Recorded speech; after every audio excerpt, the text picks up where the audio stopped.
Part I Psychotherapy of the Schizoid Process Chapter 1 The Schizoid Process, An Introduction Richard G. Erskine and the 1950s My mother and stepfather owned a large Victorian house. To meet their expenses, they converted the upper rooms into rental apartments. As a boy I was often interested in the stories the various tenants would tell.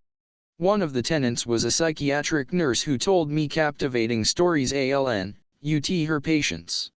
One day she gave my mother an article that had been in the Chicago Tribune's Sunday magazine about people who withdrew from interpersonal relationships. The nurse said, "This article describes the schizoid syndrome. It will help you understand your husband's split personality." As my mother and I read the article together I could recognize many of my stepfather's behaviors. Although he was superficially friendly to neighbors, he had neither friends nor contact with his many brothers and sisters. Each evening he spent many hours quietly reading. He often avoided conversation and any scryle gathering. From time to time, he would binge on alcohol. When semi-drunk he was punishingly self-critical and would tell me stories of how in his early life he had drifted aimlessly from one job to another. When completely drunk he would tearfully tell stories about witnessing the work demands and physical punishment that his father inflicted on his older brothers and sisters but never on himself. He was seldom overtly angry, instead he found some solace when he withdrew into prolonged silence. I was fascinated by how this man with whom I lived could have such different personalities. Each personality seemed real even though they were so dissimilar. Throughout my various trainings in clinical psychology and psychotherapy the concept of schizoid personality disorder was referenced but no serious attention was given as to how to work with such clients. My initial experience of the schizoid process emerged from working with children who withdrew from social contact, were non-communicative, and were sometimes described as having autistic-like behaviors. Under the ST vision of Robert Neville and Georgia Baker I learned to use non-directive, child-centered play therapy to create a safe environment for my young clients to express their internalized conflicts. IHE Writings of Virginia Axline, 1947, 1964, Dorothy Barrick, 1952, Clark Moustakas, 1953, 1959, and Bruno Bettelheim, 1950, 1959, 1967, were influential in shaping my understanding of how to conduct psychotherapy with children who are withdrawn and wary of people. Later in my professional life I applied these same child therapy concepts and relational methods with some of my adult clients who used dissociation as an ongoing coping mechanism to manage their internalist histories of profound physical and sexual abuse. Clark, 1986, Erskine, 1993. Many of his clients also employed shame as a primary way of organizing their internal processes. Erskine, 1994. They were often self-critical, sometimes charming, and at other times relationally withdrawn. Originally I thought that these clients were engaging in psychological dissociation, the result of acute trauma, a split between me and not me. Yet, some of the clients did not have child CKXLS replete with acute physical or sexual abuse. Rather, they struggled with a history of relational neglect, repeated criticism, and an absence of parental tenderness. I eventually came to realize that what at first appeared to be dissociation was better described as a subjective perception of me, and also me. With these clients I found that I needed to refine my approach to psychotherapy in order to gain greater comprehension and appreciation of their subjective experience. Whenever I emphasized cognitive understanding or behavior change it seemed to disrupt our therapeutic relationship. They required consistent sensitivity to their unspoken forms of communication. Clients such as Violet, Chapter 3, Alan, Chapters 7 to 11, and Louise, Chapter 16, taught me a lot about working within the client's schizoid process. It was evident that such clients require the psychotherapist's patient presence. Psychotherapy with these clients called for consistent attunement to their affective styles, meeting their fear with security, their sadness with compassion, and their anger with a response of being taken seriously. Erskine and Trotman, I acutely interested in the clients who required a sensitive responsiveness to the fear-laden affect state that is so dominant in the schemid process, one often related to a nonverbal. My interest in refining psychotherapy for clients who rely on a schizoid paroxysm to manage their intense affect has been enhanced by the therapy case presentations and discussions at the Institute for Integrative Psychotherapy. We found that such clients also need the therapist's attunement to their developmental level of functioning. Erskine, 2019, Chaley to what Daniel Stern, 1985, described in his writings as the emerging self, the core self, and the intersubjective self, those levels of developmental functioning that are pre-language. Many schizoid clients regress to pre-linguistic developmental functioning as a safety zone. The presence of threat. Guntrup, 1968. Much of our therapeutic work and research has shown the importance of validating the client's subjective experience. When therapy emphasizes change, not as the primary goal but as a byproduct of therapy, when the therapeutic focus is not on behavior but on the internal paroxysm, we wind up with a slower form of therapy but one that can fill the psychological void the schizoid individual experiences internally. What becomes evident in a phenomenologically fixed psychotherapy is the sequestered, hidden, encapsulated affects of the client's self. With many schemid individuals, the affects of terror and rage have never found their way into verbal dialogue with another person. We know from treating trauma victims that without a healing relationship from an attuned and protective other, the physical and emotional distress of the trauma remains for years. Many people have traumatic experiences but do not remain traumatized because someone was there in a healing and clarifying way that allowed the trauma to be integrated within the individual's experience. Erskine, 1993. The schizoid process is defined in Eric, 1961. Description of the states of the ego, a sense of self fragmented by trauma and how the fixation of child ego states interferes with here and now neopsychic functioning.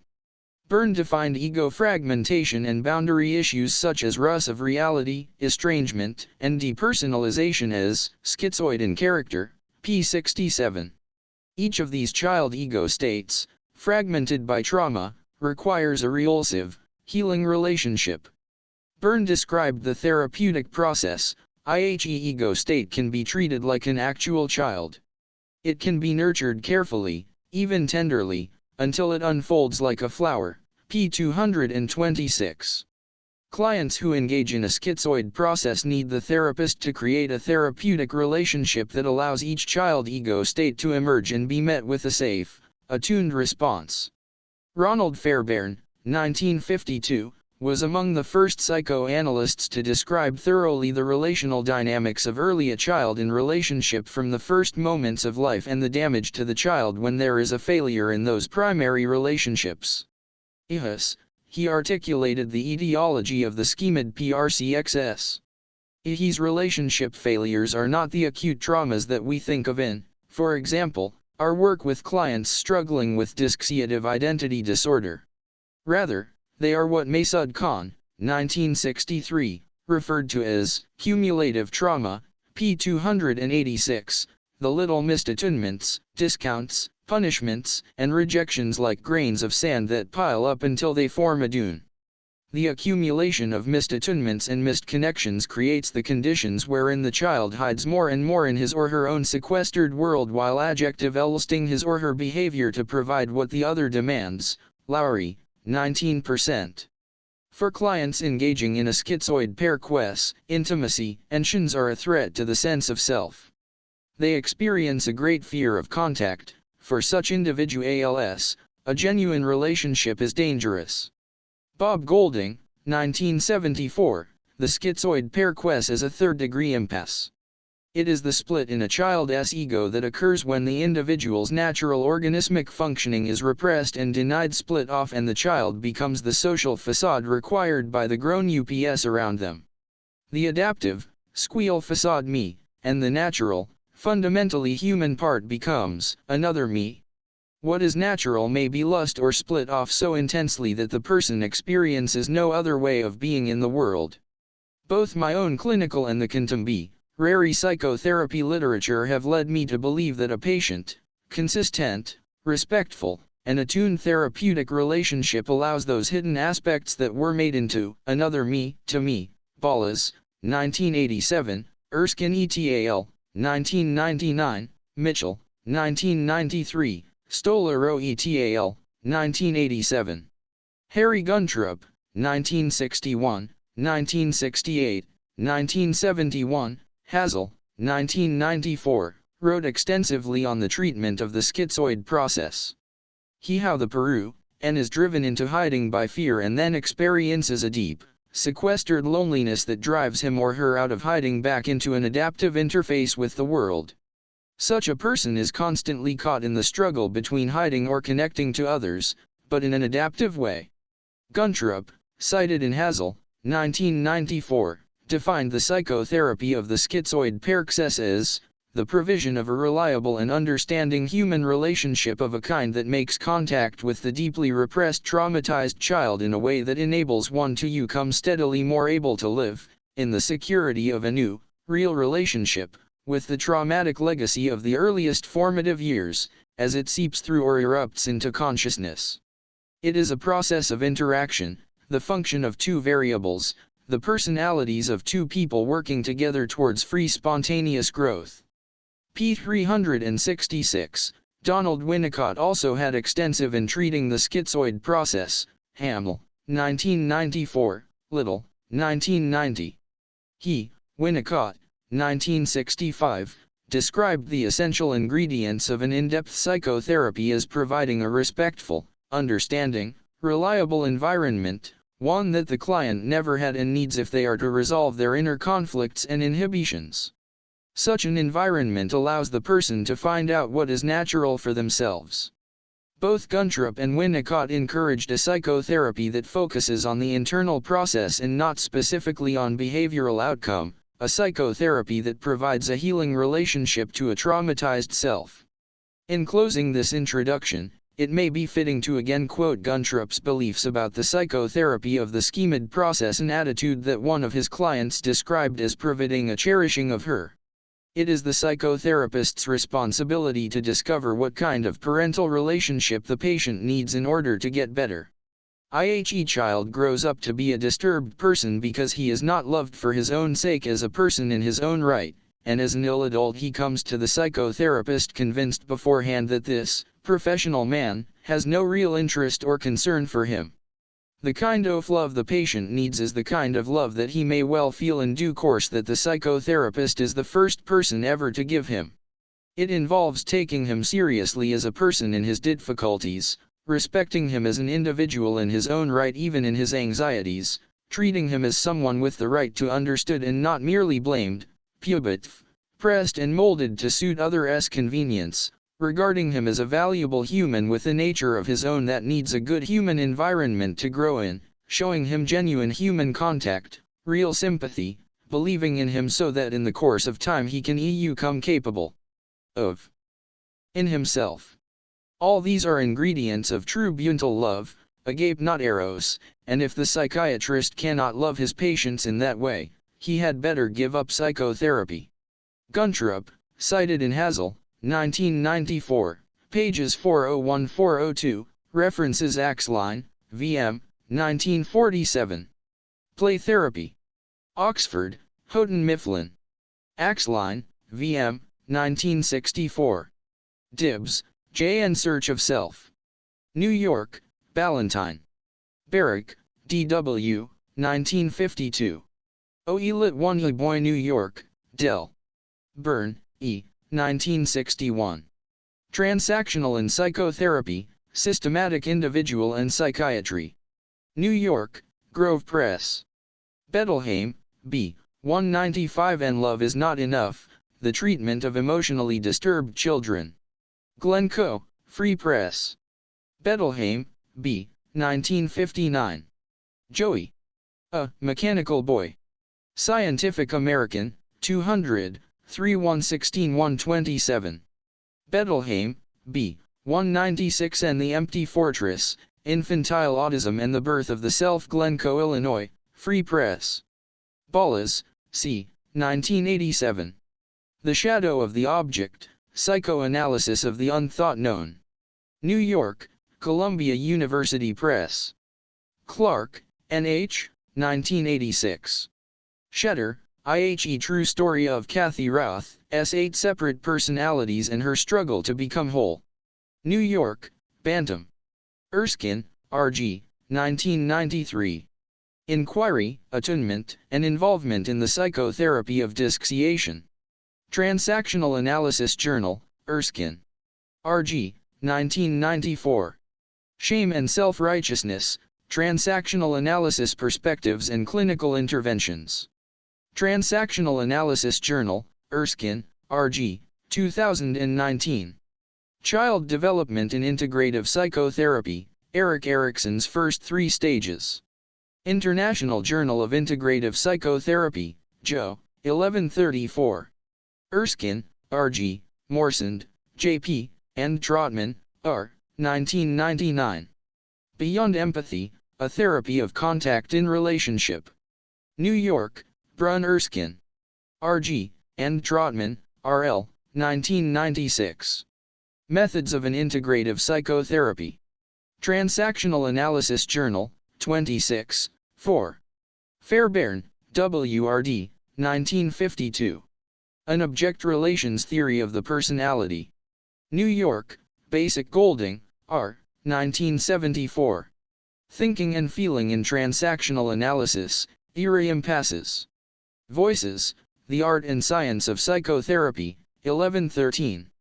Guntrup, H., 1961. Personality Structure and Human Interaction. London, Hogarth. Guntrup, H., 1968. Schizoid Phenomena, Object Relations, and the Self. New York, International Universities Press. Guntrup, H., 1971. Psychoanalytic Theory, Therapy, and the Self. New York, Basic Books. Hazel, J., ed., 1994. Personal Relations Therapy, The Collected Papers 0THJS Guntrup. Northvale, New Jersey, Jason Aronson.com, MMR, 1963. The Concept of Cumulative Trauma. In, R.S. Eisler, A. Freud, H. Hartman, and M. Chris, eds, Psychoanalytic Study of Child, Volume 18, pages 286-306. New York, International Universities Press. Little, M.I., 1M. Psychotic Anxieties and Containment, A Personal Record of an Analysis with Winnicott. Northvale, New Jersey, Jason Aronson. Lowry, J., 1996. Cumulative Trauma, The Non-Problem Problem. Transactional Analysis Journal, 26, 276-283. Mitchell, S.A., 1993. Hope and Dread in Psychoanalysis. Nev, York, Basic Mouse Talkas, c. 1953. Children in Play Therapy _New York, McGraw-Hill. Mouse Talkas, c. 1959. Psychotherapy with Children, The Living Relationship. New York, Ballantine. Stern, D.N. The Oft Infant, and Psychology. New York, Basic Books. Stolaro, R.D., Brandschaft, B., and Atwood, G.E., 1987. Psychoanalytic Treatment, An Intersubjective Approach. Hillsdale, New Jersey, The Analytic Press. Winnicott, D.W., 1965, _IHE Motivational Processes and the Facilitating Environment, Studies in the Theory of Emotional Development. LM1 Don, Hogarth. Chapter 2 Relational Withdrawal, Internal Criticism, Social Facade, Attunement to Parts of the Self. Richard G. Erskine. Solitude is Independence. It had been my wish, and with the years I had attained it. It was cold. Oh, cold enough. But it was also still, wonderfully still, and vast, like the cold stillness of space in which the stars revolve. Hermann Hesse. In one of Marianne's early psychotherapy sessions she cried, "I'm so confused. I am 2 or even 3. I'm split inside. I can nice to, but then I get so scared that I can't talk. I just hide. Then I beat up on myself for being so stupid. I don't know which is really me." I'm so tired of it all. Marianne's anguish touched my heart as she struggled to speak her split inside.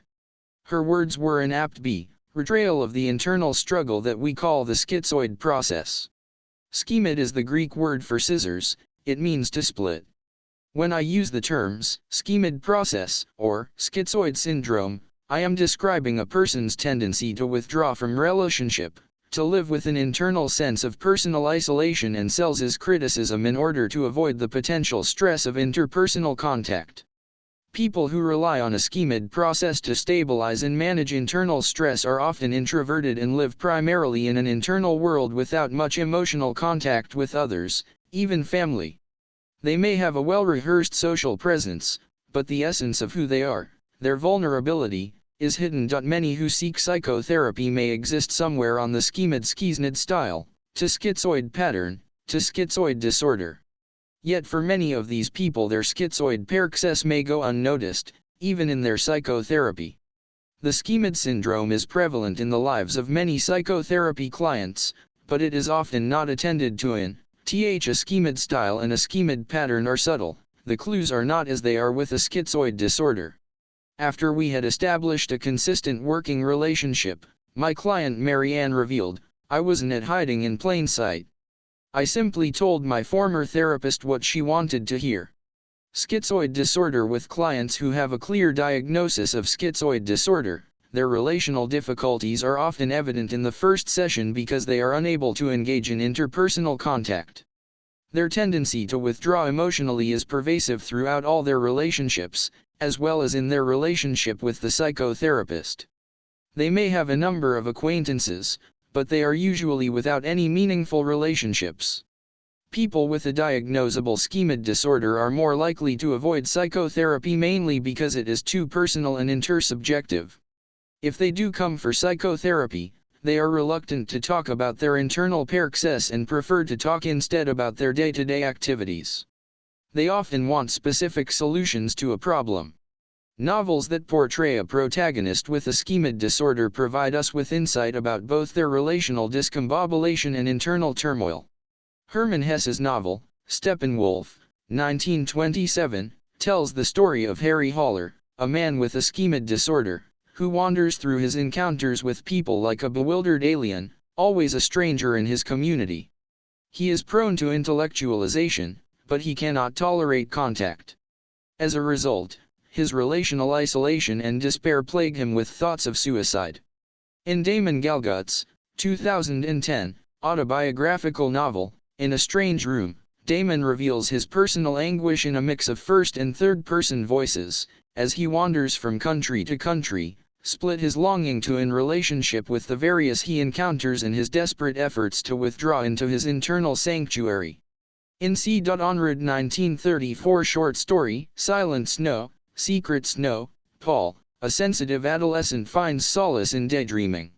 He distances himself from the demands of and family by withdrawing into a fantasy world of pure white snow, a world of silent snow that he must keep a secret. The first-person story of Paul, as well as each of the other two protagonists, provides with a glimpse into their emotional and relational struggles. Unfortunately, none of these stories addresses the qualities of relationship that the principal characters needed to heal from their internal distress. Most psychotherapists are likely to have had some clients who we can identify as having either a schizoid style or a schemid pattern. The distinction a style, a pattern, or a disorder is in the frequency, duration, and intensity of their tendency to engage in relational withdrawal, to suffer from internal criticism, and to maintain superficial relationships. The intrapsychic and behavioral manifestations are the same. The term schizoid process refers to an entire continuum of internal and social dynamics. It is used to describe the psychological process of anyone struggling within the schizoid syndrome. Schizoid pattern. Evidence that a client has a schizoid pattern is often apparent early on in their psychotherapy, as the client tends to talk current events while avoiding displaying any of their affect. They may talk about the people in their lives, but it is often without any emotional connection. For the first year of her therapy, Marianne used most of our therapy hours recounting in great detail the many novels she had read. She disregarded any inquiry that I made. her feelings or personal while continuing to tell me about the stories in her books. It took me many months to decipher a pattern in the themes of her stories' authority and loneliness that were metaphors her life. Clients with a schemed pattern may not show evidence of it in the first few sessions, but the pattern will gradually become more evident as the therapeutic dialogue explores the quality of interpersonal contact in the client's life. A schemed pattern will certainly become evident if the contact with the psychotherapist becomes emotionally CLCXSE and intense. Clients with a schizoid pattern will usually struggle to escape being emotionally involved in any intersubjective relationship. I have found that a client's schizoid pattern is often first apparent through examining my own countertransference. Such clients often leave me with a sense that something is missing between us. With such clients, my countertransference reaction is to drift toward more cognitive and behavioral interventions. I may ruse my relational perspective, or I start watching the CLCXK to see how SCX, and the session will be over.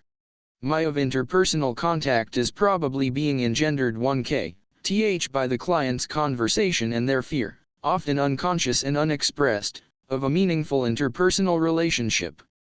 Colleagues working with similar clients RT that they feel inadequate, red, or sleepy, or that they have to work harder and harder trying to make something happen. Schizoid style. In contrast, it may be difficult to identify clients with a schizoid style early on in the psychotherapy. At first, they may have a compatible social presentation with a tendency to be shy, quiet, or introverted. However, when the client is stressed, or after they have in psych therapy for a while, the client with a schizoid style will display a tendency to withdraw from relationships, to be plagued by internal criticism, or to put on a social facade. They will talk about preferring to be alone, rather than being with people. They may find solace in reading, video games, or some solitary activity. Alternatively, they may be constantly busy with many energy-consuming activities. Clients with a schizoid style often come to psychotherapy saying that they are depressed. As the psychotherapy unfolds with these clients, I have found that it is necessary to attend to the intense shame that is intrinsic to their depression. They are often afraid of being criticized and rejected for what they think, or how they behave. They report therefore constraining themselves in social situations. They may be sad about past rejections, but compensate by anticipating further denigrating comments. Hence, they do not reveal any vulnerabilities.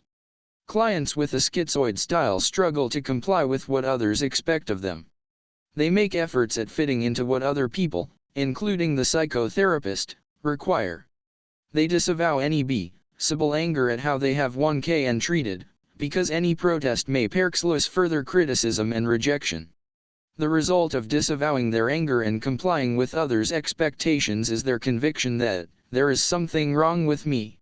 In my practice of psychotherapy, I have found that it is necessary to provide sufficient attention, often repeated over many sessions, to 5 focal points that I consider essential in the resolution of shame. Erskine, 1994, 1995. I will briefly spotlight them here.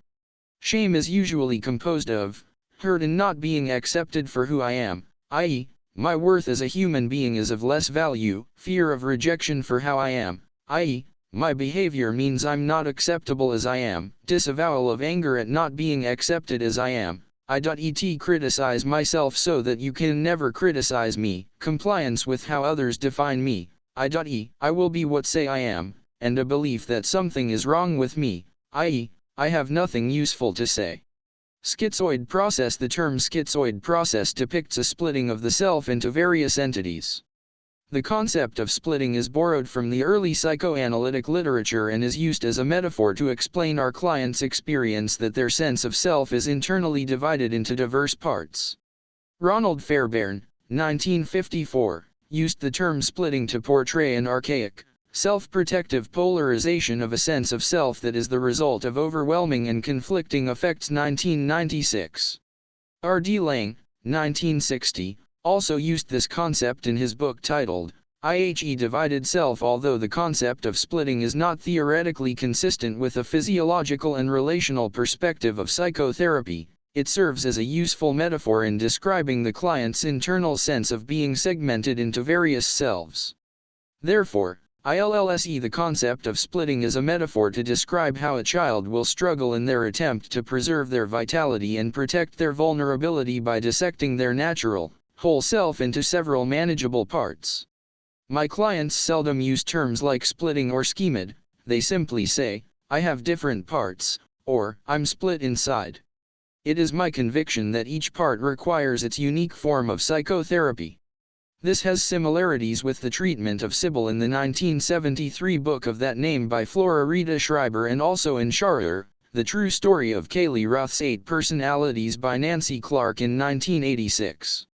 However, the clients featured in both of these books were fragmented into different personalities as a result of traumatic dissociation. However, when we use the term splitting, we are describing a different dynamic than dissociation. As clients describe it, dissociation is a sense of me and not me, whereas splitting has a sense of me and also me. Dissociation is often the result of physical and/or sexual trauma, persistent abuse, and a disorganized family environment. The splitting of a sense of self seems to occur when children have parents who are consistently experienced as simultaneously being neglectful and controlling, i.e. result in implicit fear of invasion. Mary Ann described her mother as a hovering around a flower, helping to be pollinate, but always buzzing, lustering, and with a potential stinger. I learned to shut her out. I told her nothing. I wouldn't accept her me and I didn't accept her helping me. I learned to live on my own. Clients who rely on a schizoid process to manage their affect report that in their childhood significant caretakers were constantly misinterpreting their emotional expressions while at the same time controlling their sense of identity. In general, that their parents were constantly misattuned to their affect and rhythm, were overprotective and authoritative, were critical of their behavior and their sense of who I am, and failed to provide the tenderness and security necessary to heal from these traumatic relational ruptures. As a result, they are left with an implicit and intense fear of invasion. In response, they learned to split off any effective connection with their caretakers. They distanced themselves, as a way to manage the confusing relationship, and they removed themselves from the intensity of this fear by splitting off their own sense of vulnerability, intimacy, and contact with self. After a few years of psychotherapy, Mary Ann was able to summarize her schemid process in her own words: "Even before I went to school, my natural need to depend on my mother was continually met with a lot of fussing and smothering. She continually misinterpreted any emotions that I had. She was always controlling and invasive." Mary Ann went on to describe how, as a very young child, she sensed that to be vulnerable was risky. She told several stories how she developed patterns of relationship marked by a scryal facade and the absence of emotional expression. When splitting is used as an attempt to self-stabilize, the vital core of the personality is withdrawn from the self that lives in the external world. Guntrup, 1971. The driving force is fear. Guntrup, 1961. Harry Guntrup, in a significant article about the schizoid process, says that a child is capable of fear so intense that it can amount to fear of death in the absolute sense of annihilation. Guntrup, cited in Ias's Slow, 1994, p. 161. Of repeated criticism, control, and relational conflicts, a child under such stress may deny their need for security in relationship. Security may then be pseudo-accomplished through fantasies of being in a safe hiding place, a cave, or womb. People with a schizoid process may engage in relational withdrawal, a blankness, or fantasy that does not involve real people. These clients described how they created a sense of security for themselves, a pseudo-security that requires no interpersonal relationship. They talk about their preoccupation in a world of constant work projects, excessive reading, video games, or TV. Some clients have described how they imagine being alone in their safe hiding place where their affect is diminished, all is quiet, there are no conflicts, the rhythm of life is slowed down, and the conflicts with my mother are forgotten. Mary O'Reilly Knapp writes ADN, UT her client's relational withdrawal. In the withdrawn and hidden places there is only existence, with no true sense of self, and no sense of self with another. The person remains uninvolved, unintegrated, and lives in quiet. 2001, p. 48. It seems to me that many clients, struggling with their schizoid process, bring into their relationships with their psychotherapist a twin desperation, the desperate fear that they will be invaded once again, and the desperation of profound loneliness. Donald Winnicott, 1988, summarized his patient's schizoid process as an attempt to regain psychological stability by creating isolation and quiet. Guntrup summarizes the schemid dilemma with, they are caught in a conflict between equally strong needs for and fears of close good personal contacts, and in practice often find themselves alternatively driven into a relationship by their needs and then driven out again by their fears. Hazel, 1994, p. 164, italics in the original. Our client's relational withdrawal may be stimulated by several different factors, when there is external criticism and/or aggression. For example, one of my clients hides in her bed after her husband criticizes or shouts at her. She stabilizes herself by imagining that she is in her baby crib with padded sides all around her. When the pressure of internal criticism becomes oppressive. Another client struggling with his schizoid process suffered from constantly saying to himself, "I'm worthless and I don't deserve anything." In response, he felt a constant urge to hide from people. When the psychotherapy relationship is as consistently providing protection, when there is sufficient security to be able to reveal their secret place. IHE's withdrawal is for the purpose of physiological repair. IHE client's therapeutic withdrawal is motivated by for healing contact, but at the same time this relational withdrawal is laden with fear. There is a flickering sense of hope that the psychotherapist will understand their desperation, provide safety, and be attuned to their rhythm and affect. Simultaneously, they are afraid of criticism and invasion, of interpersonal interaction that they cannot manage, and a demand that they be in a close relationship. Hidden beneath all of this is a deep fear of abandonment, so they are often the first to disrupt the therapeutic relationship. Whenever I made inquiries about feelings, I noticed that she would look toward the window. At first, I asked ALX, UT what had occurred just before she averted her eyes, but she was unable to answer. My attempts to get any answer were followed by her itch. She shrugged her shoulders and offered what seemed to be a superficial answer. Sometimes, she would tell me the details about a book she had read. I was left not knowing why, as happening in her internal world. Many clients who engage in a schizoid process will not reveal their relational withdrawal, or talk about their secret hiding place, especially if the psychotherapist lacks attunement to their rhythm and effect, or if the psychotherapist is focused on interpretations, change, or uses confrontation. With such therapeutic interventions, the client will just turn away and will subtly withdraw. The child psychoanalyst, Selma Freyberg, 1982, identified how infants will turn away from contact after they have relational disruptions with their significant caretakers. IHE, turning away from a parent who is invasive or controlling, when used repeatedly in early life, may become a pattern used in other significant relationships. Clients who rely on a schemid process will internally turn away if there is a hint of control or invasion. I eventually realized that Marianne's turning away was a clear indication that she experienced some uncomfortable disruption between us whenever I made a phenomenological inquiry. Over time, she was able to tell me that my inquiries, such as, "What are you feeling now?" or "What do you remember about?" were understood by her to mean, "You are wrong for feeling what you are feeling," or "You always exaggerate." She could not hear the caring and interest in my inquiry. She only imagined ridicule. Hence, she turned away or talked ALN, UT one of the she read. Clients who use a schizoid process to self-stabilize often come into psychotherapy because they feel depressed. They may appear to be adaptive, with socially appropriate behavior, but internally they have a vulnerable, frightened self that is hidden from interpersonal. They are secretly very lonely. Their relational needs force them to come out of hiding in order to make some, usually superficial, contact with people.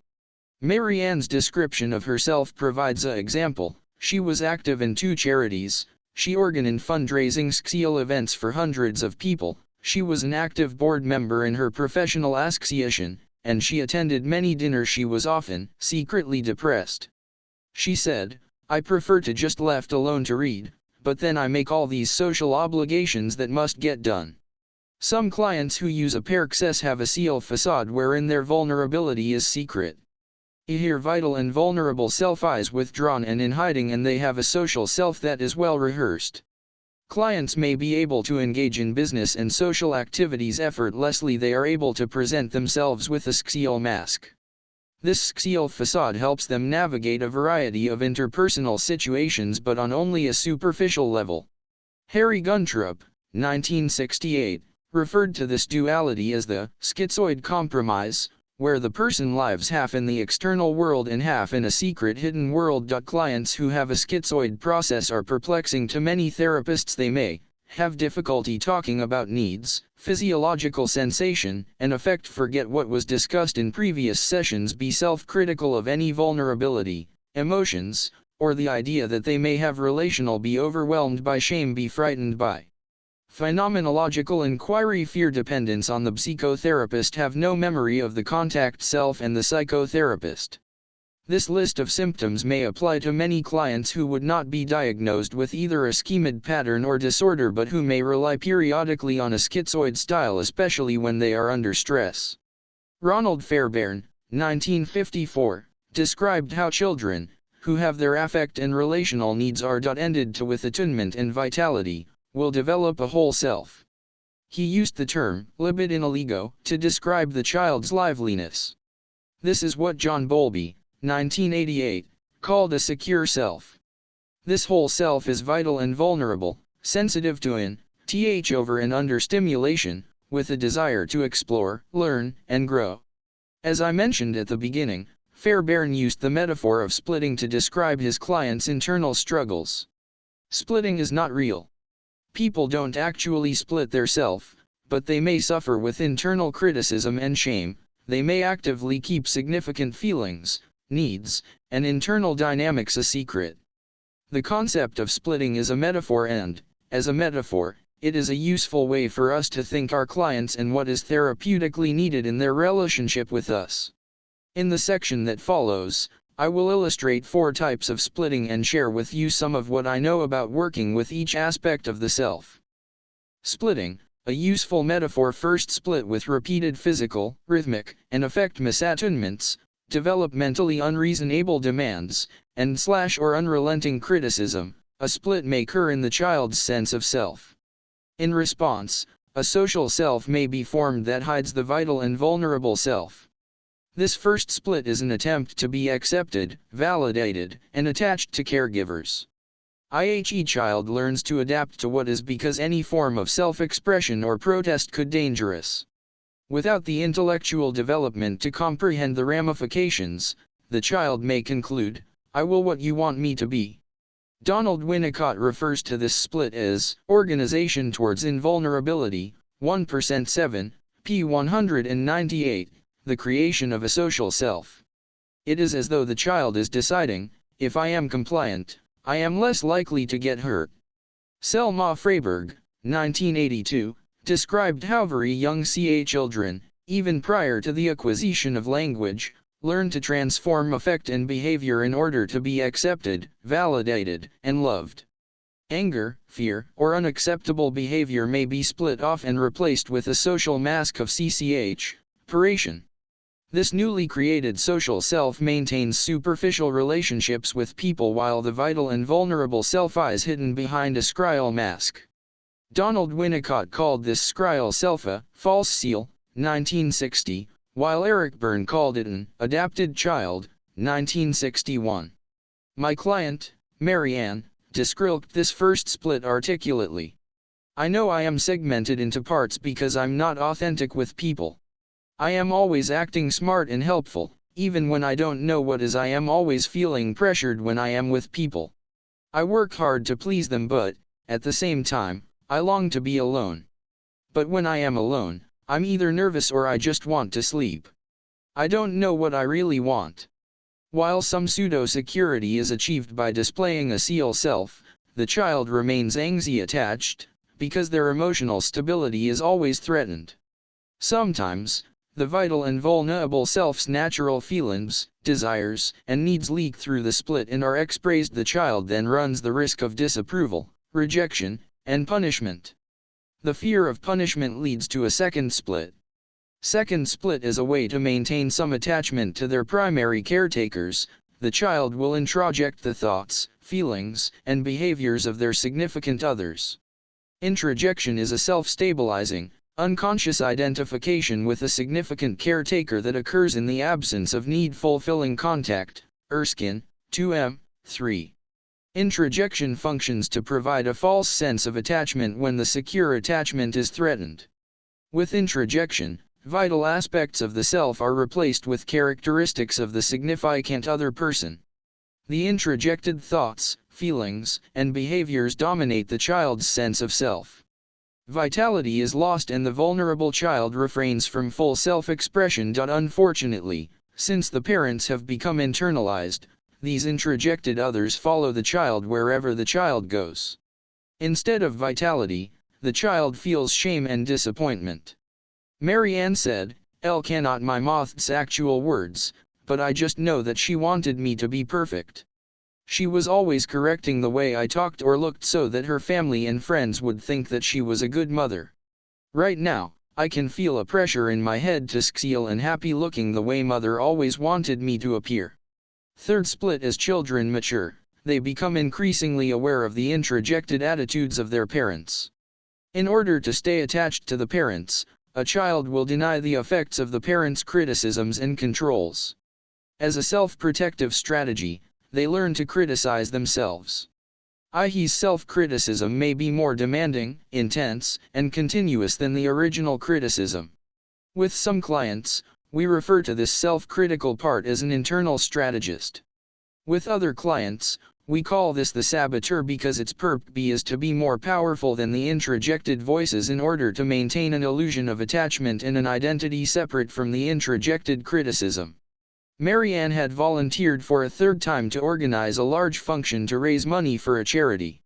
For the next several weeks she was plagued by a loud internal voice that repeatedly said, "Elle won't do it right. Look FTK, Lish, I can't pair close what they need, stop being so tired and just push through it." She described the harsh bitter tone as her own internal voice. As we examined what she felt and remembered, she realized that these were the same admonishments that she had lived with all the time in high SCHCX, LN at university. They are what made me get good grades, trying to be perfect. This self-created Salen is clever in that it takes preemptive control by criticizing the vital and vulnerable self. IHE person becomes their own oppressor. The vital and vulnerable self is frightened and goes into hiding. Self-expression is perceived to be dangerous. Self-created criticism functions as a deflection from awareness of the introjections and also as a way to have some control over difficult interpersonal situations. One client described their self-criticism as a ghost that follows me everywhere, while another called it a monster that over me all the time. The internal criticizer is controlling and despising of own relational needs, desires, and feelings. The constant self-criticism ensures that the person does not receive, seek, or even aware of needs and feelings, except for the shame of having feelings and needs. It protects the vital and vulnerable self from the criticisms of others, but it destroys the very vitality it is trying to protect. Both the saboteur and the social self function to anticipate and avoid real dangers of interpersonal conflict by inflicting an even more severe criticism on themselves. During the second year of her psychotherapy, Mary Ann revealed some of her internal criticisms. "FTN not worth anything, I don't dare make mistakes, no one likes a depressive like me." Mary Ann often concluded her sexual activity stories with, "I'm just not good enough." These cells' criticisms preceded and superseded any possible criticism from other people because Mary Ann strategically neutralizes any potential disapproval before it is ever made. However, rather than protecting her, each of these self-inflicted criticisms increased her sense of feeling pressured when I am with people.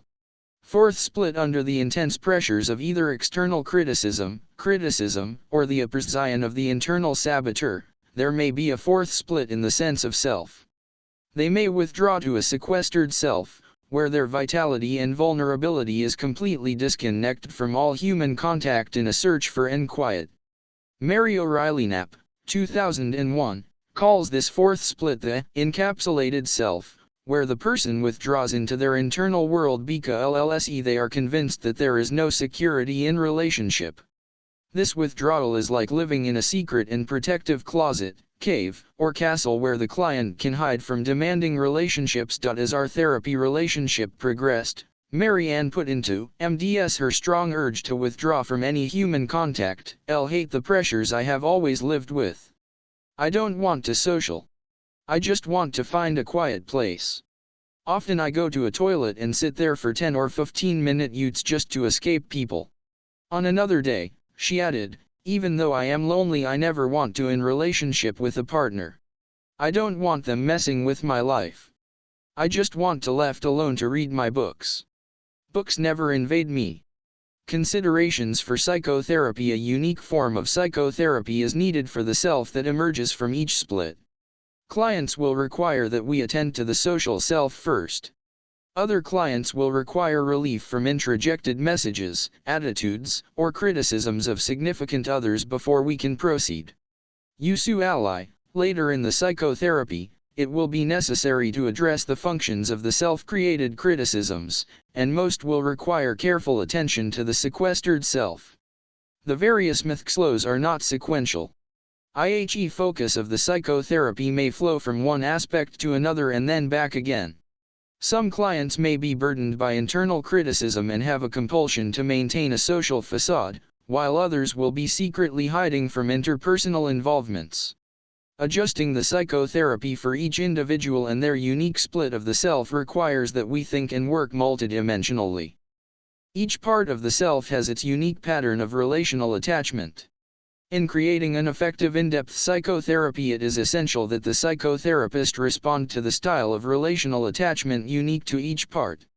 Vital and vulnerable self reflects securely attached relationships where parents were predictably responsive to the child's various needs. As a result, the person is interpersonally contactful and excited about exploring and learning.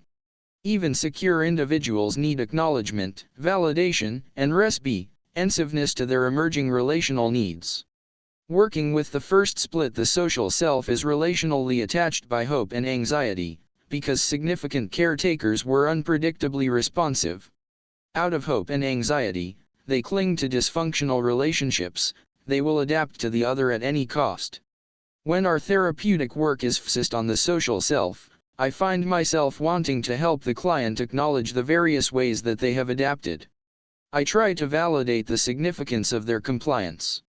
I help the client explore the advantages of a social self, such as maintaining attachment, less possibility for humiliation, less punishment, or achieving some comforting attention.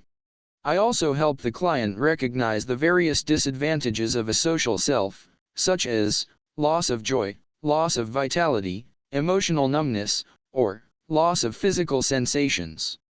I strive to help the client discover the vital aspects of the self that have been lost, such as joy, anger, excitement, exploration, and their uniqueness. Much of our therapy time may be to helping the client become more aware of their BCXLY sensations, becoming sensitive to their various affects, and validating the instance of vulnerability. This includes helping the client discover their relational needs, both the needs of child CHD as well as TUD's relational needs.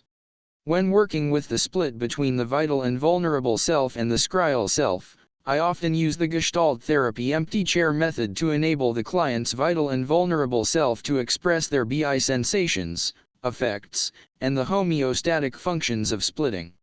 I want to the client's natural protests and to facilitate him or her in identifying and expressing their physical and relational needs.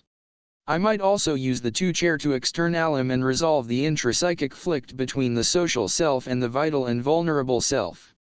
It may be necessary for the client to physically express retroflected feeling and to actively protest to the introjected other, by defining their self. Any of the that invite clients into interperu, NAL contact are effective in working with this first split. The Gestalt therapy methods of the empty chair and two-chair techniques are designed to clarify and resolve the intravpsychic conflict between natural desires and the introjected attitudes of significant others. Pearls, 1969, 1973, Pearls and Baumgardner, 1975. The vital and vulnerable self is often confused, like a frightened child. Many of my clients learn to compliant at several developmental stages. I find it necessary to talk to the child and my client about what they might have needed from an attuned parent. I want them to become aware of how they managed the criticisms and demands placed upon them. I aim to provide the quality of relationship that is protective of the client's exploration of change. I provide permission to be authentic, self-expressive, and intimate. However, I always want to assess the level of internal punishment before giving encouragement to change. When working with the split the vital and vulnerable self and the schial self, I tend to encourage the client to express their relational need for self-definition and their need to make an impact.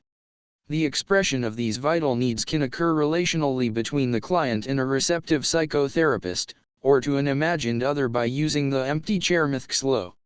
After several sessions in which I talked with Marianne about the absence of any joy in her life, her physical and emotional numbness, and her constant urge to either read or sleep, we contracted to do some two-chair work. I asked her to imagine herself in one chair and her vital and vulnerable self in the other. My role was to function like a film director, to suggest when she might change. We began with the social self about having many friends and activities, how she received lots of attention and praise from acquaintances, and admonishing the other part of her for hiding from people. Then, I suggested that she change chairs, so as to give her vital and vulnerable self a chance to express what she was holding inside. The vulnerable self talked about how burdened she felt with all the social activity, with putting on a good face. As I encouraged her to put her inner sensations into words, she detailed her loss of hope and desire and then added, "I have no pleasure in life because you are always playing a role." At this point, I asked her to change chairs. We continued the back and forth, from one chair to another, for another 15 minutes, until the vital and vulnerable self became a strong voice and proclaimed that, "I have the right to me. If I want to be schial I will do it, and if I want to be alone I will alone. And, I appreciate how you can adapt to any situation, you are successful with people. I don't want to lose that skill, but I also need to alone, the freedom to me." With this two-chair dialogue we were facilitating integration of these two divergent parts of herself. Working with the second split. In the second split, the child has unconsciously identified with some significant others in order to disavow the child's needs and feelings and, importantly, to maintain a semblance of a relationship. Although they struggle to maintain attachment, their pattern is avoidant because significant caretakers were predictably unresponsive. They are attached via neglect and aggression to sentiments that are often turned against the vital and vulnerable self. When the internal conflict is between the introjected other and the social self, I use phenomenological inquiry to identify how the client complied with messages and demands. I use historical inquiry to identify any criticism and control that may have a part of their life, and I encourage them to talk about their fears, the lost opportunities, or punishments that they may have received for being authentic. Sometimes, I might use a two-chair dialogue to externalize the introjected criticism and to facilitate the person becoming aware of the importance of a schial self, or I may use myself as an interposition between the introjected other and my client's social self or vital and vulnerable self. I may engage my client in actual psychotherapy with the introjected other. See Erskine, 2015, chapters 16 and 17, for a detailed description of these methods. In the second year of Marianne psychotherapy, once she seemed reasonably secure with me, I asked Marianne to imagine her mother sitting in a chair SSS from the two of us. I talked with Marianne TLT how I would support her, both as a child and as an adult. I encouraged her to tell her mother what she had never said aloud. At first, Marianne was hesitant talking to the image of her mother. After a few fearful interruptions, she was able to say aloud, "You have always controlled me. I was never allowed to me." I coaxed her to say it with the full intensity that she felt inside, and she exploded with, "I want to be me. I want to make my own mistakes. I want to be me. But me was not GCX-D enough for you." She STCXD up and SHCN-K her finger at the mother she imagined in the second chair. "You are the one thing I am perfect. I'm never enough for you, but it is you who has a problem. You could never appreciate me." Working with the third split, the self-created criticism of the saboteur as a strategy, to deny the emotional impact of the actual criticism from others, to remain unaware of the internal influence of the introjected criticism, to ensure that the vital and vulnerable self remains protected, out of sight, and unexpressed. The relational attachment pattern oft selects, is disdainful.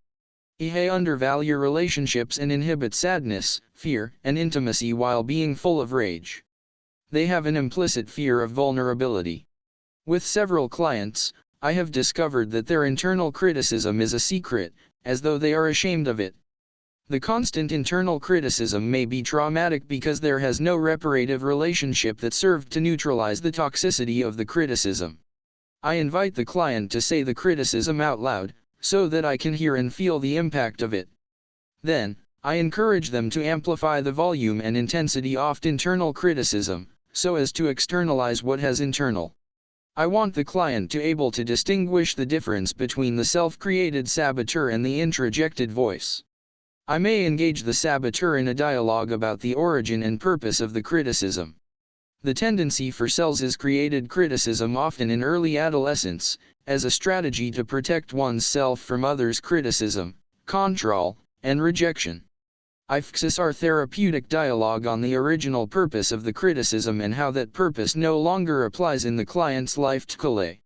In the first year and a half of her psychotherapy, Marianne would allude to an inner voice that controls all that I do. She was reluctant to give me any details about what the voice said. One day she uttered, "IHE voice always pressures me. I just want to escape into a good book." She then realized that she had two different sensations. The first was that she was ashamed of having the voice, and second, that she felt overwhelming shame with the criticisms that the voice was saying. She was confused. "I think the voice is my own, and sometimes it's similar to my harangues." Over the next several weeks, I devoted some time in each session to give Marianne an opportunity to express internal criticisms out loud so that she and I could hear them in their full intensity. Eventually, she was able to voice several of her internal condemnations. "I'm a fake, I didn't do it enough, I'll never make it, I look so awful that everyone will laugh at me." As we explored the function of each of these self-created criticisms, Marianne became aware that she had created the voice to beat my mother at her own game. A full criticizer myself, I don't have to remember her criticisms. This led to her having a series of memories that she had not previously been conscious of. My mother was constantly invasive. I had to find a way to drown out her controlling voice. In a later session, she discovered that a second function of her self-created criticism was to make me do what I didn't want to do. All through my life, these internal criticisms pushed me to stay awake and study, to work hard, to put on a GCXXL face for people. The criticisms have helped me to be successful at work and in all my scryal activities because I am always working hard to adapt to the critics. I hate my self-criticisms, yet I am afraid that if I give them up, I'll never be enough. This is a shitty situation. I want to be free to be me. Working with the fourth split, the sequestered self is hiding, longing for security, quiet, and from painful interpersonal relationships. The attachment pattern of the sequestered self is isolated. Relational withdrawal is used to manage the client's intense affect and to escape from either internal criticism or external criticisms. Psychotherapeutic that are effective for other parts of the self may not be effective for the sequestered self. I.e. client withdrawing from interpersonal contact requires a unique form of psychotherapy to help in healing from the hidden wounds of cumulative relational failures. For a detailed case presentation on working sensitively with a client's sequestered self, see the article entitled, Relational Withdrawal, Attunement to Silence, Psychotherapy of the Schizoid Process, Erskine, 2020. When working with the sequestered self, I focus on providing security within MR therapeutic relationship. Once the client has some sense of security in our relationship, I proceed with helping the client to feel their physical sensations, affects, and memories. This is much our awareness work, often quiet and less conversational than when working with the loss of sensations in the first split. Although they do not show trust, they need a psychotherapist who is reliable, consistent, and dependable. In order to facilitate the internal sense of security, I sometimes invite them to withdraw while they are in our therapy sessions, to go to their quiet place. I recommend that they their eyes and take a few minutes to feel the safety of in their private place.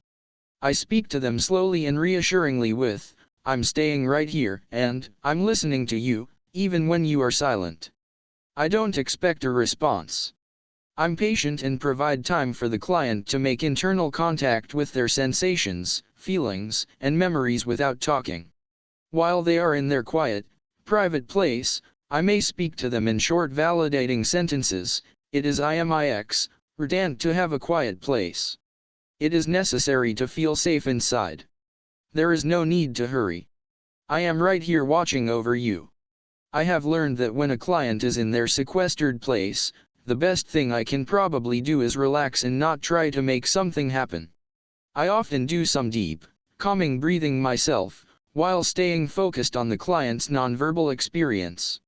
I create the time and place for them to feel both the security of their quiet place and my quiet, undemanding presence. When the client has a tendency to withdraw from interpersonal contact, phenomenological inquiry effective with many other types of clients may not be appropriate. They may silent or provide only superficial answers. They have inquiry as an invasion, or as a demand for the correct answer. Instead of using phenomenological and historical inquiry, therapeutic description may be more effective. Therapeutic description provides the client with validation of their often unspoken emotional and physical experiences. Therapeutic description is based on attunement to the client's rhythm, affect, archaic and current relational needs, and an understanding of their cognitive requests. Description provides a vocabulary for previously unspoken experiences to be acknowledged and eventually talked about.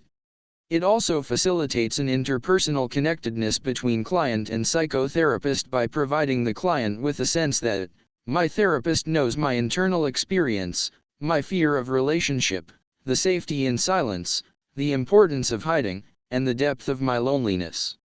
Therapeutic description is not the same as explanations or interpretations that may be given to other clients to enhance their cognitive understanding of their psychological dynamics.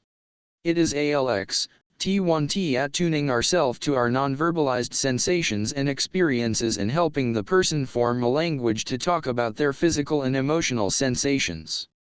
The effective use of requires that we use a tentative voice, not a voice of certainty, and pay very close attention to the client's physiological reactions of acknowledgement, disagreement, or nothing. Here are a few examples of translating phenomenological inquiry into description. Rather than asking, "Why are you quiet?" a therapeutic description such as, "It must be important to be quiet," may be much easier for the client to accept. "What are you feeling?" It may more effective to simply state a description. It must difficult to find words to describe what you are feeling. What is happening in your body? It may be more contactful with clients who tend to use relational withdrawal to say something like, "You're must tense holding all those feelings inside all the time," or "in a safe hiding place seems so necessary." Throughout Marianne's time in psychotherapy, there were many times when I witnessed her momentary withdrawal. I would inquire, "Where did you go?" In response, she would immediately answer, "I was just thinking." If I inquired further, she would give me a deflective answer, her seal life, or about what she had just read. I sensed that she was not thinking but that she was retreating to some internal place. If I inquired with, "What just happened? You seemed to go away," her face would form a scowl and she would turn away in silence. I surmised that she heard each inquiry as an accusation that she was doing something wrong. I began making comments instead of an inquiry. For example, "My questions must seem invasive." She responded by giving a yes nod of her head. Whenever I would notice a brief retreat to her internal place, I stopped inquiring. Instead, I described what I imagined her experience to be. "It must seem necessary to go into a private, quiet place." She again nodded a yes. When I would see her withdrawing, I began making therapeutic descriptions such as, "It is important to have a safe place to rest," "It must be overwhelming listening to people," or, "I'm right here, even when you are quiet." My comments attempted to describe her internal process and what she might need. They were not as invasive as my questions, and she remained free to stay in her safe internal place. Marianne began withdrawing more frequency in our sessions. I've would like to think that her willingness to withdraw to her place of safety while being in my presence was now Sibylbeka oft non-judgmental, that I brought to our psychotherapy relationship during the previous years. She now seemed to feel safe enough therapeutic relationship to allow me to witness her retreat to her hiding place. People struggling with a schemid will withdraw when there is a threat of invasion, but they often try to keep their withdrawal a secret. Yet, when they feel secure in a relationship, they will sometimes withdraw in search of healing, a healing that occurs through the psychotherapist's sustained attunement to the client's effect and rhythm. So, I increasingly sat in silence and relaxed with my breathing. I watched her intensely for any clues as to what she was experiencing, and I periodically made comments like, "There is no rush. Take your time to be quiet, having a safe place is so important," or, "In a private, no one can criticize or control." I watched her head and shoulders for the little NCXLS of agreement. These were my guide to continue with my therapeutic descriptions. Sometimes, there would be no nod. Then I would patiently wait in silence and, some minutes later, I made a similar description that I would reflect her inner experience. In each session, I would reserve time along the end of the session for us to discuss what was occurring in the psychotherapy process. She repeatedly informed me that my quiet, patient way of being with her was a salve, a soothing ointment. Following another session, she said, I had to invent a quiet place. Growing up, I had no safe place in which to go. My mother was always hovering over me. But you are just there. You are not demanding anything of me. You are not actually with me, but you are out there, safe. Like you are watching over my welfare. With this kind of therapy and one technically supported withdrawal, Marianne began having vivid memories. She would withdraw into her quiet place for about 10 minutes, and then she would suddenly have a memory. As we continued the supported withdrawal, her internal images were of an increasingly younger age. Her memories were not explicit, rather they were composed of impressions, sensations, and procedural reactions. Through therapeutic implications, we were able to compose a story about her deep sense of loneliness. In my experience as a psychotherapist, there are many errors that I have made while working with several clients who use a schemid process to stabilize their affect. I have been fortunate to have clients who have served as my teachers, who have helped me understand and appreciate the whole schizoid process and in particular what they need in a healing relationship. Their honesty and ways of being in our sessions have periodically exposed dimensions of my countertransference that were not obvious with other types of clients, such as my desire to achieve a specific outcome and my urge to do the psychotherapy quickly. With such an internal urge, it is impossible to attune to the client's sequestered rhythms and affects. I have learned that it takes patience and long moments of silence to reach the client's six-tiered self, and much longer to provide a consistently dependable healing relationship. Erskine, 2021.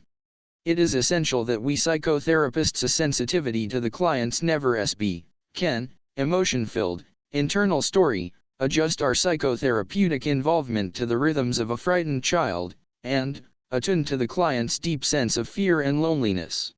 References: Aiken, c. 1934.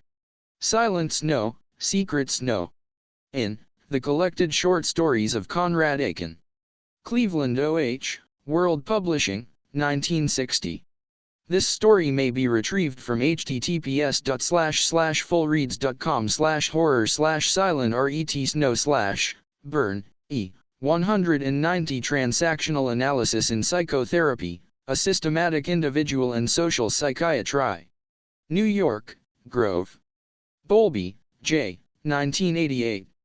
A Secure Base. New York, Basic Books. Erskine, R.G., 1990 Shame and Self-Righteousness, Transactional Analysis and Clinical Interventions. Transactional Analysis, 24, 2. Erskine, R.G., 1995. A Gestalt Therapy Approach to Shame and Self-Righteousness, Theory and Methods. British Gestalt Journal, 4, 210717. Erskine, R.G., 2003. Introjection, Psychic Presence, and Parent Ego States, Considerations for Psychotherapy. In C. Sills and H. Hargadon, eds, Ego States, Key Concepts in Transactional Analysis, Contemporary Views, Pi 83108. Duffeld, UK_Worth. Erskine, R.G., 2015. Relational Patterns. Therapeutic Presence, Concepts and Practice of Integrative Psychotherapy. London, Carnac. Erskine, R.G., 2020. Relational Withdrawal, Attunement to Silence, Psychotherapy of the SQID Process. International Journal of Integrative Psychotherapy, II, 1428. Erskine, R.G., 2021. A Healing Relationship, Commentary on Therapeutic Dialogues. Bicester, UK, Fien Fairbairn, W.R.D., 1954. Psychoanalytic Studies of the Personality. New York, Basic Books. S. 1982. Pathological Defenses in Infancy. Psychoanalytic Quarterly, 5/4/6/35.doi.org/10.1080/216740886.1982-11927012. Galgut, D. 20M in a Strange Room. Toronto, Canada, McClelland and Stewart. Guntrup, H. 1961. Personality Structure and Human Interaction. London, Hogarth. Guntrup, H. 1968. Schizoid Phenomena, Object Relations, and the Self. Madison Court, International Universities Press. Guntrup, H. 1971. Psychoanalytic Theory Therapy, and the Self. New York, Basic Books. Hazel, J., ed. 1994. Personal Relations Therapy, The Collected Papers of H. J. S. Guntrup. Northvale, New Jersey, Jason Aronson. Hesse, H. 1927. Steppenwolf. New York, Modern Library, 1963. Lang, R.D., 1960. IHE Divided Self. London, Tavistock. O'Reilly Knapp, M. 2001. Between Two Worlds, The Encapsulated Self. Transactional Analysis, 31, 44-54.doi.org, 10.1177/036215370103100106. Pearls, F.S., 1969. Gestalt Therapy Verbatim. Lafayette, CA, Real People Press. Pearls, F.S., 1973. The Gestalt Approach, an Eyewitness to Therapy. Palo Alto, CA, Science and Behavior. Pearls, F.S., and Baumgardner, P. 1975. Legacy from Fritz, Gifts from Lake Cowichan. Palo Alto, CA, Science and Behavior. Rubens, R.L., 1996. The Unique Origins of Fairbairn's Theories. Psychoanalytic Dialogues, The International Journal of Relational Perspectives, 64-13-435_Winnicott, D.W., 1960. Ego Distortion in Terms of True and False Self. In The Maturational Processes and the Facilitating Environment, Studies in the of Emotional Development, pages 140-157. New York, International Universities Press. Winnicott, D.W., 196. Enley Concept of Clinical Regression compared with that of Defense Organization. In Winnicott, R. Shepard, and M. Davis, eds, D.W. Winnicott, Psychoanalytic Explorations, pp. 193-199. London, Carnac, 1989. Winnicott, D.W., 1988. Human Nature. New York, Schocken. Chapter 3 Relational Withdrawal, Attunement to Silence, Psychotherapy of the Schizoid Process. Richard G. Erskine. Pabble of withdrawing into himself like a Russian doll. Here Husaman C. A. David Finkinos, The Mystery of Henry Pick, 2016. Violet was a confusing and, at times, difficult client who taught me about relational withdrawal and the importance of attunement to silence in psychotherapy.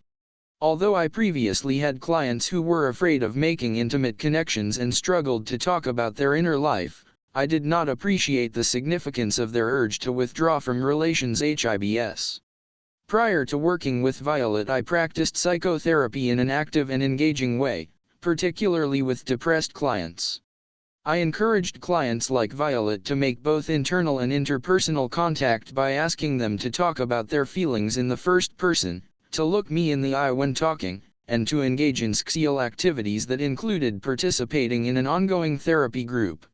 However, Violet's way of being with me challenged my therapeutic approach and stimulated me to think and transact differently. She was the first of several clients to teach me ADN, UT the schizoid process. Violet came to individual therapy with a variety of complaints. She was a 52-year-old professional writer who was unproductive in writing a new novel, disappointed that her previous in 0K had received only minimal praise, and was disgusted with hiring fat. She was disheartened because her husband alternated between ignoring her and controlling her. The most revealing thing she said in our first session was that she binged on sweets to ease the feelings of loneliness and hopelessness that would sweep over her. Her stories included a number of self-condemning comments.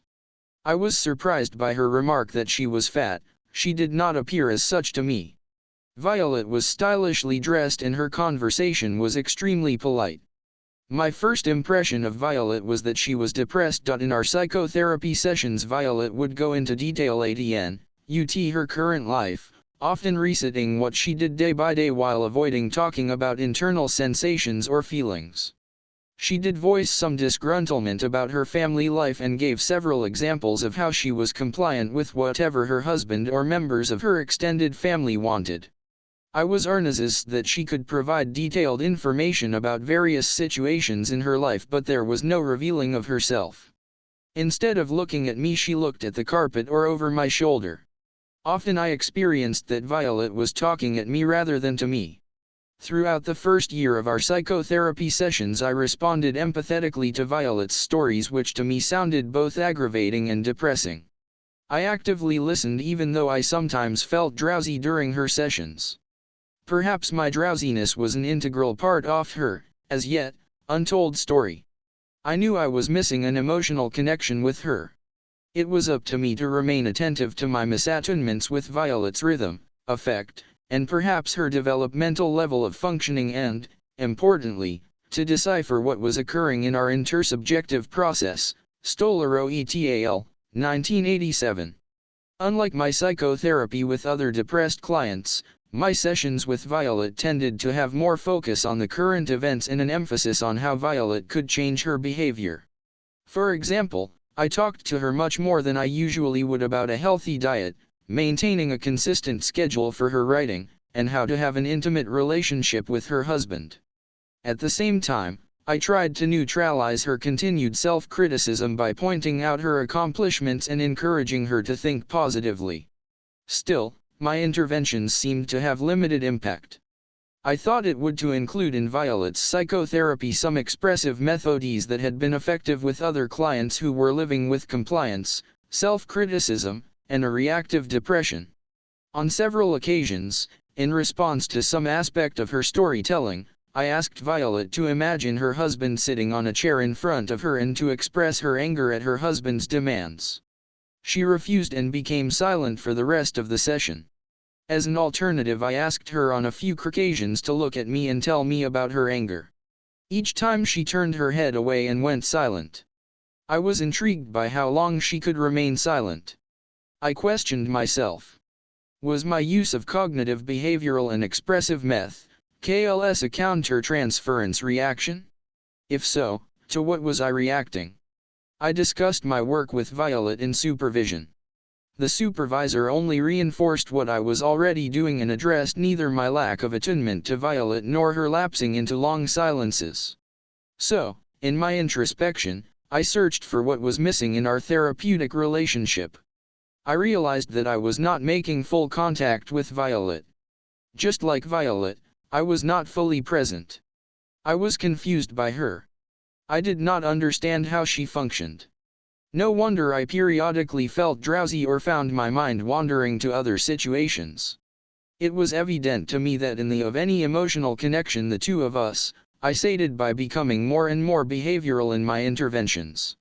Eventually I became aware of a parallel my focus on behavior change mirrored both her mother's and attempts to control her. My counter-transference was in my wanting something to happen, so I focused on expressive cognitive understanding, and behavioral change to ward off my worry. Not an effective psychotherapist.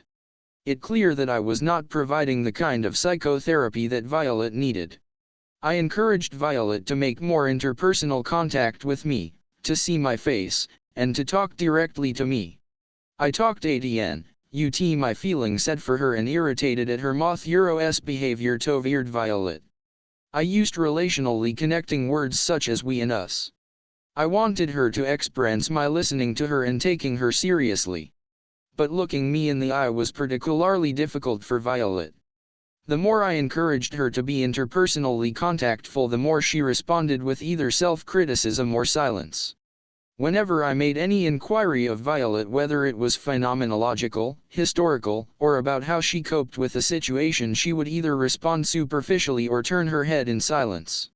Throughout the first year and a half of our work together, I asked Violet many questions about her childhood and the nature of various interactions within her original family. I received abbreviated responses. Our sessions continued to be filled with many stories of her current life. Session after session I listened intently to Violet's descriptions of what was happening to her two children, her discontent with her husband, and her difficulties with writing and food. Not only did she repeat stories, but, as time went on, the stories became more elaborate. Sometimes Violet did not remember what we had previously spoken about. It was as if she had not been present. I was concerned about her continued self-criticism and spent time in each session challenging how she negatively defined herself. I questioned myself as to why she continued coming to our psychotherapy sessions. I told myself that she must be receiving some benefit. She never missed a session. And I wondered about Violet's unrequited relational needs and if she was unconsciously struggling to make an impact on me, or to define herself, or to find security. When I asked Violet to evaluate her experience of our psychotherapy sessions, she was pleased. She said that they were much more helpful than her previous attempts at psychotherapy. I was amazed. What was helpful? When I asked for details, she could not what she meant. All my attempts to make this psychotherapy seemed like a failure to me. I felt inadequate. Yet Violet continued to come to our sessions in spite of her husband's many attempts to stop the psychotherapy. Useful metaphors. We continued in this same pattern for almost 2 years. At that time I was studying psychoanalysis, particularly the British object relations perspective, Greenberg and Mitchell, 1983, Cohan, 1986, Sutherland, 1980. I was impressed by the writings of Michel Baudelaire, 1968, Ronald Fairbairn, 1952, Masud Khan, 1963, 1974, Margaret Little, 1981, Ian Sutai, 1988, and Donald Winnicott, 1974. I particularly admired the writings of Harry Guntrup, 1% 8, 1971, and his descriptions of working with clients who withdrew from relationship in a schizoid compromise, 1962, p. 277. Jeremy Hazel, 1994, collected several journal articles by Guntrup that depict how he developed an understanding of the schizoid phenomena and suggested a relational orientation to psychoanalysis. Donald Winnicott had used the terms true self and false self to describe the fragmentations in an individual's when there is an emotionally overloading disruption in the child's internal stability and sense of self. 1965, p. 147. Winnicott depicted the true self as the source of needs, feelings, and spontaneous self-expressions that become split off, disavowed, an equivalence of complete psychic annihilation. And Mitchell, 1983, p. 194. Winnicott delineates the false self as the type of person who hides behind an emotionless facade, who cannot allow themselves to either spontaneous or relaxed and quiet because they are constantly attending to the criticisms and demands of significant others. I realized that these theories were only an approximation of what happened within my clients when as a child they lived with constant misattunement, ridicule, and stress. However, the theory served as a useful metaphor in guiding my therapeutic involvement with my clients. The theory was also helpful because it stimulated my thinking about early relational disruptions, intrapsychic processes, and archaic forms of self-stabilization. I was faced with a puzzle: was polite and proper presentation her true or false self? Did Violet have a true self? If so, who was Violet's true self? What sort of neglect or trauma would force the true self into hiding? If there is a hidden true self, how could I build a healing relationship with the emotionally authentic Violet? Did the so-called false self serve necessary functions, or was it pathological? What if the concept of true self and false self did not represent what was occurring inside my client? How could I then make sense of her stories, the lack of interpersonal contact, and the absence of any vitality, emotions, or vulnerability? Playing with this puzzle enabled me to expand my thinking. I explored the theory of true self and false self from a non-pathological perspective, a perspective that redirected attention to the concept of self and relationship. Who we are is always contingent on the other people with whom we have been in relationship, therefore our sense of self is always created in each relationship. This concept of self in relationship inspired me to re-examine my attitude and way of working with Violet. I was uncomfortable with the terms true self and false self. They did not depict how I experience my client's. The words false self imply deceit, whereas true self implies something worthwhile. These terms seem to suggest that something was wrong with the person who had a false self. Perhaps Winnicott's false self had some important homeostatic functions such as stabilization, regulation, continuity, or pseudo-attachment. Keeping Winnicott's ideas splitting in mind, I thought about two of Violet's sense of herself. She had a social self that achieved a semblance of relational attachment by accommodating to the requirements of significant others. And she also had a vital and vulnerable self that subliminally feelings, needs, and energy but remained protectively internal and isolated. I began thinking of Violet, and, later, other clients like her, as someone who learned to hide her vitality and vulnerability. She created a scryal facade, i.e., false self, in order to give the impression of some form of relational attachment, a persona that anxiously adapted to the expectations of others, while hiding her own sensitivity and vitality. Her attachment pattern was isolated. Different from either an anxious or avoidant attachment pattern, because Violet longed for a comforting relationship. Ainsworth et al., 1978. Violet's isolated attachment pattern was the result of childhood attempts to self-stabilize and self-regulate her fear of being invaded and controlled. Erskine, 2009. An essential psychotherapy were Donald Winnicott, Harry Guntrup, and the other writers describing my client Violet? I thought so. Even though these authors provided some general guidelines ALN/UT psychotherapy for clients who managed their life via a schizoid process, I was left without a specific therapy plan. Guntrup, 1968, described how a person is driven into hiding out of fear and then experiences a deep, sequestered loneliness that drives him or her out of hiding back into an adaptive interface with the world. Such a person is constantly caught in the struggle between hiding or connecting to others, but in an adaptive way. Guntrup and Hamel, M.4, defined the psychotherapy oft schizoid paroxysm as the provision of a reliable and understanding human relationship of a kind that makes contact with the deeply repressed traumatized child in a way that enables one to become steadily more able to live, in the security of a new, real relationship, with the traumatic legacy of the earliest formative years, as it seeps through or erupts into consciousness. It is a process of interaction, the function of two variables, the personalities of two working together towards free spontaneous growth. p. 366, Winnicott described the essential ingredients of an in-depth psychotherapy for clients who manifest a schizoid process as providing a respectful, understanding, reliable environment, one that the client never had and needs if he or she is to redevelop out of inner conflict and inhibitions. Such an environment allows the person to find out for theirself what is natural for them. Both Guntrup and Winnicott encouraged a psychotherapy that focuses on the internal paroxysms and not on cognitive insight or outcome, a psychotherapy that provides a healing relationship to a traumatized and psychologically fragmented client. Hatzl, 1994, Little, 1990, Winnicott, 1965. I was impressed by the loving commitment that these psychotherapists had for their clients. I too felt a profound responsibility to Violet even though I was confused, felt drowsy, or searched for how I could help her change.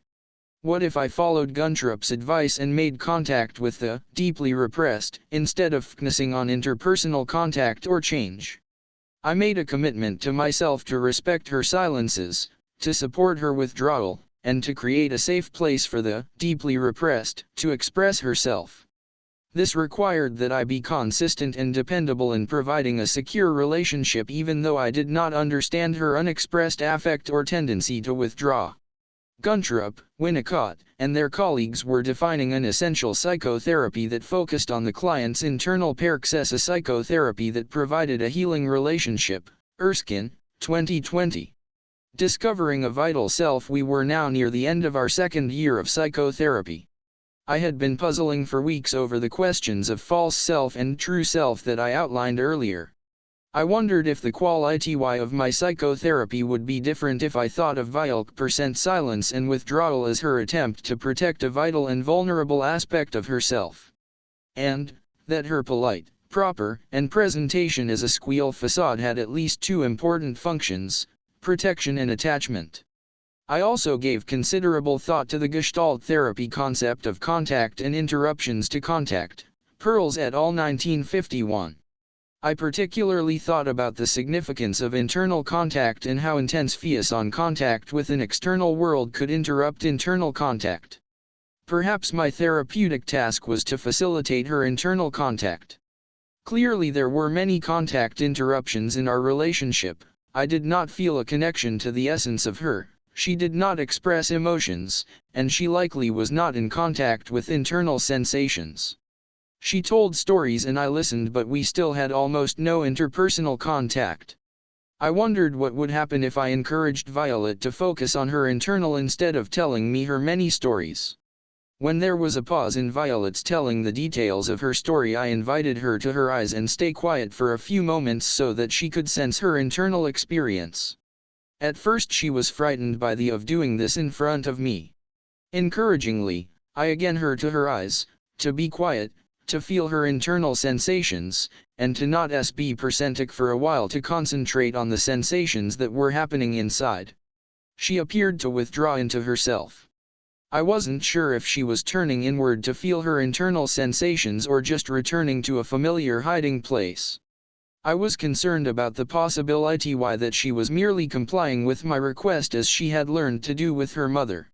She remained quiet for a few minutes. She then her eyes to see if I was still present. I assured her that I would stay present as she went inside. We experimented with her closing her eyes and going to what she called her quiet place. At first she was able to withdraw for only a minute. And little by little we extended the time to several minutes. By the end of thesis Zion she said that it was a quieting. I was not sure what her words meant, but her body seemed softer, more relaxed. The next session began with Violet again telling a detailed story of her family life. After a short time I interrupted by asking Violet about her experience in the previous session. She said that she was afraid to go internal in front of anyone because what I have inside is private. No one can know it. I asked her about how she experienced me in the previous session when she was in her quiet place. She said that she was scared, but it was okay because you did not try to control me. It was evident to me that Violet's quiet place was her attempt to self-stabilize and create a place of security. I told Violet that I thought it was important she visit her quiet place and that we explore what she was. I also said that I was willing to accompany her and I promised that I would do my best to not invade her. I also talked about how we had been rehashing stories about her family and that in my evaluation not much had changed in the past 2 years. She disagreed with me and said, "You listen to me. You never criticize or define me. You are gentle with me. That is why I come back." We concluded this session by agreeing that we had seldom talked about her internal experiences and that in the previous session we had begun an infant exploration. In the next session I invited her to with closing her eyes and attend to her internal sensations. I told her that I would remain physically still but that I would watch over her in a protective way. She then withdrew into her quiet place and remained in silence for 15 minutes. When Violet her eyes she told me that I had discovered her secret. My quiet hiding place. It has been my private place, all my life. In the next several months we often experimented with Violet withdrawing from external contact and making internal contact with her feelings, needs, and experiences. In the of our experimental work she was without any words. She had sensations in her body but she did not know how to speak about them. Violet described her quiet place as in her with the covers and pillow pulled over her head. In one session she said, "Are a lot of things in there that I don't want to feel."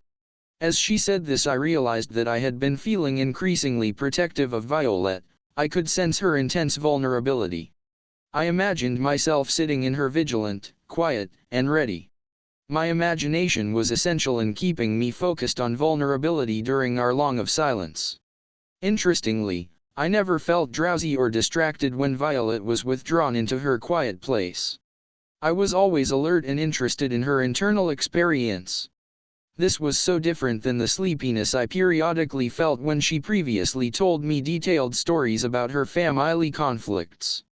Whenever Violet was telling me her current, day-by-day stories I watched for the little signs indicating that she was withdrawing, such as averting her eyes, leaving long pauses, or jumping from one story to another. She was telling me in a coded way about the attachment disruptions in her life and her attempts to feel secure. Her stories were a metaphorical message to me how she required my sensitivity to her unique rhythm and her need for security in our relationship. Now, in most of our sessions, I reserved some time to invite Violet into her vulnerable place. My task was to be patient, to respect her silence, to provide time for Violet to make internal contact, to encourage her to feel both the internal safety of her quiet place and the safety of our relationship. I spoke to her in a soft, reassuring voice with statements such as, "It's important to have a quiet place, it's so necessary to feel safe inside, there is no need to hurry, and, I am right here watching over you." I talked slowly and with a voice tone I might use if I were talking to a frightened child. I provided long pauses between my statements to allow Violet time to experience and process any affect related to what I was saying. As Violet withdrew into her imagined bed, covered by blankets and pillows, I relaxed and did some deep yoga breathing to keep myself centered and fully present. I kept my eyes on her all the time and listened to her sighs and other soft sounds while I watched her physical movements. I did not try to make something specific happen. But I wanted to create the time and place for Violet to feel both the security of her quiet place and my non-intrusive, caring presence. As the months progressed, I discovered that her quiet place was not quiet. It was also a place of fear, sadness, and profound loneliness. In some sessions when Violet withdrew to her bed and covers, she was desperate to her mother's control. She had many examples, at various ages, of how hurt she felt by her mother's criticism. From deep in her chest she would cry with spasms of heartbreak, sorrow, and loneliness. In the beginning of this therapeutically supported withdrawal, her cry was without sound. In subsequent sessions her cry a full cry. I remained present, listening, and ending with calm passionate sounds and mirroring what she had been feeling. It then became apparent to me that her highly detailed stories, her quickly jumping from one story to another at a speed that did not allow for any dialogue, was an unconscious strategy to not feel her loneliness. She was unconsciously looking for interpersonal connection and simultaneously fearing any human closeness. On some occasions, after a long of what she called going internal, Violet would make sounds that were a combination of mournful crying and disgust. These sounds were accompanied by gestures of petulation with her hands. She was without words to express her diversity of feelings. She often emerged from her withdrawal in physical and emotional distress, struggling to tell me about the various incidents of neglect and the constant criticism from her mother. My task throughout all this therapeutically supported internal work, like the task of parents with young children, was to help her develop a language so that she could communicate her internal distress and needs, her vitality and vulnerability. As our psychotherapy continued in the following months, Violet actively expressed an array of. In some sessions she would withdraw into the vulnerability of her internal world, a world in which she remembered being terrified of mother coming physically close to her. Violet, how she would try to escape her mother's touch and mean words by imagining that she was in her bed with the covers pulled over her head. She was proud as she reported how she could hide in bed even when sitting at the family dinner table. Violet had changed. On some days she could now describe her experience. She could tell me about what had happened to her, describe some physical sensations, and express what she was feeling. Learning from the client, when I first learned to support Violet's withdrawal into her quiet place, I often made phenomenological inquiries such as, "What are you feeling?" or "What do you need?" Erskine and Morsand, 2022, Erskine et 1999. I discovered that my inquiries interrupted Violet's withdrawal. She would open her eyes and start to tell me some story about her current life rather than respond to my inquiry. Phenomenological inquiry was an essential form of connection with most of my clients. Erskine and Morsand, 2022, Erskine et al., 1999. I was curious as to why my phenomenological inquiries were not working with Violet. I realized that there had been an important theme in the stories Violet had been telling me over the past 2 years. Her mother and husband constantly her. They defined who she was. As a child, and now as a wife, she struggled to conform to their definitions of what she should feel and how she should think and act. Violet described how the only freedom she had from their definitions was when she withdrew into her quiet place, not having to accommodate herself to their definitions and expectations. I pointed out that the theme of being labeled and defined was present in many of her stories and that perhaps my inquiry was similar. My inquiry as a definition of her, sometimes as a demand that I be different. Over the next few sessions we made some fascinating discoveries about our relationship. When I would ask Violet, "What are you feeling?" she translated it to mean, "What you are feeling is bad." When I inquired about what she needed, she interpreted my question to mean that something was wrong with her for having needs. When I inquired about her physical sensations, she tensed her she did not know how to act. Violet was constantly accommodating, altering herself to fit what she imagined were my expectations of her, a clear example of transferring old emotional memories into our relationship. At first, understanding the transference was difficult for Violet. She could not see her own reactions, although she could experience the juxtaposition between my behavior and the criticizing, controlling, and judgmental behavior of her family. She began to be more relaxed with me and was more willing to spend time in her quiet place. I experimented with limiting the amount of phenomenological inquiry I was using with Violet. When she would withdraw into her quiet place, I was silent, observant, present, and feeling protective. At first, my not inquiring provided Violet with an opportunity to go deeper into her internal experience. She could feel her sadness and fear. When she was withdrawn, imagining hiding in her child slow would alternate between frightened ut making any sound and then quietly crying. But eventually she became worried that my silence meant that I had gone away. I was in a dilemma. If I inquired, I interrupted her internal experience. If I was silent, she would interrupt her withdrawal because she was worried that I was not present. In another session, I invited Violet to withdraw to her safe bed. There was about 15 minutes of silence wherein I caringly watched over her in the same way that I watched over my children as I sat by their bed at night when they were sick with a fever. I watched Violet's labored breathing and the tension in her clenched hands. I made a statement, "You must be so scared." Violet guided her head to indicate agreement. I was surprised, since I realized that I had just defined her experience. A couple of minutes later I again said, "You must be so scared. It is important to have a safe hiding place." She again nodded her head. After another 2 minutes of silence I again said, "It is so important to hide in your quiet place, particularly when you are sad." She again exploded, her breathing returned to normal. She unclenched her hands. When Violet opened her eyes, she said my description of her internal experience was important because it meant that I her and that she was not all alone. I was surprised. We discussed how my description of her internal sensations was different from her mother's and husband's criticizing definitions of her. She described my voice as tentative and my tone soft, not a definite, authoritarian voice that she was used to in her family. Later, with other clients who used relational withdrawal to self-stabilize, I again discovered the effectiveness of using therapeutic description as I learned to do with Violet. Therapeutic description provides the client with validation of their often unspoken emotional and physical experience. It is based on attuning ourselves to our client's fine unverbalized sensations and experiences and helping the and form a language to talk their physical and emotional sensations. It offers an understanding so that the client can further articulate their previously unspoken experiences and the profound effects of relational disruptions.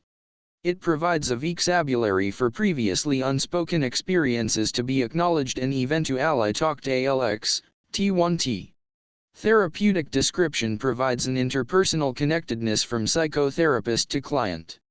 It is not the same as interpretations or explanations that are given to other of clients to enhance their cognitive understanding of psychological dynamics.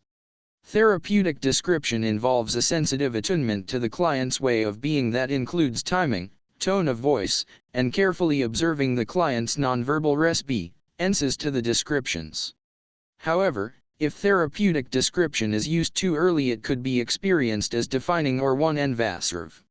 Violet provided the definition of description when later in the psychotherapy she told me how she experienced my comments, "It is as though you knew my internal experience. My fear of relationship, the safety in silence, the importance of hiding, and the depth of my loneliness. You helped me find the words to talk about my inner life. Now I am more alive most of the time." In summary, Violet continued her psychotherapy for 4 years. We had many sessions where she would go to her quiet place, sometimes for 20 to 30 minutes. During these long periods of silence I practiced how to be therapeutically quiet, to not intervene, to tolerate my uncertainty what was happening within Violet. I spoke. But only to reassure her that I was watching over her or provide some sparse descriptions.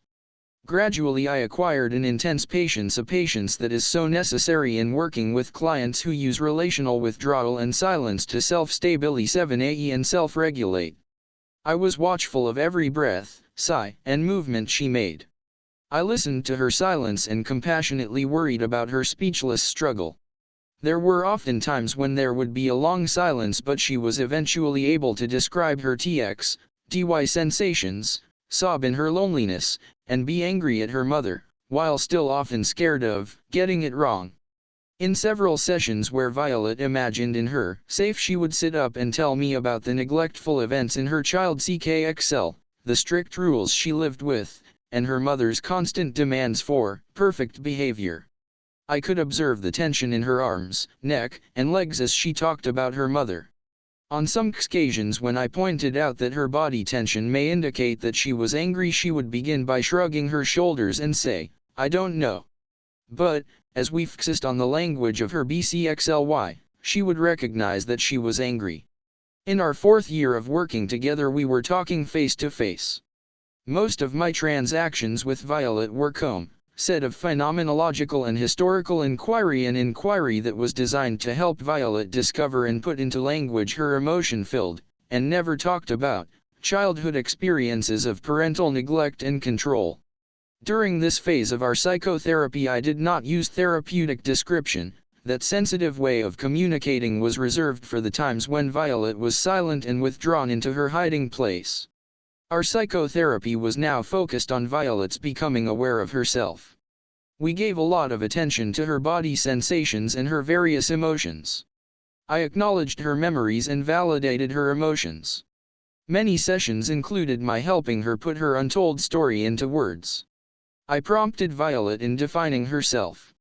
I shared with her how she had influenced me and how I had to change the orientation of our psychotherapy. At first Violet did not believe me, but she eventually said, "In the beginning you wanted me to do something different, something I didn't know how to do, just like the other therapists. But then you changed. You got softer and quieter. That helped me be me. Did you really change Bika LLSE of me?" In response to my various inquiries, she told me stories about her marriage relationship. I could hear Violet's anger at her husband's criticism and control. She was still reluctant to do any active anger work, but she was now able to say, "I don't like it," and "I don't want it." She and her husband began to have arguments for the first time in their almost 30 years of marriage.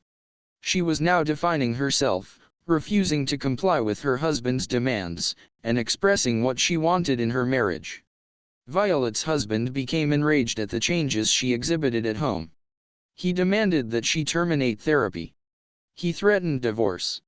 She was terrified about being alone. At the beginning of the next meeting, she shcn with fear as she announced that this was her last psychotherapy session. She said that her husband had intensified his demands that she stop the psychotherapy. A wave of sadness swept over me. Violet had made some significant growth in her ability to express her vitality and vulnerability. At least in my presence she was neither putting on a social mask nor withdrawing. She had changed significantly. I did not know what to say to relieve her distress. I was dismayed, our ending was so abrupt. A few years later I met Violet on the street. She told me that she was living alone in her own apartment and that it was she who had initiated their pending divorce. Her husband was now opposed to the divorce, but she was determined. She angrily said, "I've had it with his control. I'm now almost 60 and it's time I live my own life. I'm coming back to see you once this is all over. I have more work to do." Although I never heard from Violet again, I will always be grateful that she taught me about the schizoid process and the importance of the psychotherapist supporting the client in making internal contact with the vital and vulnerable self. I came to appreciate the therapeutic results when I am attuned to my client's silence. I rediscovered the profound effects of relating to my clients with a non-pathological references. Ainsworth, M.D. Esplahar, M.C., Waters, E., and Wall, S. 1978. Patterns of Attachment, a Psychological Study of the Strange Situation. Hillsdale, New Jersey, Lawrence Earl Baum. Balint, M. 1968. The Music Fault. London, Tavistock. Erskine. R.G., 2009. Life Scripts and Attachment Patterns, Theoretical Integration and Therapeutic Involvement. Transactional Analysis Journal, 39:207218. Erskine, R.G., 2020. Relational Withdrawal, Attunement to Silence, Psychotherapy of the SKID Process. International Journal of Integrative Psychotherapy, II, 1428. Erskine, R.G. and Morsand, J.P., 2022. IHE Art and Science of Relationship, Practice of Flow-Integrative Psychotherapy. Bicester, UK, Phoenix. Erskine. R.G., Morsand, J.P., and Trotman, R. In 1999. Beyond Empathy. A Therapy of Contact in Relationship. New York, Routledge, 2023. Fairbairn, W.R.D., 1952. Psychoanalytic Studies of Personality. London, Routledge. Greenberg, J.R., and Mitchell, S.A., 1983. Object Relations in Psychoanalytic Theory. Cambridge, Ma, Harvard University Press. Guntrup, H., 1962. The Schemid Compromise and Psychotherapeutic Stalemate. British Journal of Medical Psychology, 35:273-87. Guntrup, H., 1968. Schizoid Phenomena, Object Relations, and the Self. Madison Court, International Universities Press. Guntrup, H., 1971. Psychoanalytic Theory Therapy and the Self, New York, Basic BCU, K.S. Hazel, J., 1994. Personal Relations Therapy. The Collected Papers of H. J. S. Guntrup. Northvale, New Jersey, Jason Aronson. Kahn, MMR, 1963. The Concept of Cumulative Trauma. Psychoanalytic Study of the CJ1 ILD, 18:286-306. Kahn, MMR, 1974. The Privacy of the Self. London, Hogarth. Cohan, G., 1986. The British School of Psychoanalysis. New Haven Court, Yale University Press. Little, M.I., 1981. Transference Neurosis and Transference Psychosis. New York, Jason Aronson. Little, M.I., 1990. Psychotic Anxieties and Containment, A Personal Record of an Analysis with Winnicott. Northville, New Jersey, Jason Aronson Pearls, F.S., Hefferline, R.E., and Goodman, P., 1951. Gestalt Therapy, Excitement and Growth in the Human Personality. New York, Julian. Stolaro, R.D., Brandhaft, B. and Atwood, G.E., 1987. Psychoanalytic Treatment, An Intersubjective Approach. Hillsdale, New Jersey, The Analytic Press. Sutherland, D., 1980. The British Object Relations Theorists, Balint, Winnicott, Fairbairn, Guntrup. Journal of the American Psychoanalytic Association, Sutai, L.D. The Origins of Love and Hate. London, Free Association. D., 1965. Rational Processes and Environment, Studies in the Theory of Emotional Development. New York, International Universities Press. Winnicott, D.W., 1974. Fear of Breakdown. International Review of Psychoanalysis, I. 103107. Chapter 4 Engaging with the Schizoid Compromise. Ray Little. Achard Erskine, 2020, recently invited me to R&D to an article he has written ADN, UT his treatment of a schizoid client. We were both on a panel 20 years ago at a transactional analysis conference in San Francisco, the theme of which was schizoid processes. The conference were published as a theme issue of the Transactional Analysis Journal, Dahlenbach, 2001. It seems timely now to revisit some of those ideas, having worked extensively with them in the interim, and to share some current thoughts about schemid processes. In Erskine's 2020, entitled Relational Withdrawal, Attunement to Silence, Psychotherapy of the Schizoid Process, he presented the case of Violet and described how that work taught him the significance of relational withdrawal and the importance of attunement in psychotherapy. Erskine's article provoked me to focus particularly on the notions of the schizoid compromise, withdrawal, and treatment considerations. I.e. schizoid behavior is marked by withdrawal and inability to form close relationships. There is a consuming need for object, but attachment threatens the schizoid with the of self. Seinfeld, 1991, p. 3. I.e. person protects themselves by withdrawing from social contact. In my article, Schemid Processes, Working with the Defenses of the Withdrawn Child Ego State, Little, 2001, I examined several theoretical descriptions of schizoid processes. I pointed out how the term schizoid has been used to describe both a personality structure and psychological. Melanie Klein, 1946, employed the term both to refer to a splitting mechanism and to describe a developmental position. In discussing the splitting of the self, she highlighted how the other is experienced as a persecutor. Fairbairn, 1932, described three prominent characteristics of schizoid personalities: an attitude of omniscience, detachment, and a preoccupation with fantasy and inner reality.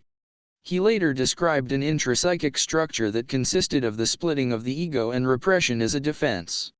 He pointed out that schizoid may appear to fulfill a schial role with others with what seems to appropriate emotion and contact while actually remaining detached.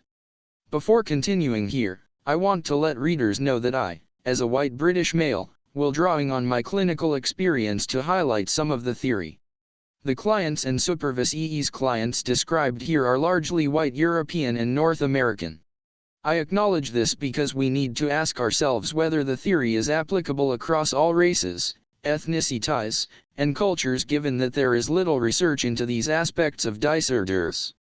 However, some papers relevant to these issues have been published in the last decade, including Hossain et al., 2018, McGillaway et al., 2010, and Newhill et al., 2009. Developmental theory. A variety of theoretical models can drawn on to elucidate the developmental history involved in schizoid processes and personalities. Fairbairn, 1952, Guntrup, 1968, Kernberg, 1984, M. Klein, 1946, R. Klein, 1995, McWilliams, 1994. Some of them refer to schemid mechanisms, whereas others refer to schizoid personality disorders.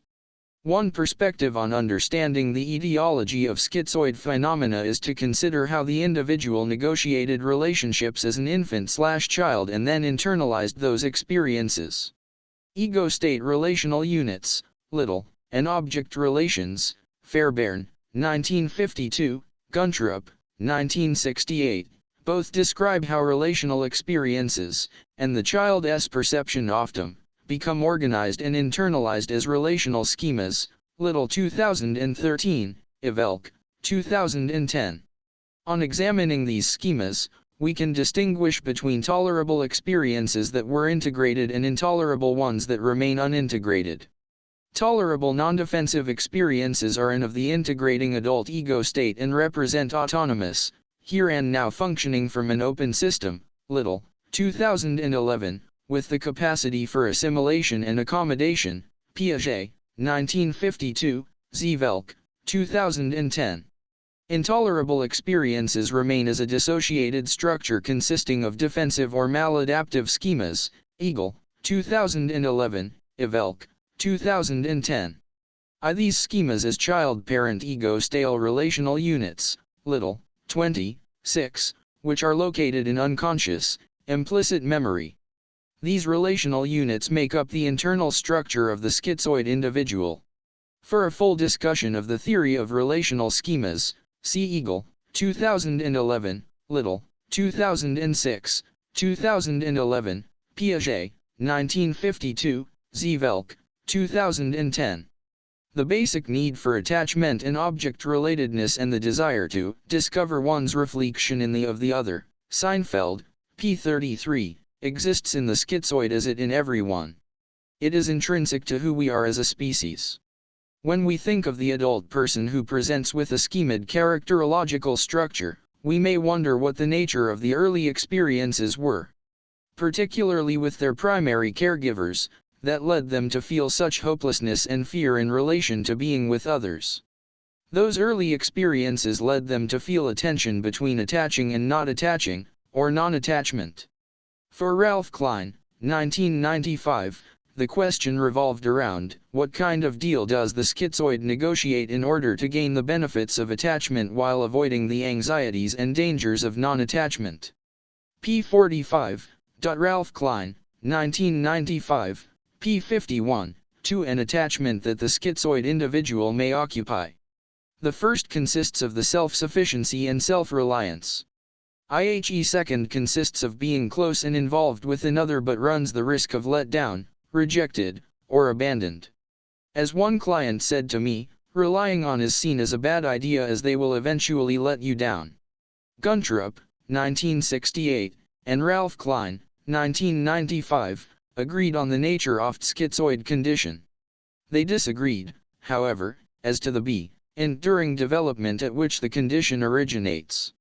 Guntrup, following Fairbairn, 1952, suggested that in response to the traumas of postnatal life, we develop a split structure that he described as the schizoid position. This refers to the primary structuring of the if the schizoid position develops to an extreme extent, Gomez 1997, p. 66, it may become the schizoid personality. For Klein, 1995, pages 4041, the condition occurs during the rapprochement phase of development. He stated that schemed personalities are aware of the two sides of their dilemma, thus indicating a certain degree of psychological separateness. They are also aware of the difference between external reality and their internal world, which, as Klein stated, reflects difficulties emanating from the rapprochement stage, Mahler et 1971. However, my experience is that more severely withdrawn and introverted schizoid personalities do not seem to experience the two sides of dilemma as Klein described it. They seem to only occupy the non-attachment side. It is as though they have relinquished any desire for attachment. In this way, Cleelfie notion that the schizoid develops at the rapprochement phase does not account for my clinical experience of working with schizoid personalities with Wallorn. There seems to evidence of earlier trauma and relationship failings. I agree with Kernberg and his colleagues, who suggested that schizoid personalities, like other personality disorders, Clark and et al., 2006, rely on more primitive defense mechanisms, e.g. projective identification, which suggests an early developmental struggle/failure. In light of this, it may be that Klein was describing more integrated personalities. Structure of the mind. Many of my schizoid clients have felt safest when they are at home, with solid walls around them for protection. As children, they would frequently withdraw to their aerodromes, or somewhere similar, to feel safe, often playing on their own. For example, Nicola worked as a doctor and was proud of her care for her patients. This care was something that she did not receive from her parents when she was a child. Her mother was cruel, violent, and unpredictable. As an adult, Nicola was phobic about socializing with people. She also located the cruel object of her in animals and was fearful of them. She hated dogs and would not go near them, particularly if they were not on a leash. She viewed them as unpredictable and vicious. As a result, she would not go into her Ural Park unless she was accompanied by her husband. Nicola's withdrawn state of being in exile was linked to her experience of a cruel and unpredictable mother. My counter-transference picture of Nicola's child Thslo was of her in a cot terrified of the world around her as represented by her mother. Mary O'Reilly Knapp, 2001. Who was also on the 2000 panel in San Francisco with me and Richard Erskine, described the schizoid individual as an encapsulated self, hidden from the world and even from himself or herself, p. 44. She saw the schemid's withdrawal as an autistic encapsulation, that is the psyche's primitive form of organization and the earliest form of withdrawal, p. 46. If the person's as a child and the idea of closeness to others as an adult does not involve the internalization of a caring relationship, and instead is experienced as some kind of master-slave relationship, R. Klein, 1995, this often results in an internalization of a bad object relationship as described by Fairbairn, 1952. He saw the good object internalized as memory, whereas the bad object relationship is internalized in a much more vital and fundamental sense than memory alone, as cited in Guntrup, 1968, pages 21-22. Perhaps what Fairbairn was referring to was that a good object is experienced as benign, whereas a bad object is experienced more intensely and is profoundly charged with affect and frustrated needs.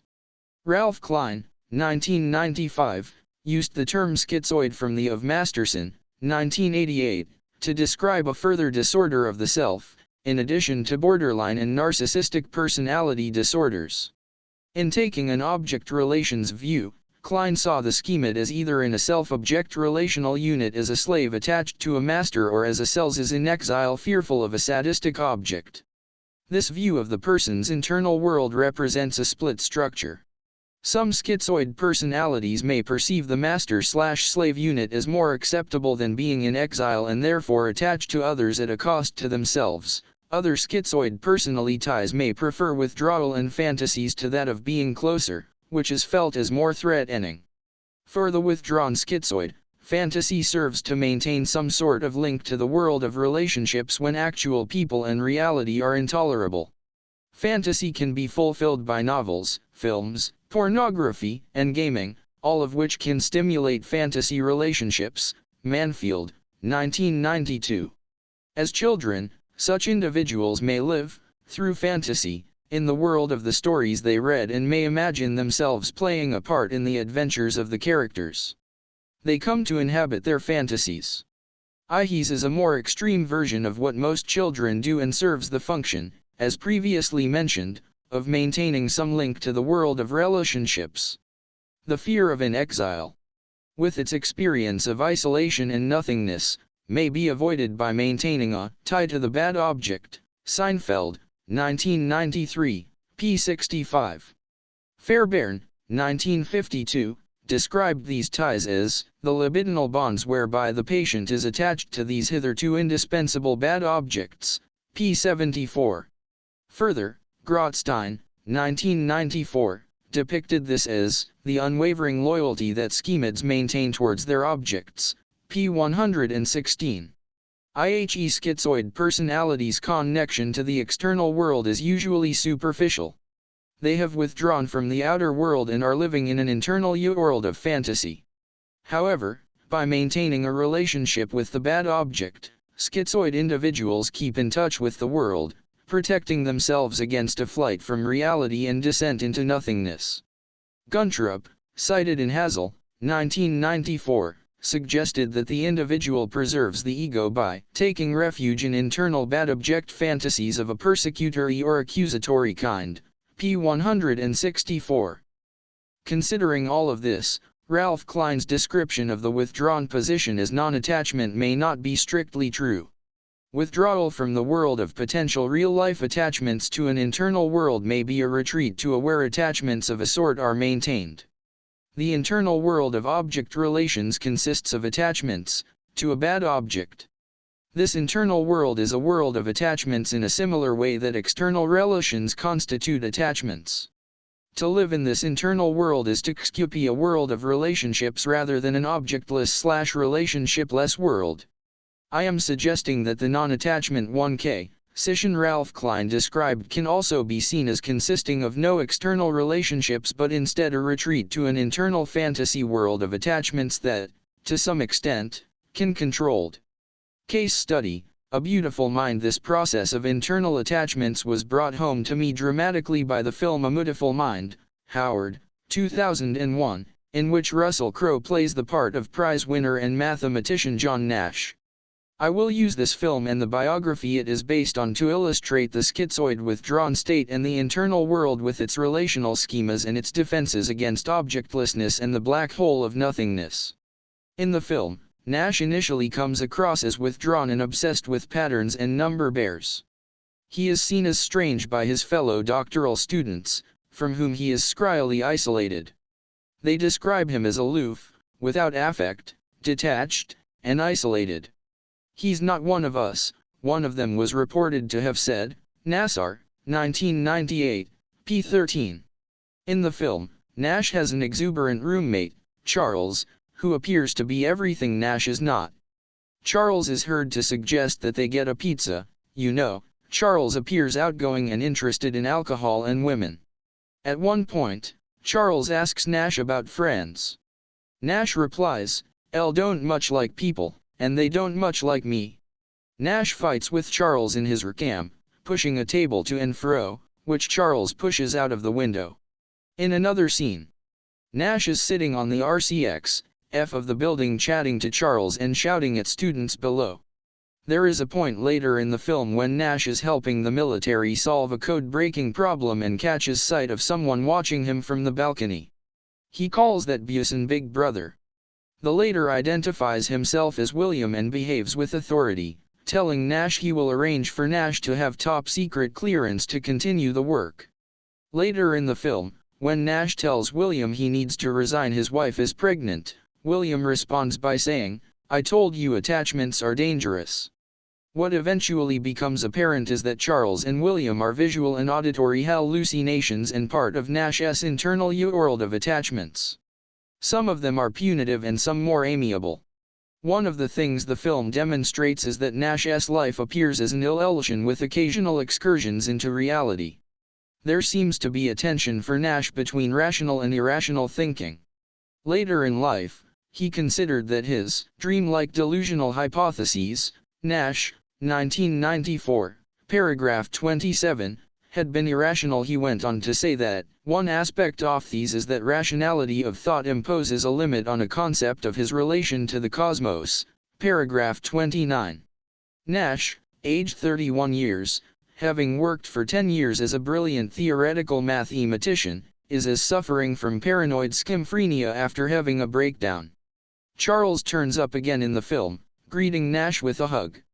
Charles is accompanied by his niece, who expresses feelings with Nash, something he does not seem to a great deal.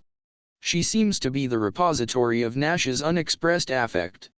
As Nash later moves into remission, he realizes that, although he continues to see her over many years, she does not age. These characters are externalizations of Nash's internal world, his world of attachments and containers for his disavowed affect, attachments that, I suggest, are preferable to the black hole of nothingness. Nash's internal world is also a world of patterns and numbers, which is where he seems to feel safe and at home. When Nash was a child, his parents were worried T1T him. He had a lack of childish pursuits and friends. Nassar, 1998, p. 32.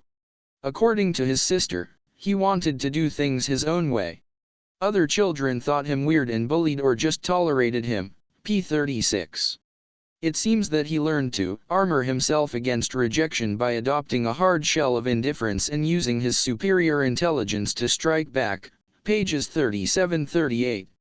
Nash used his superiority, standoffishness, and occasional cruelty to manage his loneliness, thus maintaining his self-esteem, p. 38.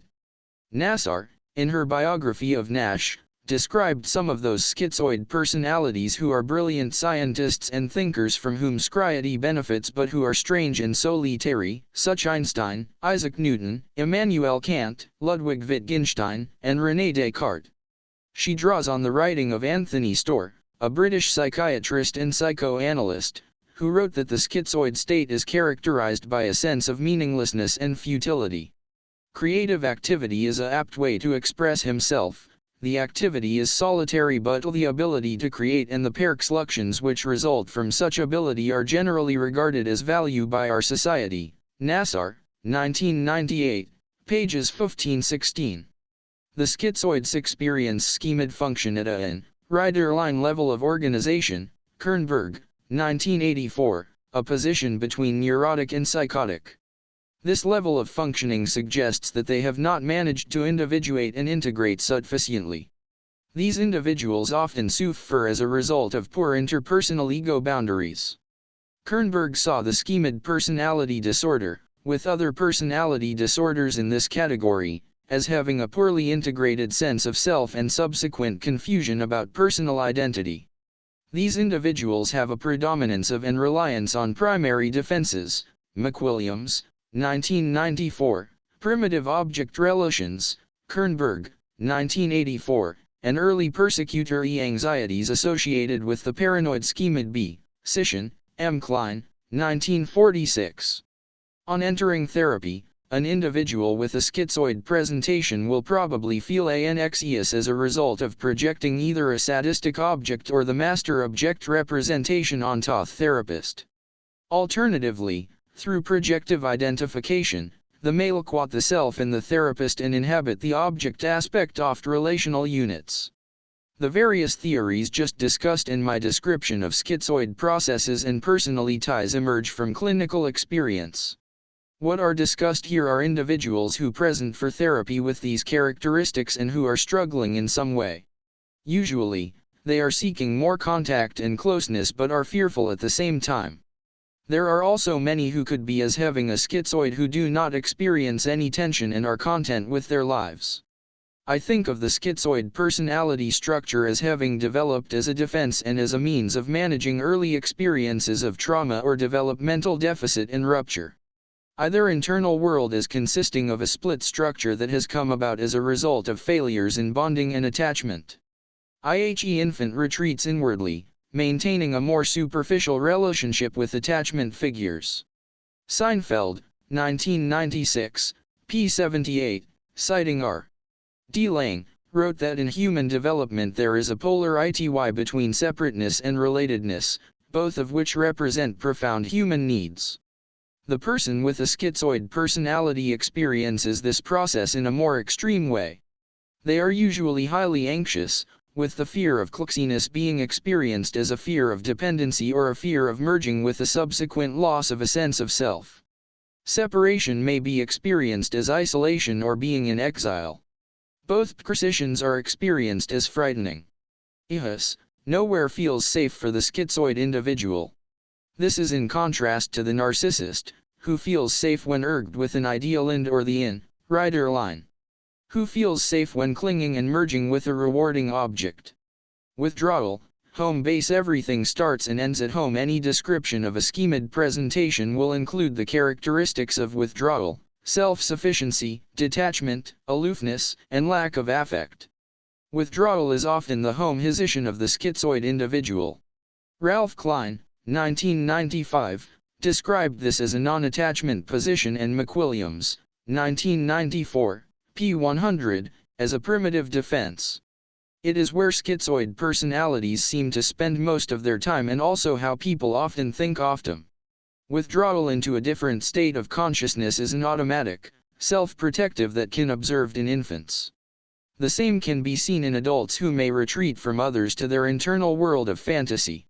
Some infants' temperament may lead them be more inclined to withdraw, and there is some suggestion that they may particularly sensitive. McWilliams, 1994, p. 100. For example, I often see a certain man who lives in our locality walking around the streets. He wears the same clothes of the year, and his unkempt gives him a medieval appearance. I have never seen him with anyone. We nod at each other as we pass, occasionally exchanging a light greeting. I make a point of saying hello, but nothing more is said. He walks on, not really looking at people. He buys his lunch at a local shop and then eats it sitting on a park bench. He does not appear to work. My fantasy is this is the sum of his life, that this is how he has time. I cannot imagine that he has ever had a relationship in his adult life. The appearance I am describing might be thought of as a more extreme withdrawn schemid presentation. I doubt that he and others like him would seek out therapy. He may not even be uncomfortable with the way he is. His position may be a result of how he negotiated early life experiences and his relationship with his caretakers. R. Klein, 1995. His is a severe, introvert schemed presentation, functioning in isolation, living in the citadel of his mind, perhaps living in imagination rather than in the external world with its of relationships. The dread of relationships with the possibility of being smothered, suffocated, possessed, empress-wand, or alx-absorbed, Guntrup, cited in Handel, 1994, p. 166, feels claustrophobic. This extreme schemed withdrawal was described by Guntrup, 1968, as follows: womb fantasies and/or the passive wish to die represent the extreme schizoid reaction, the ultimate regression, and it is the more common, mild characteristics which show the extraordinary prevalence of schemed, i.e. detached or withdrawn, states of mind, p. 58. In considering these disorders, the description and behavioral elements need to be combined with a phenomenological and intrapsychic analysis in order to fully understand and diagnose a schizoid personality disorder. Returning to Erskine's 2020 work with Violet, he initially focused on her withdrawal commonly exhibited by schizoid personalities. She was, for him, confusing and, at times, difficult. He described how in his work with her, he learned about relational withdrawal and the significance of attunement, particularly to silence, in psychotherapy, p. 14.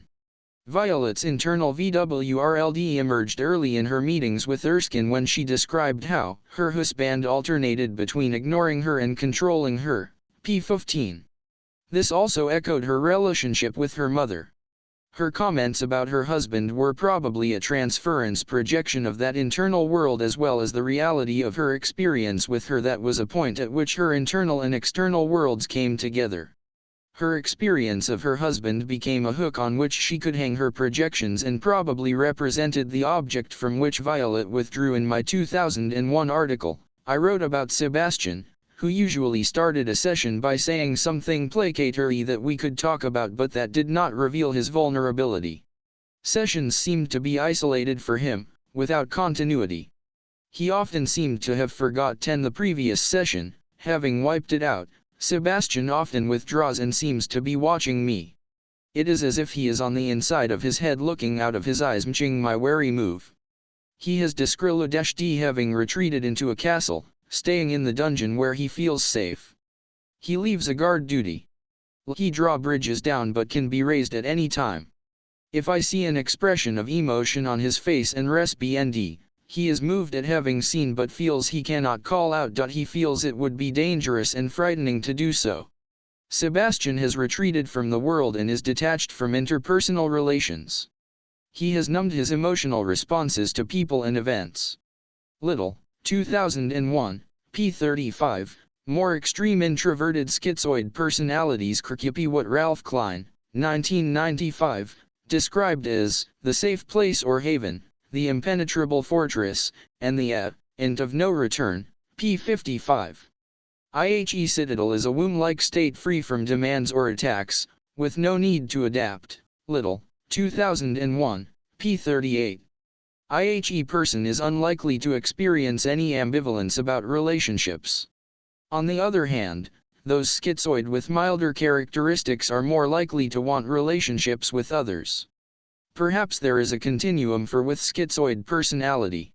At one end, more integrated individuals and, at the other, more severe presentations.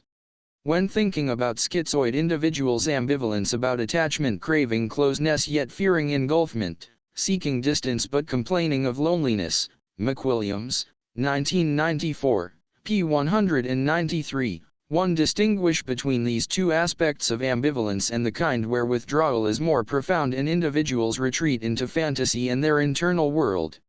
I refer to the latter as an introverted regressed schizoid, Guntrup, 1968, p. 42, someone who does without relationships.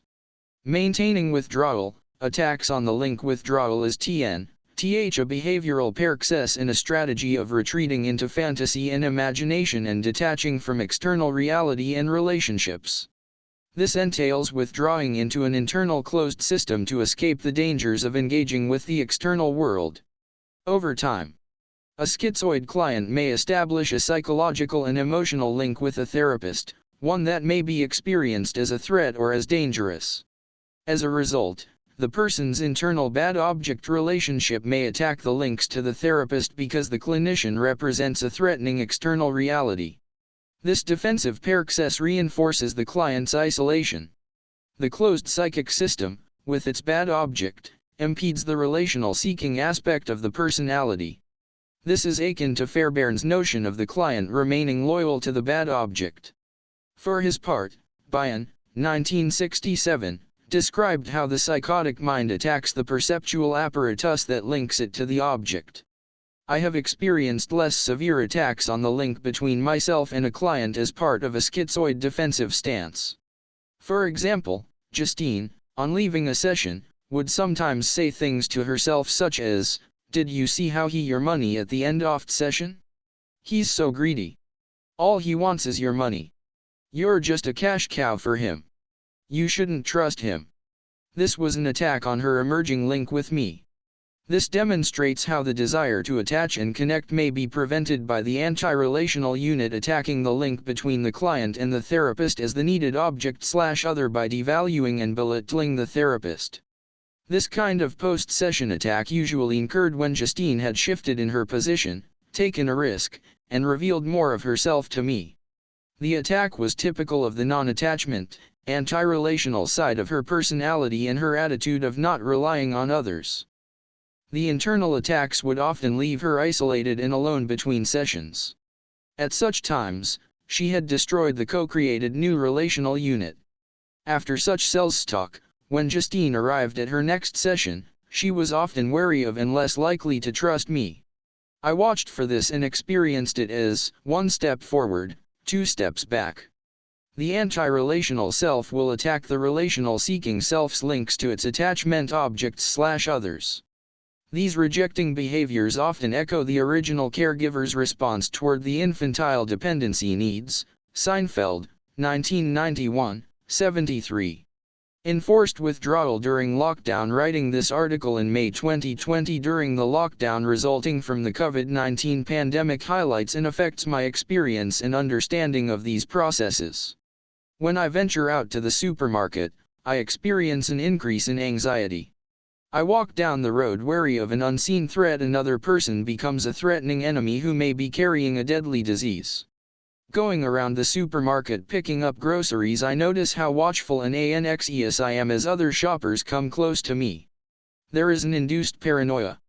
It is not until I return home that I begin to relax. I can imagine that this is not dissimilar to what less anxious schizoid experience much of the time when they are out among people, anticipating an attack and withdrawing to protect themselves from danger.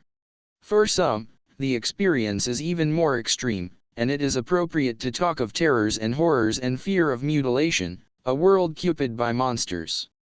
The difference for me during the pandemic is that my withdrawal is not something I chose but something that was imposed on me and is not my preference. Yet the danger is real. Needing to withdraw and isolate from face-to-face contact with clients, colleagues, and friends when personal contact involves the risk of catching a life-threatening virus has given me a perverted sort of empathy for the schizoid personality.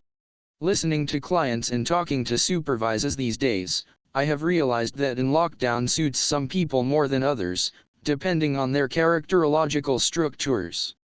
Another lockdown experience that spoke to the defense of withdrawal was something I noticed while working with clients remotely. Because of the isolation that I experienced, and the lack of contact with colleagues and friends, I had a growing desire to be friendlier with clients than I would be normally. I felt the impulse to reveal more personal circumstances and experiences that had nothing directly to do with the therapy. I would end the session by saying, "I'll see you next week," which is something I would not ordinarily say. What I understood was that my need for attachment, connection, and contact was emerging as a desire to self-disconnect as a result of my disconnection from friends and colleagues. It was also triggered by the abrupt end to the session. The process highlighted for me that, In a non-attached state, in this case imposed by circumstances, the need to connect was emerging and fighting to be met. I was thereby running the risk of a LX, Tundari crossing, little, 2020, and a loss of my therapeutic frame. Counter-transference reactions returning to Erskine, 2020, he wondered whether he had been caught in a counter-transference reaction with Violet through the methods he was using to treat her, which he appropriately discussed in supervision. The supervisor reiterated what Erskine had already been doing and did not address his lack of attunement to Violet, including during her long silences. Erskine, wondering what was missing in the therapeutic relationship, p16, and stated that he felt inadequate, p17. One aspect of Erskine's countertransference was that he wanted something to happen in the therapy, so he focused on expressive cognitive understanding and behavior change. In my own work, sometimes my countertransference reaction to a schizoid client who has withdrawn has been that I want to shake them up and have them engage more with me. I can find it difficult to stay involved with someone who lacks affect and is self-sufficient and self-reliant. As therapists, with such individuals we can often feel useless or superfluous. Other therapists have described the experience of frustration or even abandonment in the face of the client's lack of lively emotional engagement in the work. On the other hand, I have clients for whom my aliveness can be threatening, as if it were a prelude to danger, a sign that I will an intrusive or dangerous other. One of the things that helps me stay engaged in such situations is understanding the nature of the client's early trauma. With my client Sean, I recall wanting to disclose something of my working class background, which was very similar to his. I was fond of him and felt a desire to verbalize my warm feelings. It was difficult to sit with him session after session with his affectless presentation. At times I had the fantasy that expressing my feelings with him would somehow bring him alive, breathe life into his lungs. However, in fact, my presence was threatening to him. As described earlier, counter-transference reactions may include feeling tender while also struggling with how to connect and form a therapeutic alliance, as well as to understand the client's inner world without evoking much anxiety or detached. The danger is in treating the client as an object of interest instead of as someone wrestling with a dilemma with its dual anxieties and helping them make meaning of their experience. Schizoid dilemma. My clinical experience is that schizoid personalities who present for therapy often experience a dilemma, Fairbairn, 1952, Guntrup, 1968, with which they are struggling. On the one hand, the person wants connection and closeness but fears feeling unsafe, even entrapped. On the other, they want to withdraw and retreat into exile to feel safe with the accompanying experience of isolation and aloneness. Manfield, 1M, movingly described this process as too distant from people. He believes he will disintegrate, dissolve into oblivion, vaporize, be but too close to someone. He is afraid of being co-opted, used, swallowed up, devoured, totally appropriated. p. 215. This process also demonstrates attention, the needed relationship, that is, the desire for closeness, and the repeated relationship, little, 2011, with its fear of re-traumatization. Working as I do in the here and now of the transference-counter-transference relationship entails the therapist in the longed-for attachment object and the feared object. The more the therapist represents the longed-for other, the more he or she will be feared as the process begins to trigger memories of early traumatic experience. As the client allows the need for contact to emerge, they may also experience the fear of re-traumatization and the expectation that the therapist will let them down. The therapeutic paradox is that the more the needs emerge, the more the fear of re-traumatization is stirred. In the initial stages of therapy, the client has no idea that the therapist is going to be any different from those who were previously re-traumatizing for them. This represents a transference expectation. The therapist's stance when working with these presentations should include an understanding of this dilemma and the associated relational impasse, little, 2011. This understanding may be offered to the client as an interpretation. For example, the therapist might say, on the one hand, you have an anxiety about getting close, and on the other, you are anxious ALX, T1T being isolated. Being close means the schizoid individual has to face the fact that they cannot control the other and that being involved in relations HIBS runs the risk of being rejected, attacked, and/or experiencing pain. Some people prefer isolation rather than engaging with this process. For example, as a child, Marcia retreated to her room to avoid the demands of her parents, whom she described as misattuned and not interested in her, only in her older sister.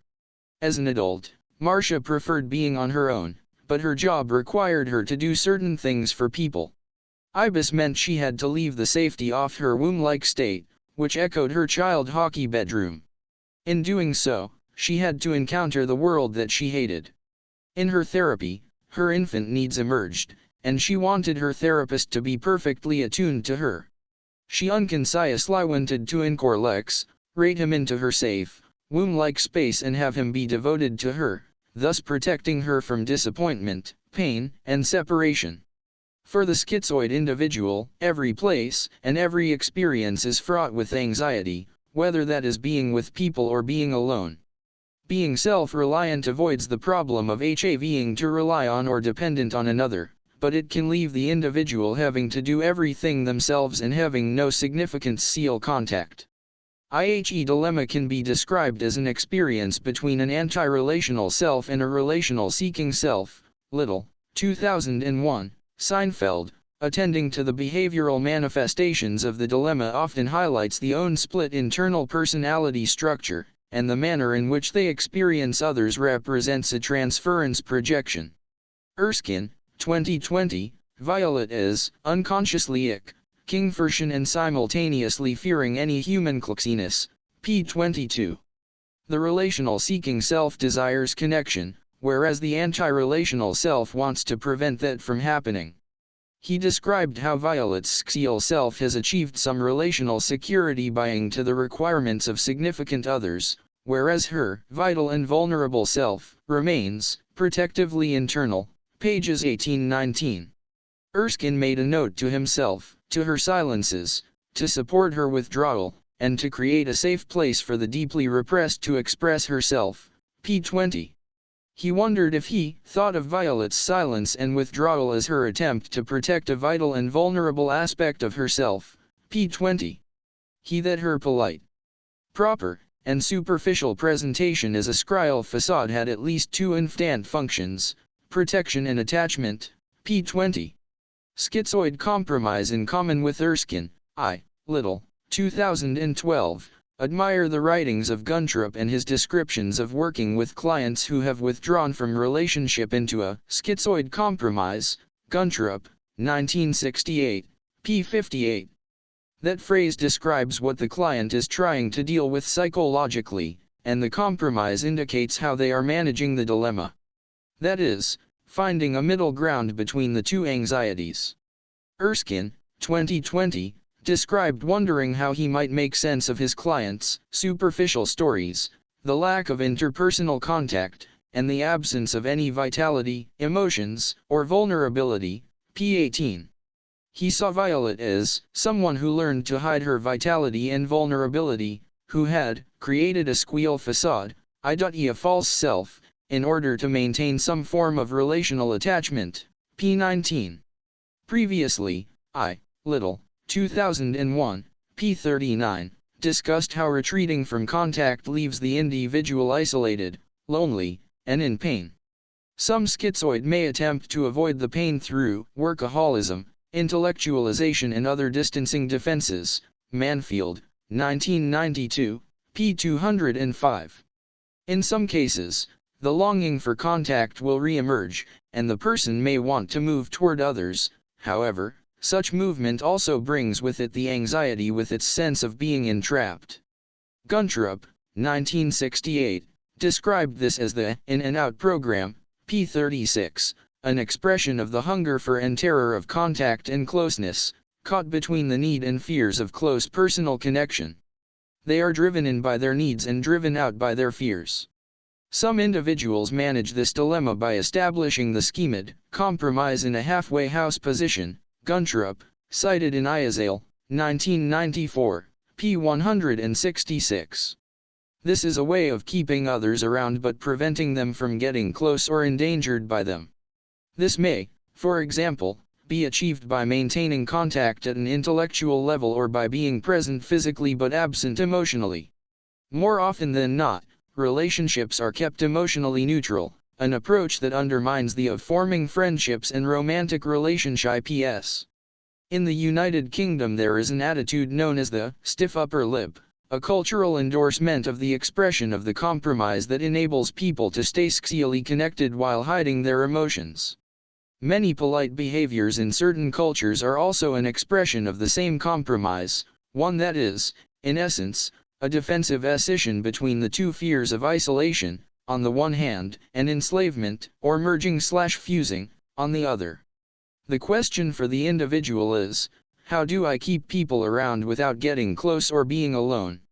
The compromise is a remedy to the oscillation of the in and out program, but the individual does not give themselves to anyone or anything fully.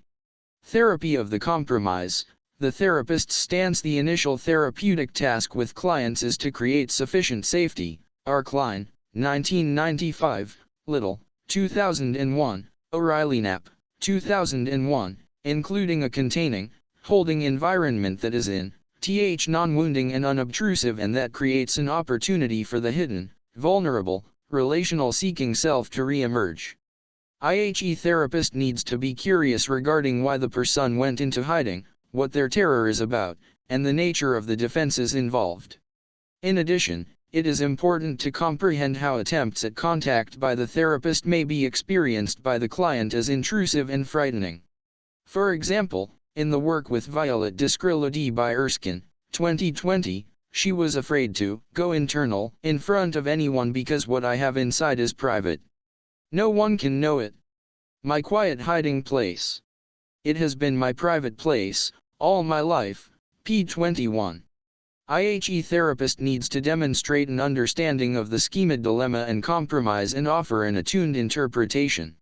In the inevitable push and pull of therapy, the therapist should try, as much as possible, not to behave as either a master or a sadistic object/other. Where, 1983, encouraged us to go slowly. It must remembered that the cure of schemids is a slow, painstaking process, taking only small steps at a time. p. 15. I believe that we need to wait outside the cave until the person appears or invites us in. What may help them emerge from their particular cave is maintaining the clinical frame and boundaries, which will enable them to begin to feel safe from engulfment or intrusion.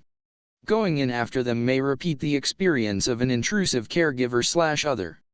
To establish safety for the client, I occasionally agree to a schedule that with meeting every other week and then, after some time, moving to weekly. In my consulting RCX, 1N, I have 3 sofas, and the client can sit wherever they choose so they can feel safe enough. The therapist needs to attend to variations in the client's capacity to present in whatever way they can manage. When a client withdraws after having been more in contact, I wonder what went on that they became more withdrawn, which is often beneficial to interpret and discuss with them. Schizoid clients generally begin treatment feeling anxious. During the therapy, this anxiety may be further triggered by moves toward the therapist and/or vice versa. These clients are sensitive to and by changes in the therapist's demeanor, and/or in fact, the client-fi withdrawal may well be triggered by the therapist's behavior. For Ralph Klein, 1995, p. 71, therapy is oriented toward reality, which thereby disrupts transference expectations. In my view, this disruption results from accreted relational experience. Erskine noted that both Guntrup and Winnicott encouraged a psychotherapy that focuses on the client's internal processes and not specifically on cognitive insight or behavioral outcome, a psychotherapy that provides a healing relationship to a trauma-7L and fragmented client. Winnicott, 1965, Erskine, 2020, p. 19. From a relational transactional analysis perspective, action needs to entail working in the here and now of the therapeutic relationship in which the therapist is experienced as both an old object and a co-created new object working directly with both relational units in the transference-countertransference relationship.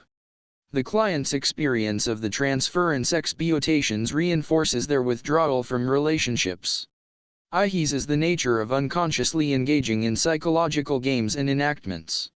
As the therapist and client begin to develop a therapeutic alliance, the new co-created self-other relational unit develops. For the client, this is a new lens through which to view and experience the world in contrast to their internal structure, which is projected onto the world of relationships. If the client to feel safe enough in the therapeutic relationship, they are more likely to experiment with taking risks with the therapist, such as sharing thoughts and feelings more freely. IHE nature of the client's compromise changes through their experiments. For example, Lizzie, a woman in her late 30s who has always been independent and self-assured, came to see me because she felt there was something vaguely wrong. She did not trust anyone and could not recall ever doing so. But some things she had read recently led her to wonder if there was something wrong with that. The only contact she had with people was as the manager of an education service. From what she said, it seemed she could be helpful to for whom she was responsible but without really feeling for them because she had no real emotional relationships. She found it difficult sitting with me because the familiar roles of Hugh and helped had reversed, and she was the one requiring help. Her compromise had always consisted of being helpful. A New York time I showed more than a bland presentation, Lizzie would complain off being I intruded on. Over many years, in which I felt I had to sit patiently waiting for her to emerge, she arrogant to tell me her early story of deprivation from an uncontained and intrusive caregiver. She gradually moved from her isolation, withdrawal, and a compromise 1K, session of being helpful and responsible for others to one in which I as her therapist became the one person who knew her story with its accompanying feelings. I felt that we had begun to create a precious new narrative. With another client who began expressing more of her feelings, fantasies, and inner world, it seemed she was experimenting with expressing previously repressed feelings and in so doing shifting her compromise session. She could justify her new behavior on the grounds that as a therapist, I was a professional and therefore different from others. This enabled her to change while remaining the same, thus maintaining her compromise of not revealing her emotions to the world. However, we could also see that she was nullifying me to some degree. As therapists working with these presentations, we need to be wary of excessively devoted to having our clients establish closeness, intimacy, and attachment to us or others in their lives, as if intimacy is a defining feature of psychological health and well-being. We might wonder if attachment is fetishismed, to quote a colleague, while acknowledging that to connect is a human need. Dissociation is, in essence, disconnection from unintegrated states. One type of dissociation is depersonalization, a feeling that one is not in one's own and is disconnected from one's sense of self, which Guntrup, 1968, pages 41-44, listed as a characteristic of the schizoid. Being disconnected from aspects of the self is a major defense of schemed living in their heads, with little relationship with their emotions, is a common lynxy of being, as if there is a cut-off or blockage between their hearts and their heads that prevents any communication between the two. Dissociation is commonly used to protect the self from that are felt to endanger existence or that are too painful to engage with. Dissociation maintains the split internal structure, and the therapeutic goal in such cases could be described as moving from segregation and disconnection to association and integration. O'Reilly Knapp, 2001, highlighted how schizoids use dissociation to protect the continuity of existence, p. 45. Aloof from the crowd under stress, schizoid may withdraw either temporarily or from their own affect as well as from external stimulation, McWilliams, 1994, p. 192. Internal dissociation from affect can manifest behaviorally as aloof, with the individual seeming to down on others. These individuals appear to hold others in contempt and disdain, on occasions patronizing them while fearing being patronized. IHES is an expression of the internal saboteur, Fairbairn, 1952, who rejects the need of others. They appear to be proud of being independent and self-reliant, R. Klein, p. 57. In such cases, The therapist's countertransference reactions may include feelings of inferiority because of having an emotional response to the client. The tendency of the client to behave in an aloof manner may have its origins in the relationship with primary caregivers who were over-controlling or over-intrusive. McWilliams, 1994, p. 195, although usually the main fear driving their behavior is of engulfment rather than abandonment. For example, many years ago I worked with a man who quite LCH, F and superior. Initially I thought him quite engaging, but over time I began to feel a strong desire to attack him and penetrate his defenses, even to subjugate him in some way. I felt quite aggressive toward him and wanted to show him how he was making things worse for himself. I arrogantly felt I knew better than he did. After some time and reflection, I realized that he had disconnected from any intense feelings. He could talk politely with me about emotions, but he disquieted from his more intense feelings.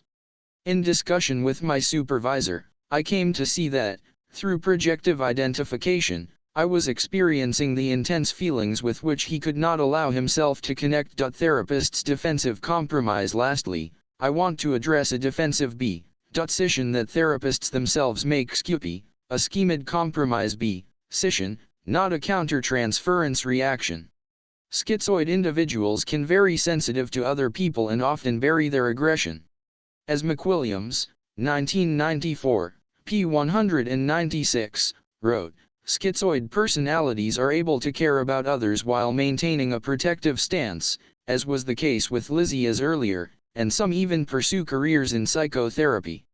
In citing Wheelis, McWilliams described how people with a core conflict over closeness and distance may take up the profession of psychotherapy because it offers to know others more intimately than anyone else ever will, while concealing the self. p. 196. For instance, therapy sessions are time-limited. Therefore, at an emotional level, the therapist knows that whatever may go on and emerge in the session, it will end at a given time. Potentially, this time boundary permits the therapist to hide their own emotional response. In my experience as a supervisor, I have noticed that some therapists can avoid certain feelings or experiences by not commenting on them or by behaving in a particular manner that conveys the message that certain feelings do not have a place in therapy and therefore will not be addressed. An example would be the therapist who, every time sexual feelings enter the conversation, changes the subject. We all have our blind spots, but most often these are never examined.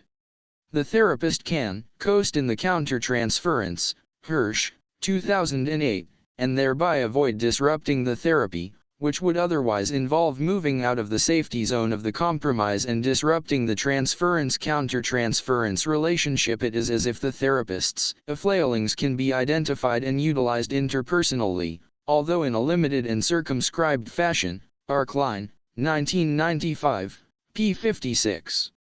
Working as a psychotherapist can in itself be a compromise for some. During the pandemic, working remotely has suited some therapists and clients. They feel more at ease. Hirsch, 2008, citing Buchler, described how therapists with schemed qualities may incline toward retreating emotionally, especially with clients who are also comfortable with emotional distance. IHE therapy may then become politely inactive.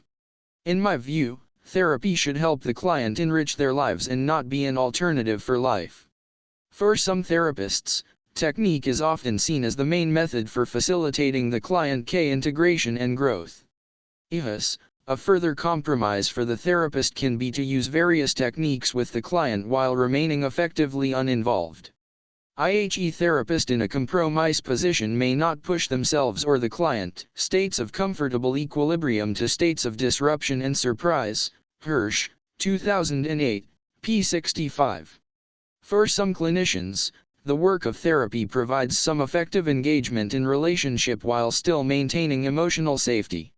In fact, schizoid personalities may gravitate to careers in psychotherapy, where they put their exquisite sensitivity to use safely in the service of others.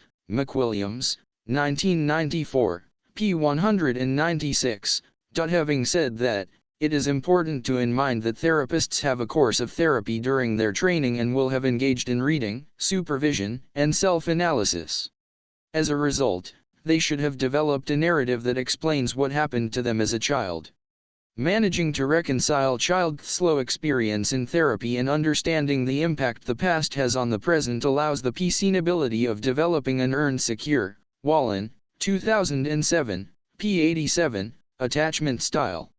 If the therapist unconsciously retreats to a defensive withdrawal, or compromise, this may be an indicator of them being under more extreme countertransference stress.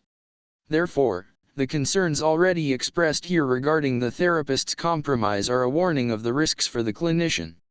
Conclusion: it has been interesting to reread the literature from the past 25 years since I first read and engaged with it, and particularly in light of the clinical experience I now have. Back 25 to 30 years ago, I had only limited clinical experience with schizoid processes.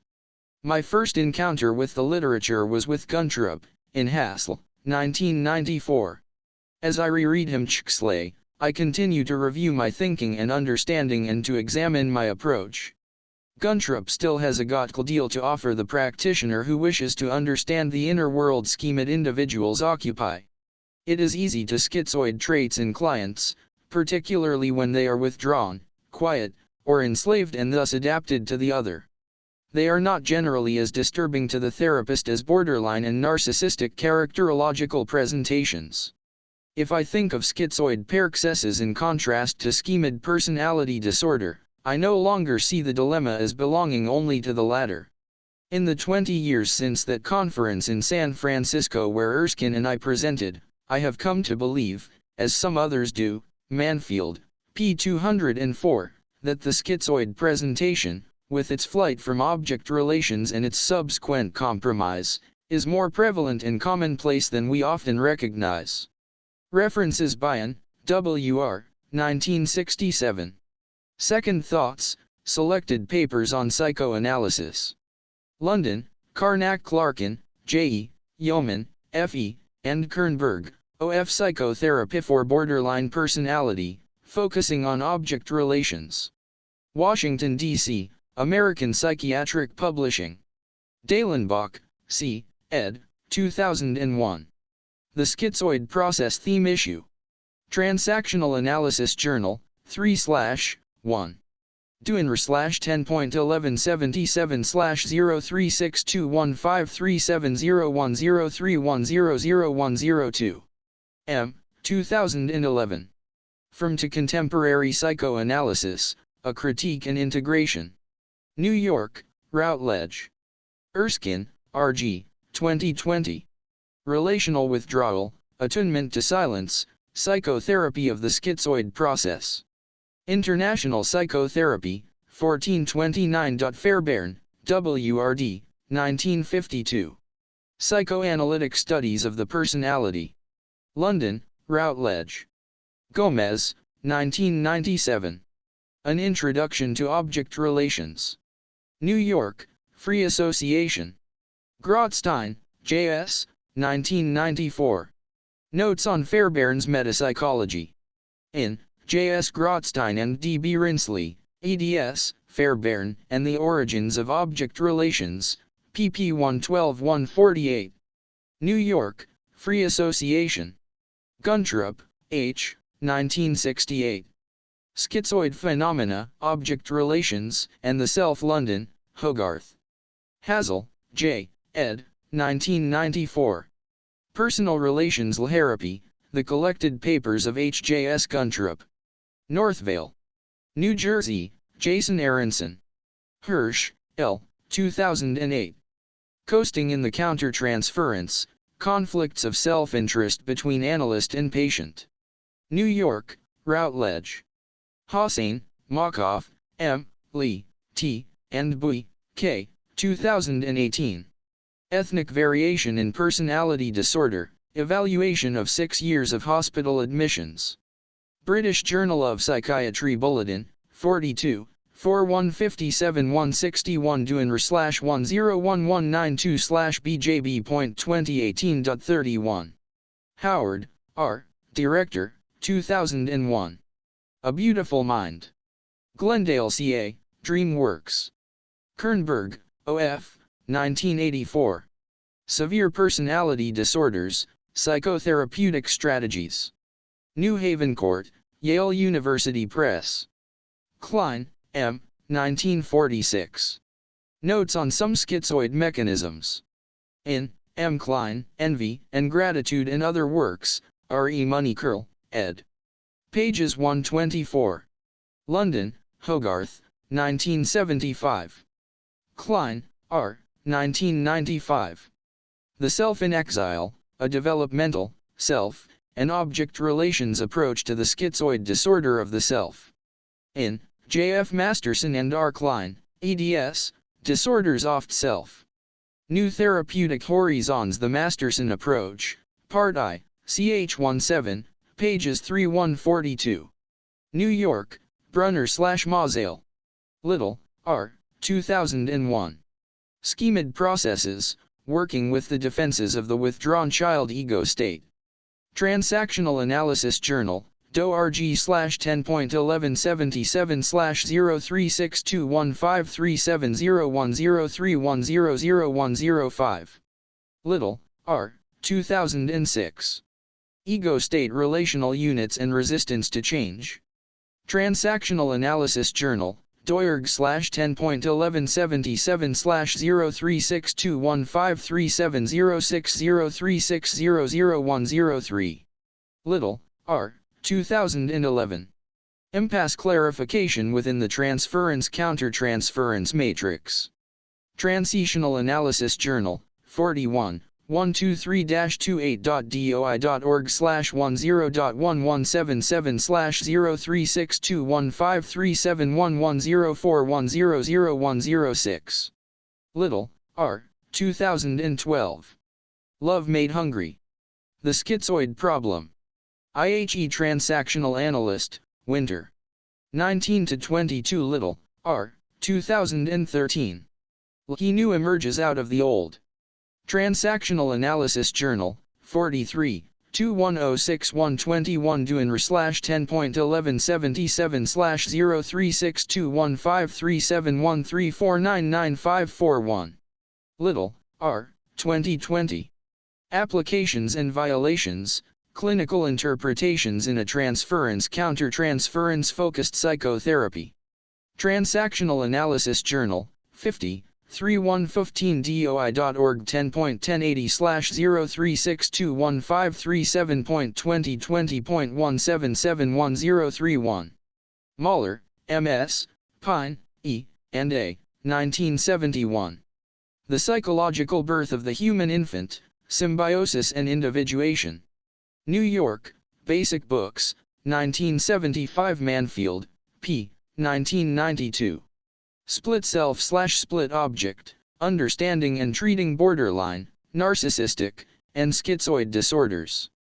Northvale, New Jersey, Jason Aronson Masterson.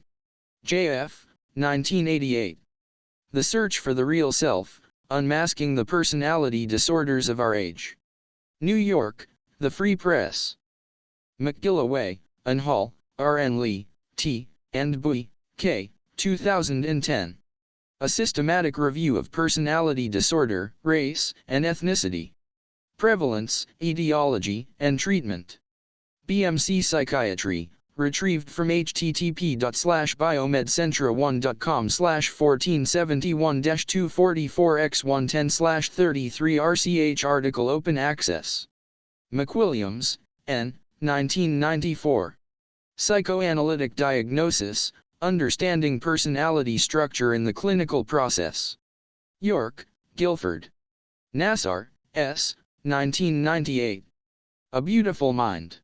London, Fats R. N. Faber. Nash, J. E., Jr., 1994. John F. Nash, Jr. Biographical. Retrieved from https://nobelprim.org/prims/economic. Sciences/19941 N. Ash Biographical L. Newhill, C., Sean, M., and C. Ainer, K., 2009, Racial differences between African and white Americans in the presentation of borderline personality disorder. Race and social problems, DOIA, Renio.1007 SS12552-009-9006-2.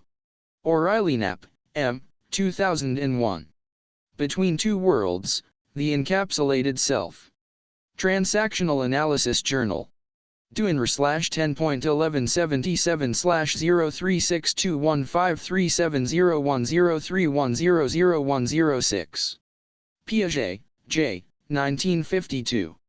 The Origins of Flow Intelligence in Odeldren. New York, International Universities Press. Seinfeld, J. 1991. The Empty Core, An Object Relations Approach to Psychotherapy of the Schizoid Personality. Northvale, New Jersey, Jason Aronson. Seinfeld, J. 1993. Interpreting and Holding, Paternal and Maternal Functions of the Psychotherapist. Northvale, New Jersey, Jason Aronson. Seinfeld, J. 1996. Containing Rage, Terror, and Despair, An Object Relations Approach to Psychotherapy. Northvale, New Jersey, Jason Aronson Wallen, D. 2007. Attachment in Psychotherapy. New York, Guilford. Ware, P. 1983. Personality Adaptations, Doors to Therapy and Transactional Analysis Journal, 13, 11119 Doyle, Renio.1176/0362153783013000104. Zvelk, G. 2010. Relational Schemas Theory and Transactional Analysis. Transactional Analysis Journal, Doyerg JIO.1177/0362153710040000103. Chapter 5 Silence, Withdrawal, and Contact in the Schizoid Process. Mary O'Reilly Knapp. Any of the most important questions a psychotherapist must consider is how to listen to a client's silence or maintain contact when the person withdraws.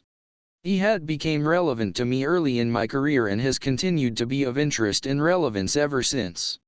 In an article I wrote more than 20 years ago entitled Between Worlds, The Encapsulated Seal, O'Reilly Knapp, 2001, I considered two questions: what is required in a therapeutic relationship so that the uncommunicable, walled-off parts can be spoken, heard, and understood, and at the same time, how can the integrity and stability of the client be maintained so that self-emergence is facilitated? Live new questions are at the center of this current paper. How can the therapist provide the space for silence to be supported?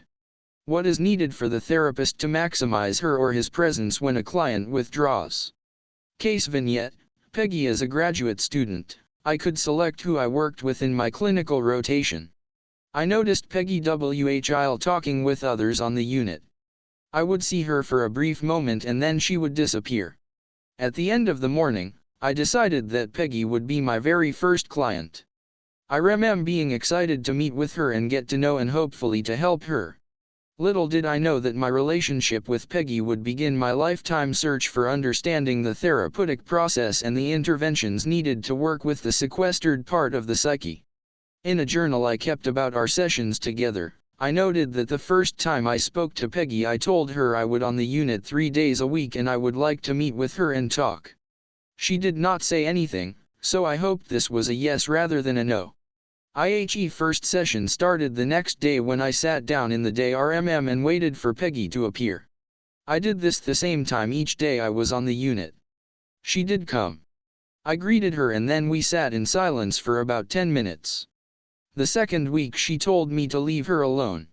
However, she continued to come and sit beside me. I sat in silence with her with an occasional comment about my thinking her, checking ALN, L1T her eating and sleeping and activities on her unit. MCY, T of the time she did not respond. Over the next couple of weeks, our time together increased from 10 to 30 minutes. Peggy tolerated sitting with me. In the 8 months I worked with her, Peggy went from confinement on a CLCXSED unit to permission to go off the unit and onto the hospital grounds. She stopped using the bathroom floor as her escape and joined in some of the unit's activities. I believe one of the pivotal points of our work together was in our 3rd month. When Peggy did not turn up at our appointed time, I went looking for her. I was told by one of the clients that she was in the bathroom. I found her there lying on the floor. I told her I had been looking for her. I was upset and with raised voice told her that I did not want to see her on the floor, that she was better than that. I left telling her I would be waiting outside. What worried me the most is that I could not think of any therapeutic approach that would validate my reaction. After all, I was a student, and I was concerned that my behavior may have been inappropriate and that there may be consequences. I was also concerned that Peggy might experience this as a rupture in our relationship. A few minutes later Peggy came out of the SHLCK, ked at me and then turned away. I told her I was glad to see her. I asked her if she heard me and she her head, yes. I asked about her retreat to the bathroom but she did not respond. For the rest of our meetings, she never returned to the bathroom floor. As ILCX, back, I know my distress was appropriate and effective. As Ichtelheim, 1976, wrote, the infant must first become important to a human being he can influence and who therefore LH comes important to him, p. 229. This quote resonated with me. Peggy certainly influenced me as she lay in the bathrooms, m. I believe that with my response she saw me as genuinely caring about her. I became Earth aunt to her. Over time she responded. Much of what I did with her was to present and allow her to connect with me at her speed. We created a space relatively free of impingements. I made contact by sitting with her in silence. Although I did not have the theoretical basis I have now, I began developing a strong foundation for a framework through reading the works by Erickson, 1963, Bowlby, 1% 9, Pearls, 1969, Balint, 1968, Piaget, 1971, May, 1953, and Brooke, 1969. In working with Peggy, I believe my naivete allowed me to be open with her and more accessible to new information. When I eventually said to Peggy, I was sad and had tears in my eyes. I gave her a small cake with a card to celebrate her birthday. She insisted on putting the cake in the locker by her bed. I often wonder where Peggy is today. Case vignette, Sue. In my first year in private practice, I had a referral from the university where I consulted. Sue had been a student and was just released from the hospital, where she had been treated for a severe schizoid state. In her first session, Sue talked about her hospitalization and her fear of losing touch with reality. She was afraid that she would go so far away from reality that she would not be able to get back and would go insane. In her latest hospitalization, she tried to escape from the chaos created by her anxiety by retreating back inside a schizoid flight to find a safe place. However, in the process she lost touch with her as well as the external world. I told her I could not ensure her that this would not occur again, but I would be there for her, whatever happened. Sue recounted her life. She went to college and how she had come from a highly dysfunctional family. To help her stay together as she talked, I held her by asking her to slow her speech, to take deep breaths, to be aware of sensations in her oxyly. I tried to support her in her struggles and to signal that I was there with her, that she was not alone.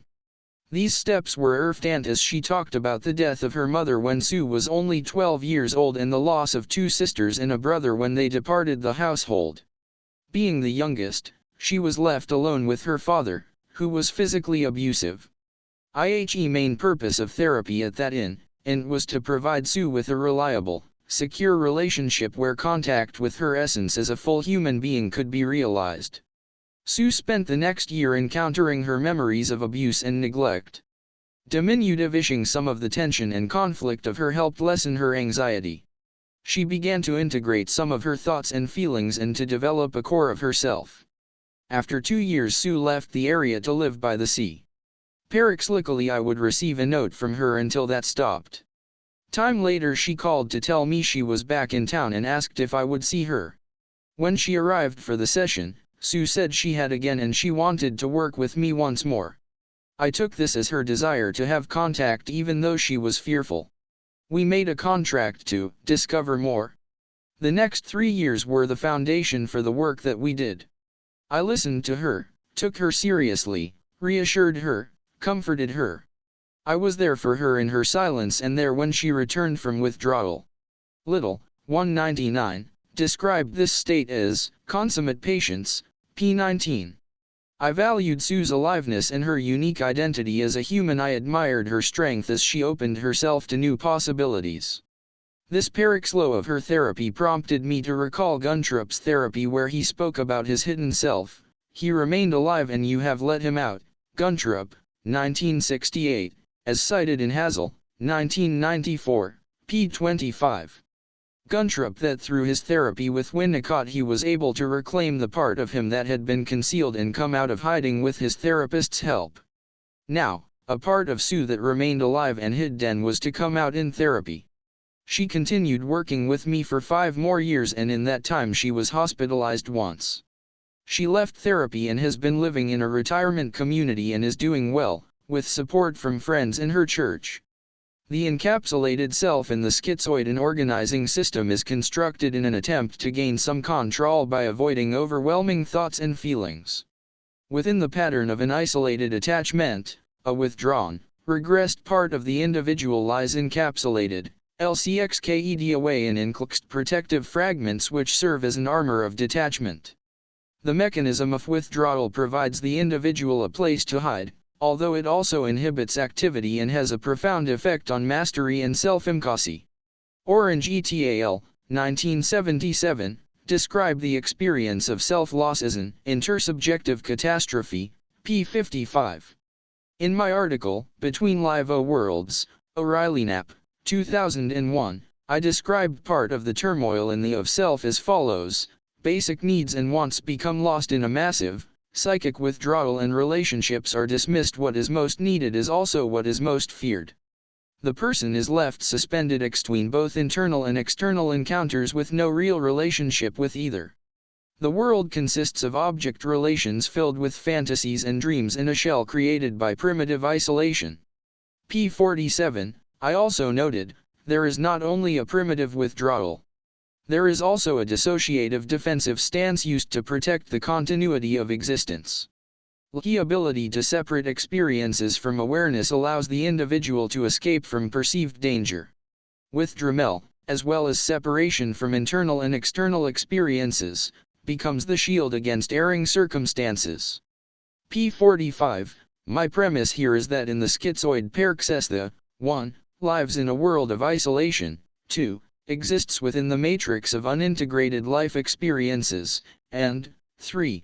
copes as best as one can in the real world. Guntrup, 1968, writes that there are attempts to connect that are thwarted and end up in isolation as a detached spectator, p. 18. He mental activity is disappearing into an inner world where there is absolute withdrawal from life, into the living death of oblivion, an escape into passivity and inactivity, 1968, p. 92. Case vignette, Bill called for an appointment out of concern that he was going into a backward spiral. He came for psychotherapy because he felt like he was going back to his old days, when he lived for 2 years in the woods after his return from Vietnam. It reminded me of how Guntrup, 1968, described a part of the ego which knows and accepts the fact that it is overwhelmed by fear and in a state of exhaustion, and that it will never be in any fit state to live unless it can, so to speak, escape into a mental convalescence where it can be quiet, protected, and given a chance to recuperate. As cited in Hazel, 1994, p. 178, I viewed Bill's time spent in the war as an redundant source for his present concerns. In psychotherapy, he needed a chance to. Part of the schizoid dilemma is that the lives within a world of isolation and unintegrated experiences and constructs a system of organizing events to avoid feelings and memories. In this escission, splitting pushes out of awareness the need for contact and connection. For a client with a schizoid paroxysm, a relationship allows each child ego state to emerge and be met with a safe, attuned response, Erskine, 2001, p. 4. In Bill's therapy, we began with 2 areas that had not been dealt with in his previous therapies, only later did he examine his experiences. The day he and his friend were to leave Vietnam, A grenade was thrown into their encampment and his friend was mortally wounded. In a session, I had Bill close his eyes and go back to that encampment where Bill held his friend in his arms as he lay dying. Bill was silent, tears coming down his cheeks. To help him give words to that traumatic event, I asked Bill to talk to his friend, tell him what he meant to Bill and how he felt about him. Finally, I asked him to say goodbye and to tell his friend what he would remember about their friendship. We both then sat in silence. Later I told Bill how sad I was. I was also thankful that he was there and that his friend was not alone as he died. After the session I had a message from Bill thanking me for being there for him and how he recognized how important it was for him to be there with his friend. A second area dealing with the war was raised in a weekend intensive workshop that I co-led. When Bill came home from the war, his plane was greeted at the RT by anti-war protesters.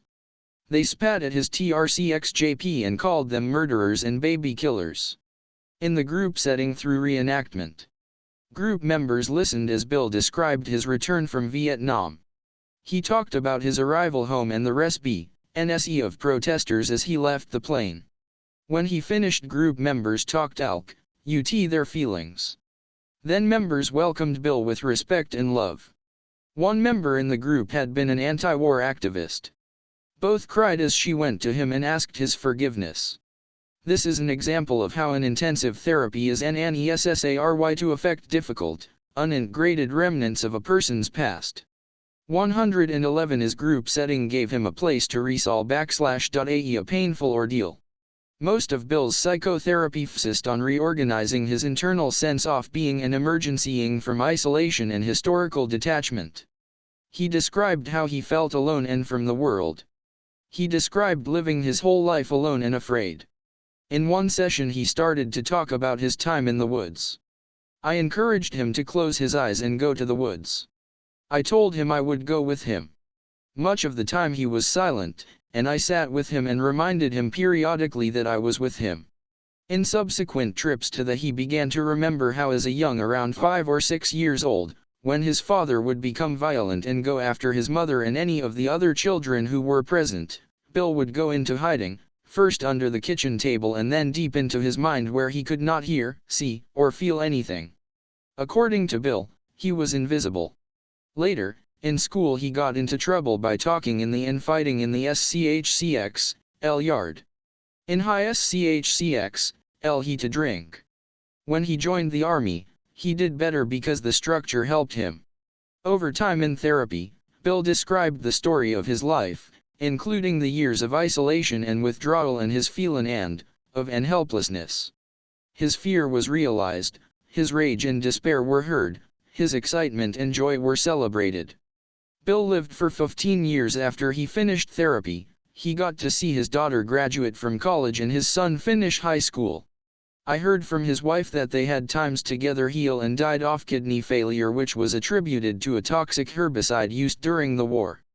The between space intensive psychotherapy is necessary to affect the core of an individual who manifests a schemate defense structure. Effective therapy requires working within the hidden, sequestered part of the psyche as well as historical events.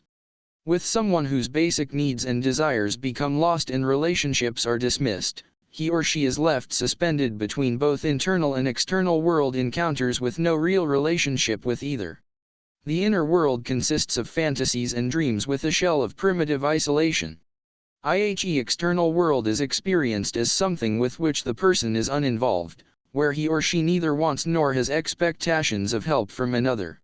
Due to sustained relations broken down at their most basic level, there is self-loss, no connection to either self or others. Orange et.al., 1977, p. 55. An understanding of emotional conflicts, unmet needs, and the loss of relationship are all involved in dealing with loss of self. Both here and now contact with the therapist and a return to states of fixation and dissociation provide the path for unfreezing of early ego formation and the unfolding of self. What was once constructed as protection and reinforced is now addressed in the therapeutic process. For both client and therapist, the process is unique to that particular relationship. Theory and technique are used as a guide with continual assessment by the therapist of the therapeutic process. Case vignette: Sandy. After consultation with an expert in the field of dissociative identity disorder, I agreed to work with Sandy, whom I had met at one oft-weekend workshops I did. Over a year, she attended several more. She had seeing another therapist in the state where she lived 400 miles away. Although she had asked me to work with her, I did not want to interfere in her current therapy. However, when she became suicidal, she called me. I would talk with her and then call her therapist to discuss her treatment. He told me he was going to terminate his work with her. I was conflicted and went for supervision. It was then, having the consultant-fi opinion and support, that I made the decision to accept Sandy as a client. After she terminated with her therapist, she and I began telephone sessions. Readers may be wondering why I included Sandy as a case example in this chapter. The reason is that I have found several of my clients who had dissociative identity disorder, also demonstrated a schizoid position. IHES was not evident in the beginning of therapy because the fragments that were presented masked the withdrawn, regressed self. In this chapter, most of the discussion will concern the schemid condition. In addition to weekly phone sessions, Sandy attended weekend workshops 4 times a year and a week-long residential treatment workshop in the summer. There were also occasional individual in-person sessions in my office when she was in the area. Because a strong therapeutic alliance had been established in our meetings over the first year and a half, her work moved rather quickly into the memories and feelings she had repressed. During our telephone sessions, Sandy was often silent, and I would with her, telling her I was there. She started sending me drawings in the mail after a session, and this helped her to find the words as we talked atxut the drawing in our subsequent session. She began to allow her hidden self to show in her drawings and to talk alxut her vulnerability. As she started to recall the reasons she had lxked herself away, she began to work with the split-off and painful memories. She dealt with her fears by drawing pictures of anger with red and black circles, fear as balls of orange and yellow, and sadness as blue and white lures. She talked tiring in circles of anger, balls of fear, and squares of sadness.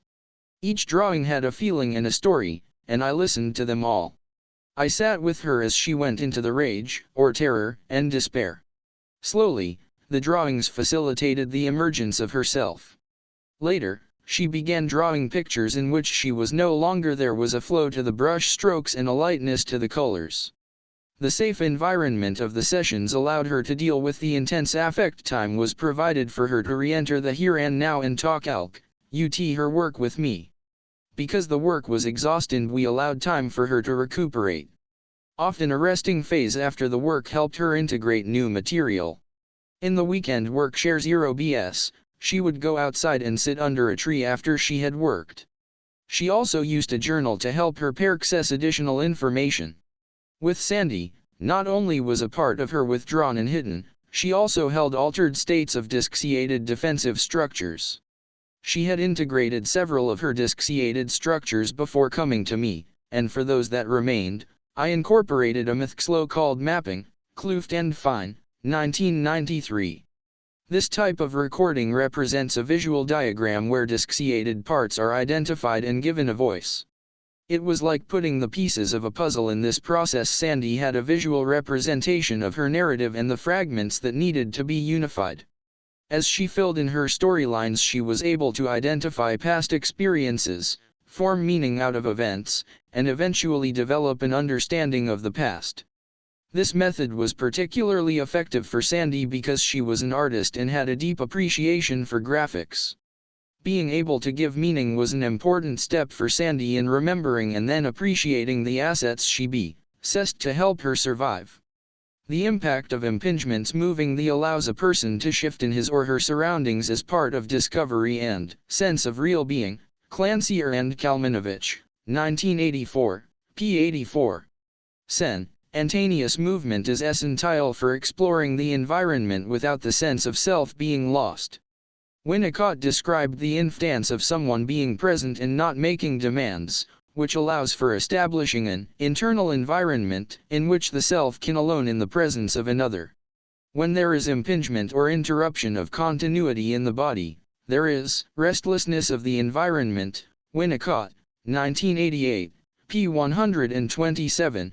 With the schizoid condition, movement. Winnicott's theory, Newman, 1995, of impingements is useful in this regard, and his actual drawings illustrate the seclusion that occurs and how relationship patterns of isolation result. He used the analogy of a bubble wherein the baby is surrounded by the environment. When pressure on the outside is adapted to the pressure inside, there is a continuity of existence. Winnicott, 1988, pages 127-128. In a state of being, before and after birth, movement is a way for the baby to discover the environment. This move out into the surroundings is a part of discovery and the sense of existence. When pressure outside is greater, there is impingement and disruption of continuity. When impingement or encroachment is repeated, the individual returns to isolation. This isolation is different from loneliness in that it is a retreat from danger. In these cases, the son who withdraws from others has experienced gross impingements from the beginning and has had to withdraw in order to preserve the core self from violation. Abram, 1996, p. 35. The state of being for the baby and even later life experiences can trigger such withdrawal.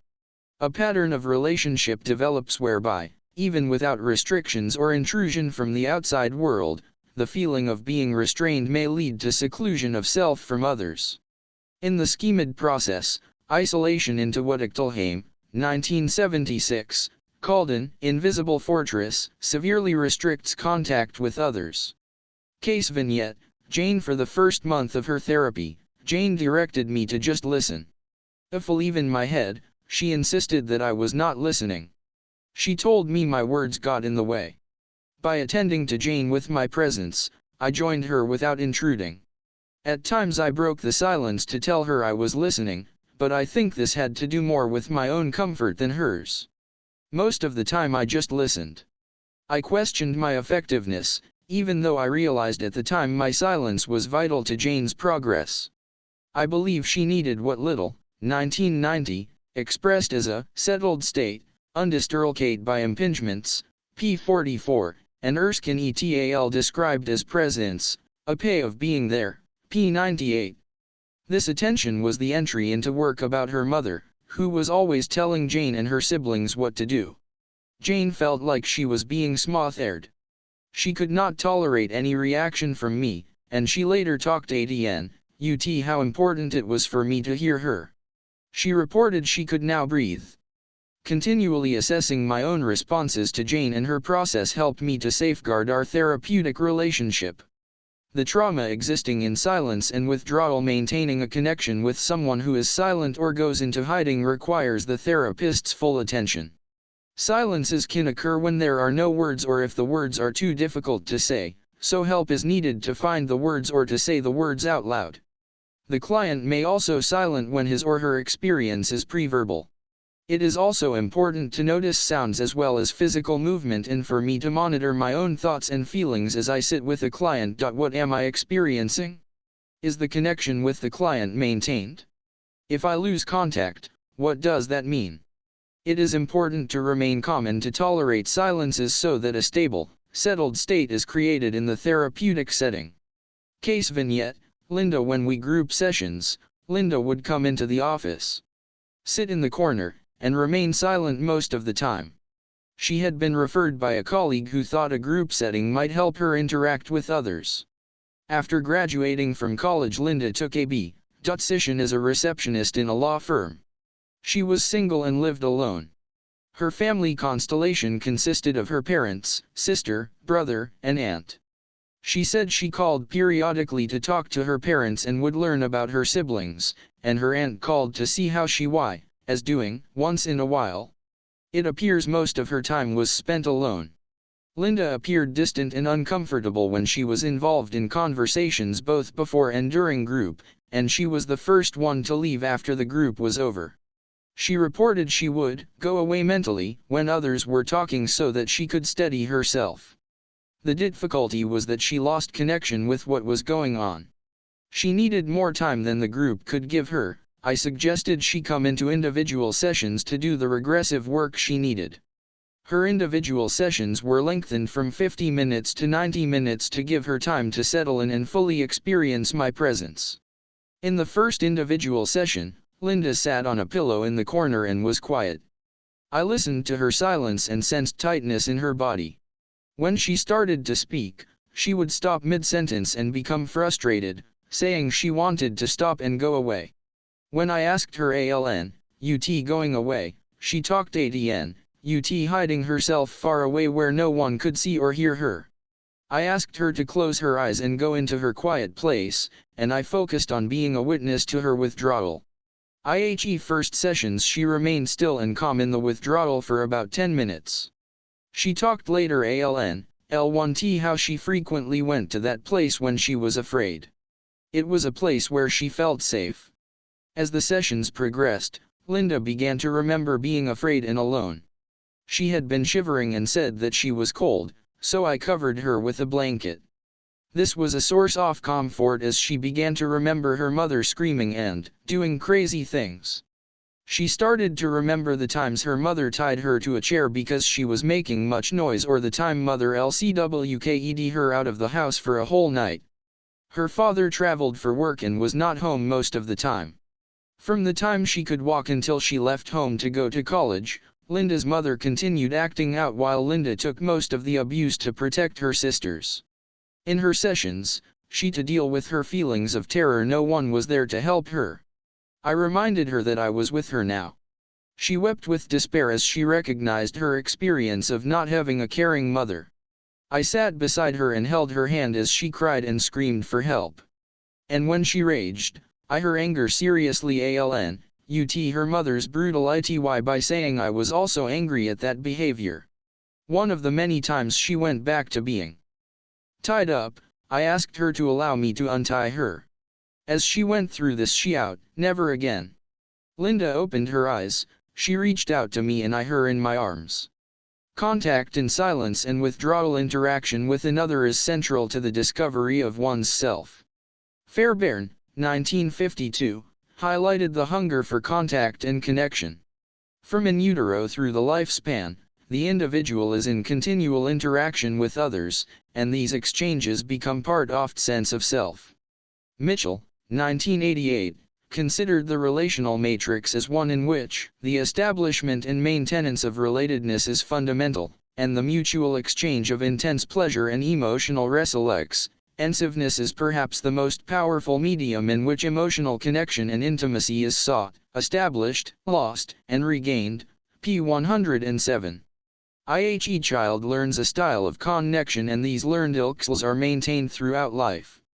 It is in the relationship with the therapist that connection that was lost or never provided can be established and retained so that a new relational pattern can develop.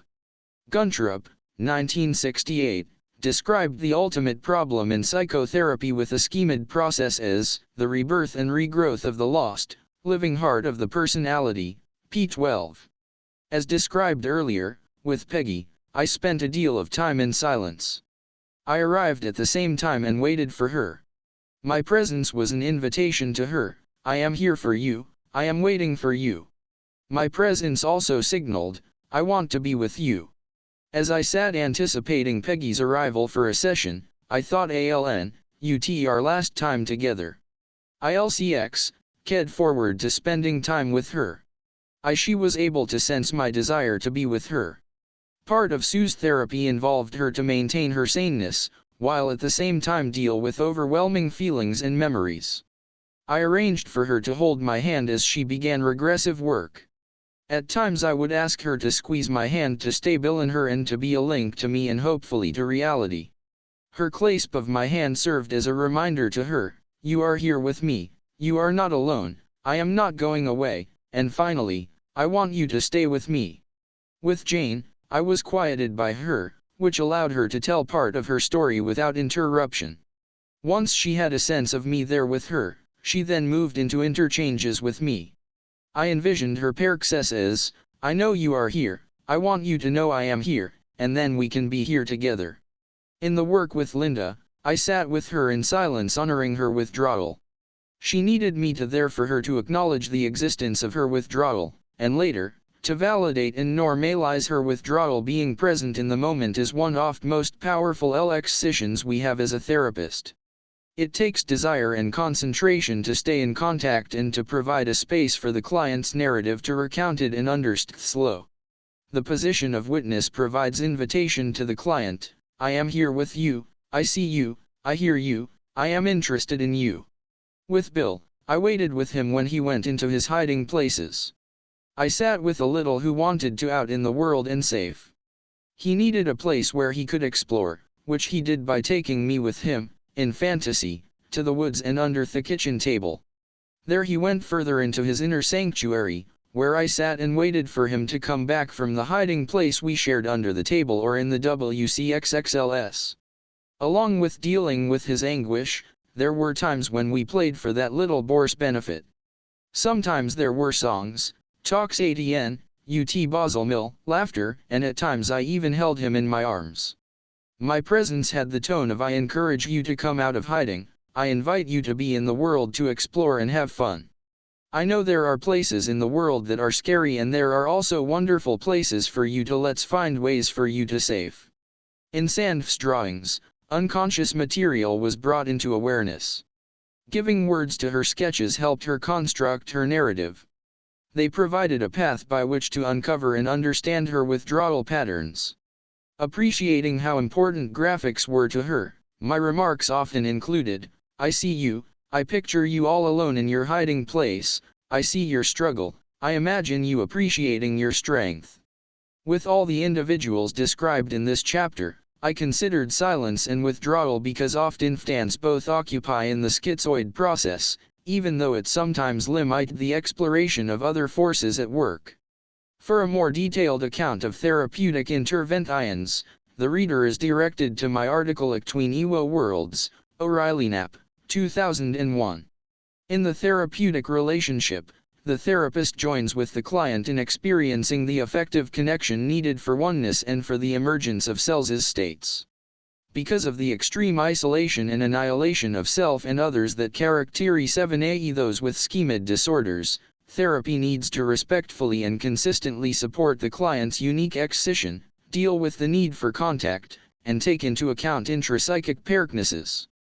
Providing a safe place for the emergence of the self and the establishment of a therapeutic 9&D is primary. The withdrawn space of encapsulation and the rust of relationship in the withdrawal need to as attempts to survive. How the individual, with the therapist's support and encouragement, can move from a of avoidance of contact becomes a major portion of the therapeutic work. Arietti, 1974. Wrote that the therapist needs perseverance in reaching such individuals. Tustin, I.W., identified patience, tact, and skill as requisites for the therapist in working with a withdrawn person. Staying in contact takes effort for 9th the client and the therapist, effort well worth it in the end. Conclusion: I hope this detailed discussion and the case vignettes will add to our knowledge about the influence of silence and withdrawal in working with schizoid paroxysms. The ultimate purpose of therapy for clients with a schemid condition is to provide a place for the reorganization of an internal sense of being and emergence from isolation. In this chapter, I have attempted to answer two fundamental questions. How can the therapist provide the space for silence to be added? What is needed for the therapist to maximize her or his presence when a client withdraws? I have shown here how I used contact to maintain connection with each client during episodes of silence and withdrawal in the schizoid process. IHE stability and integrity of the relationship allowed for the integration of a split self and ultimately emergence from seclusion. Although the work was difficult, I never tired of it. In fact, I was honored by the trust given to me by these brave individuals. References: Abram, J. 1996. IHE Language of Winnicott, A Dictionary and Guide to Understanding His Work, Northvale, New Jersey, J. Assen Aronson. Arietti, S. 1974. Interpretation of Schizophrenia. New York, Basic Books. Ballint, M. 1968. The Basic Fault, Therapeutic Aspects of Regression. London, Tavistock. Bettelheim, B. 1976. IHE Empty Fortress, Infantile Autism and the Birth of Self, New York, IHE Free Press. Bowlby, J. 1969. Attachment and Loss, Volume I, Attachment. New York, Basic LHR 1KS. Brooke, H. 1969. Psychoneurosis and Schizophrenia. Philadelphia, PA, J. B. Lippincott. Clancier, and Kalmanovich, J. 1984. Winnicott and Paradox, From Birth to Creation. London, Tavistock. Erickson, H. 1963. Childhood and Society. New York, W. W. Norton. Erskine. R.G., 2001. The Schizoid Process.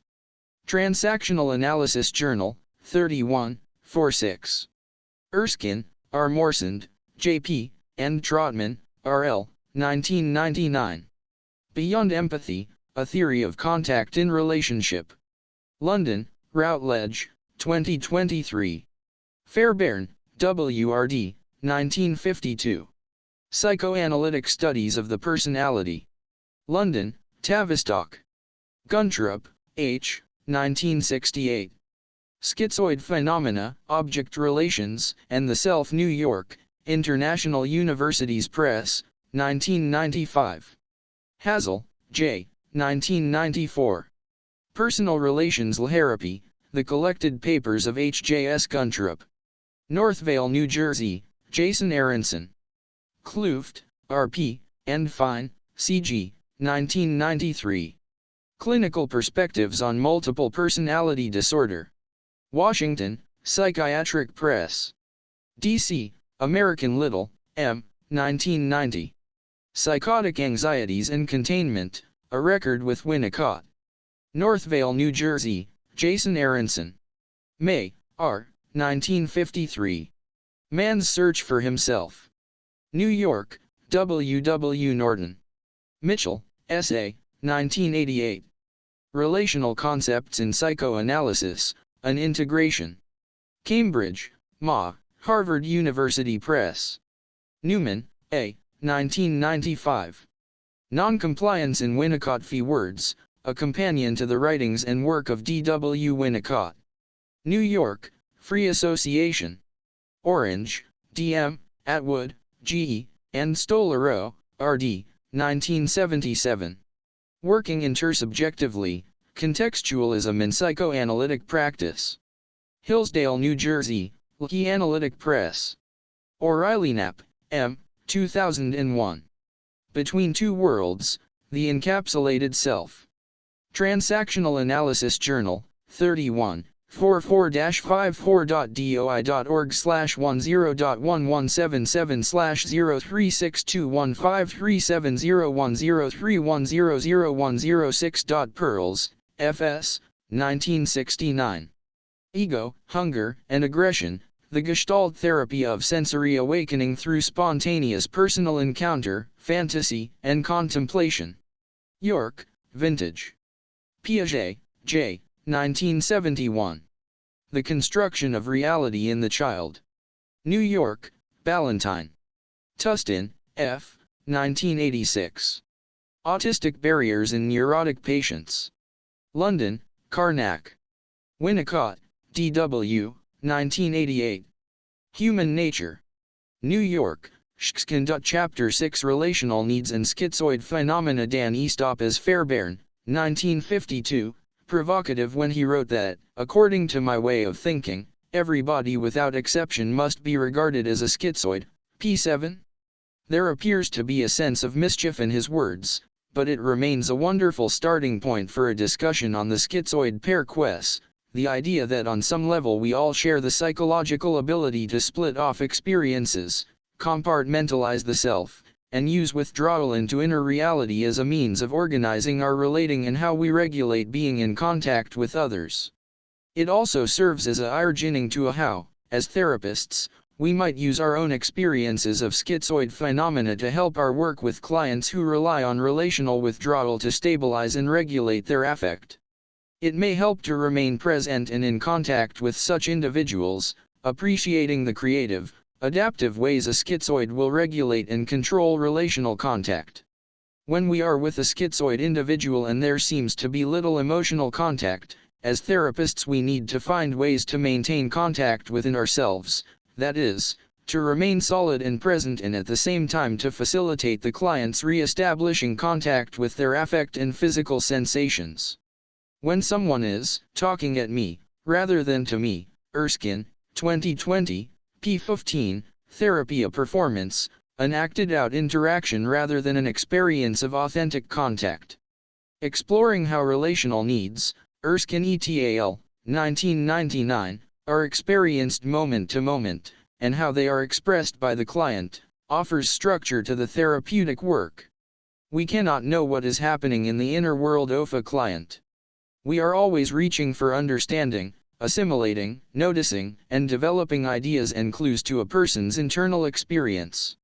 Our experience of this reaching for, or waiting for, can often hold crucial information about how to be in contact with certain clients. We have to indwell, to put ourselves into the internal experience of the client who uses a schemid praxis. In fact, I find it necessary to go searching for the person in their schemid withdrawal. I search for a connection with the fragmented, splivov, or hidden parts of my client. When I sense that I do not know what my client may need from me, when I feel there is something lacking in our contact, or when I do not know what we are doing, it is essential that I attend to these internal experiences and use them as guides. In attending to my counter-transference, I am building a collection of impressionistic images, developmental and relational pictures, and a sense of what relational experiences were missing in my client's early life. In this chapter, when discussing the schizoid process or a client who engages in schemid phenomena, I am not referring to a person diagnosed with schizoid disorder. Johnson, 1994, viewed character structure as existing on a continuum. At one end is the personality disorder and at the other is a higher level of functioning that he called a character style, p11. An individual with a schizoid personality is at the disorder end, and someone with an avoidant personality is at the style end, Little, 1999, p3. In defining an integrative psychotherapy, Erskine, 2011, p3, used a three-part continuum: schizoid style, schemid pattern, and schizoid disorder to distinguish the frequency, duration, and severity of the client's internal splitting and their use of archaic cells as protective procedures. Using the idea of a continuum, I experienced the client discussed here as having a unique way of relating that I describe as a schemid pattern. We often speak of working with schemid phenomena or with a schizoid process, but I think it is also helpful to talk about the psychotherapy we do as working within the schizoid praxis. This involves prepared to work within the therapeutic transference, Little, 2011, alongside the theoretical belief that the sense of self and self-esteem emerge out of contact in relationship, Erskine and Trotman, 1996, p. 317. In making the concept of relational needs a cornerstone of the psychotherapy, I can remain within the client-fi unique process. Relational needs are the component parts of a universal human desire for intimate relationship and secure attachment. They include L, the need for security, 2, validation, affirmation, and significance within a relationship, 3, acceptance by a stable, dependable, and protective other person, 4, the confirmation of personal experience, 5, self-definition, 6, having an impact on the other person, 7, having the other initiate, and 8, expressing love. Erskine, 2011, paragraph 17, working closely with relational needs provides a way to understand and track the client's attachment style, relationship history of needs met and not met, and patterns of accomplishment and coping, while also providing a here and now guide to the client's current needs in the relationship. I am attentive to these various expressions of transference, including various ways of relating to me, expressed and unexpressed emotions, and the qualities of our intersubjective dialogue. Each of these provides me with a unique lens to view what is happening within the as Erskine, 2001. Discrelarity transference is the active means whereby the client can communicate his or her past. This includes the neglects, traumas, and needs that were thwarted in the process of growing up, as well as the defenses that were created to compensate for the lack of need fulfillment. P4. In working with clients who exhibit a skit A, ID style or pattern, I find it crucial to anchor myself in the relating so I can remain fully present. Working closely with relational needs, I can better understand my clients' histories, the story being enacted in their transference, my own counter-transference, and what they require from me in order to have a healing relationship.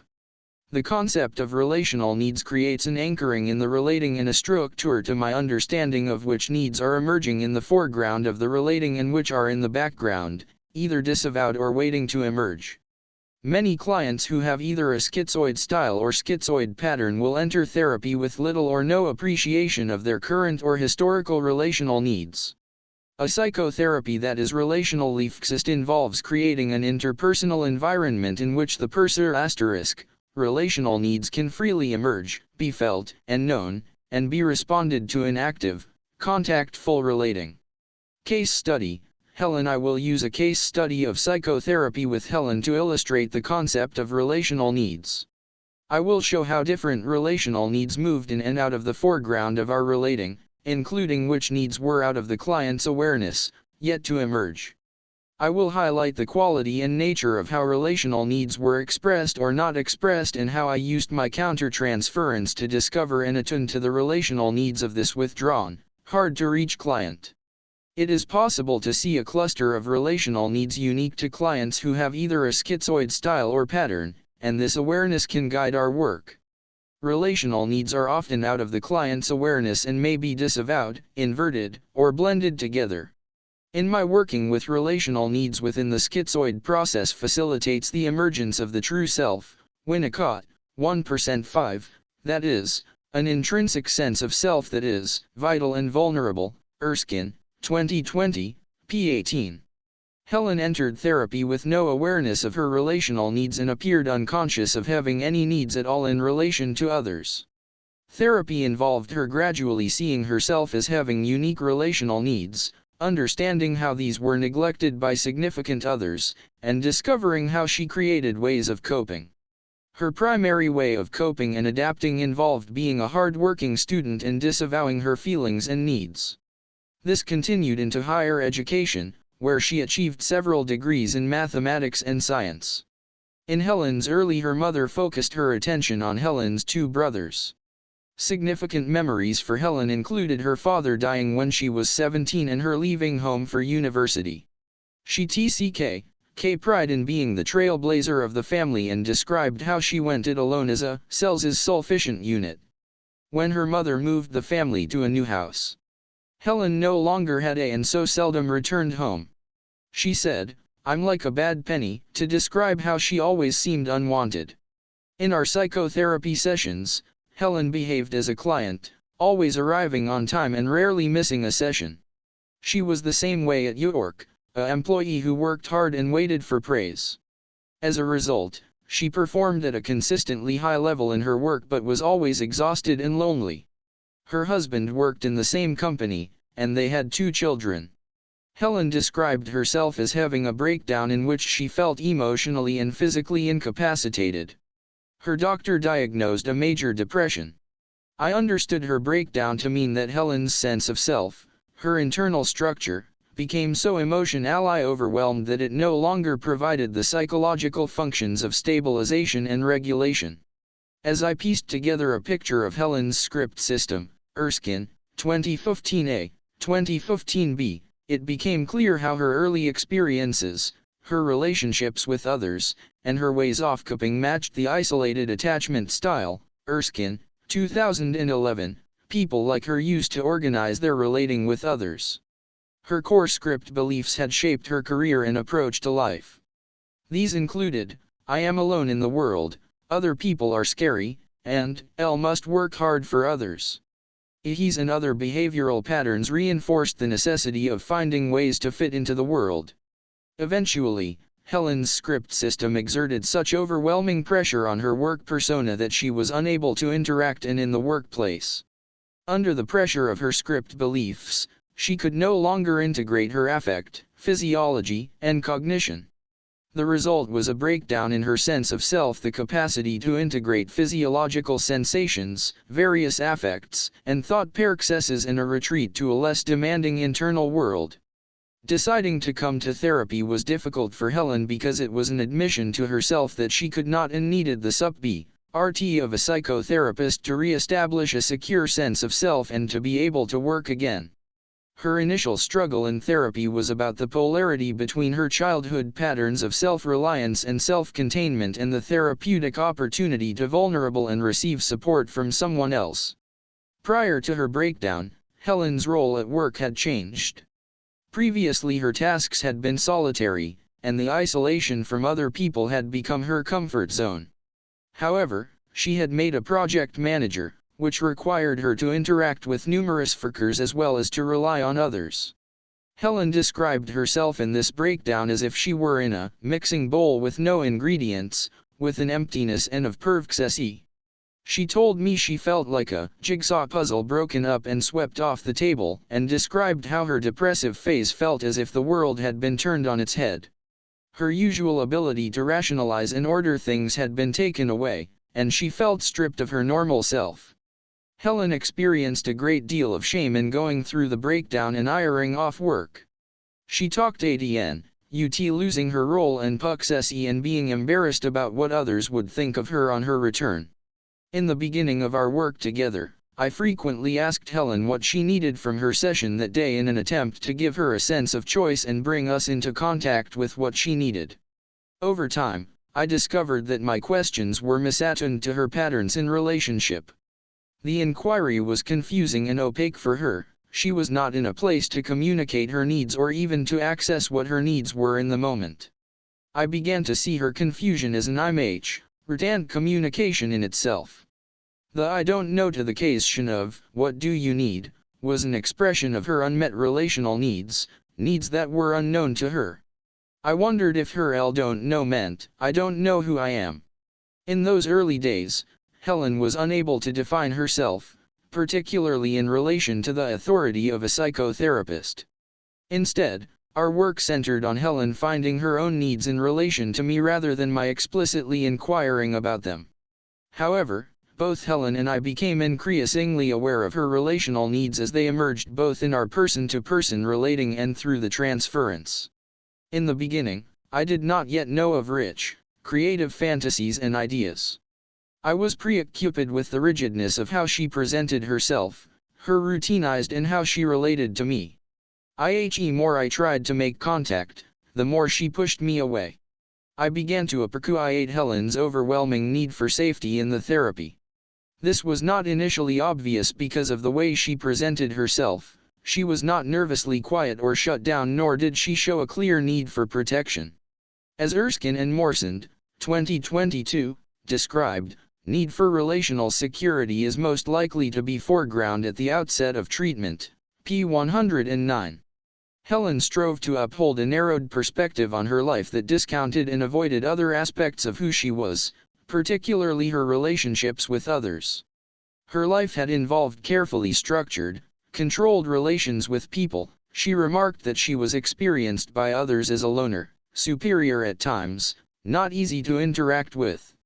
My experience of her relational need for safety in the therapy emerged in my counter-transference.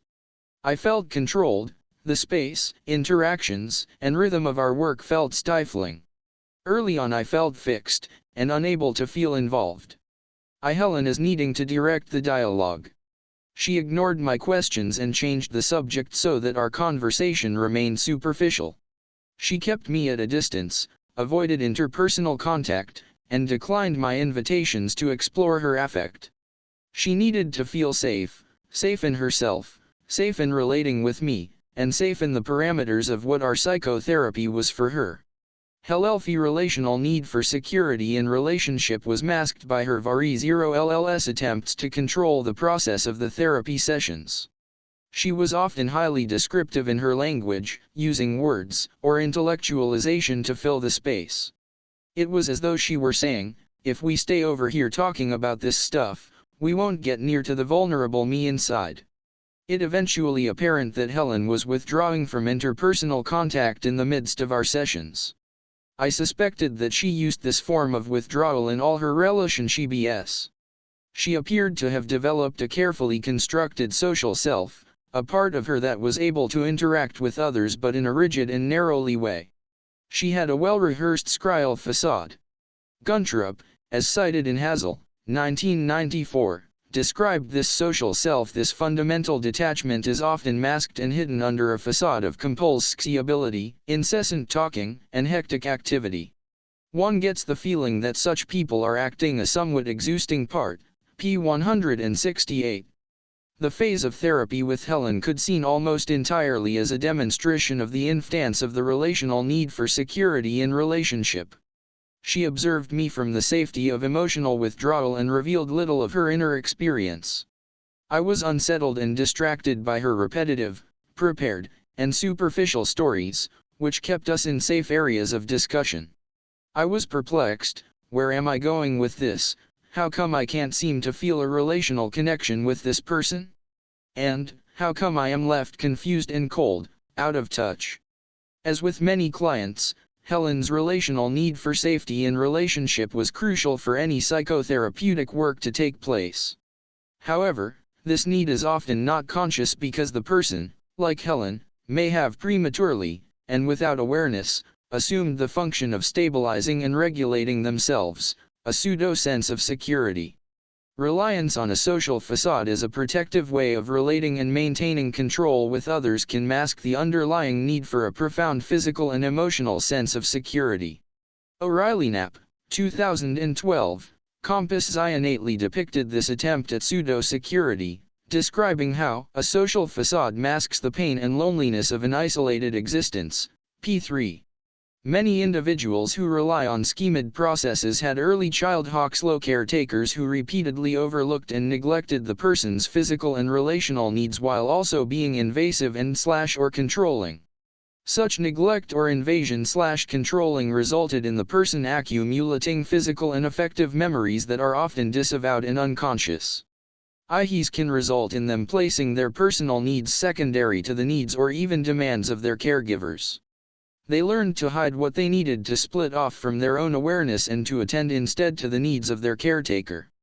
This relational pattern is often reenacted in the therapeutic relationship, which is what Helen was doing by reenacting with me an early slow pattern she had learned in order to cope with emotional neglect.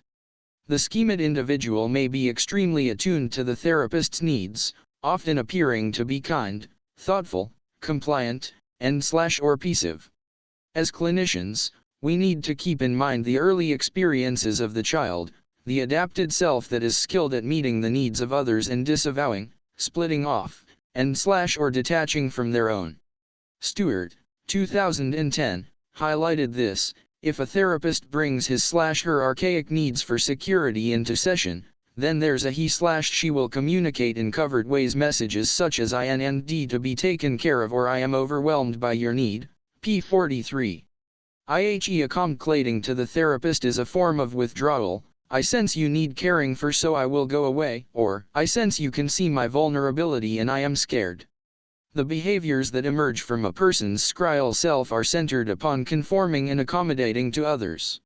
It is as though the client were saying, I need you to accept me in my adaptation, please accept this version of me, or I will 0k for you. They are displaying a social self that struggles to maintain a facade that provides an artificial sense of acceptance, validation, and security. With many schizoid individuals, there may be therapy in which the person needs to maintain a sense of safety by repeating a familiar story. When Helen told me the same stories, I was initially frustrated. There was no real contact between us, no emotional connection, and I did not know how to be involved with her. My reactions reflected part of Helen's story. I was often emotionally distant and uninvolved. Eventually, I learned the IMH, dance of patience and staying present. Initially, I became another Busan to whom Helena contemplated. I felt that she was not interested or, more importantly, did not want to see me as a relatable other.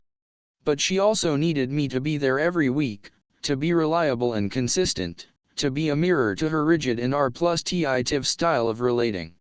It was a long time she could allow herself to see me as a separate from my professional status.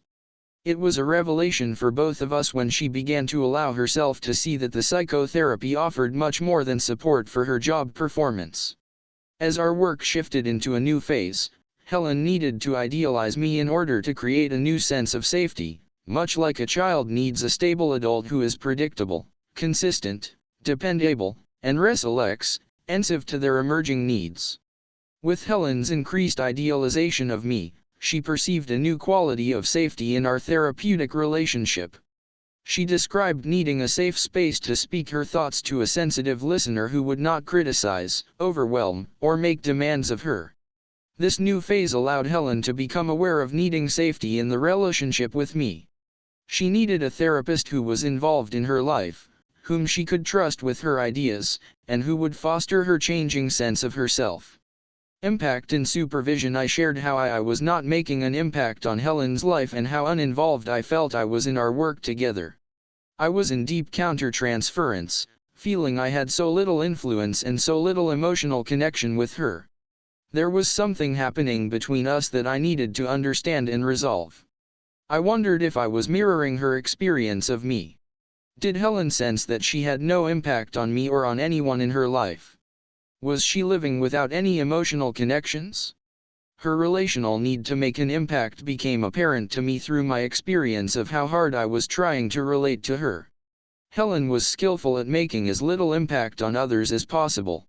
She painted a picture of herself as being on the outskirts of social groups all her life, fearful of others, wanting to fit in but not knowing how, floating around cliques at SCHCXL, and nabbing people for chats. Her adolescent experience of being an outsider and finding social interaction scary had continued into her work life and was an ongoing source of anxiety. She described feeling invisible to others, not having a place, and not having an impact. I imagined how lonely she must have, and yet the sadness I felt did not match the matter-of-fact way she spoke. Helen's interactions with others were mainly through maintaining a social facade characterized by passive accommodation and adherence to unial rules and etiquette. Manfield, 1992, suggested that there is often a careful screening going on with schizoid individuals that helps protect them from anything that might expose them to attack or rejection or may later used to pressure or coerce them. p. 208. He seemed to be the case with Helen. Clients who rely on a schemed process to manage the affect inherent in relations HIBS often experience an emptiness, a being missed, and an unfulfilled longing for something.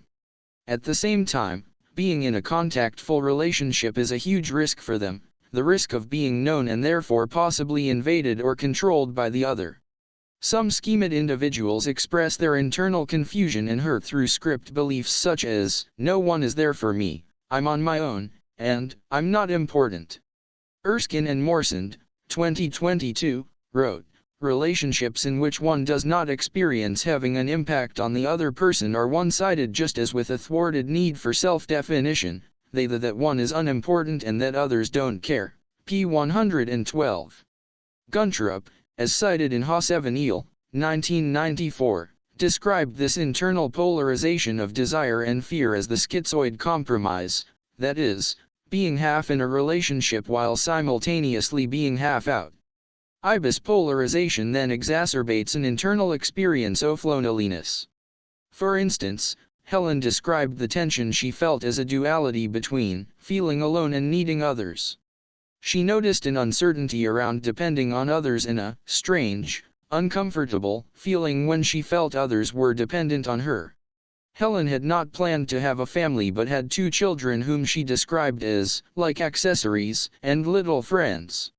Fairbairn, 1952, reported how it possible to recognize essentially schemed phenomena and clients' experiences, such as full-fledged depersonalization and derealization, but also relatively minor or transient disturbances of the reality sense, e.g. feelings of artificiality, referred to the self or the environment, experiences such as the plate glass feelings, feelings of unfamiliarity with familiar persons or environmental settings, and feelings of familiarity with the unfamiliar.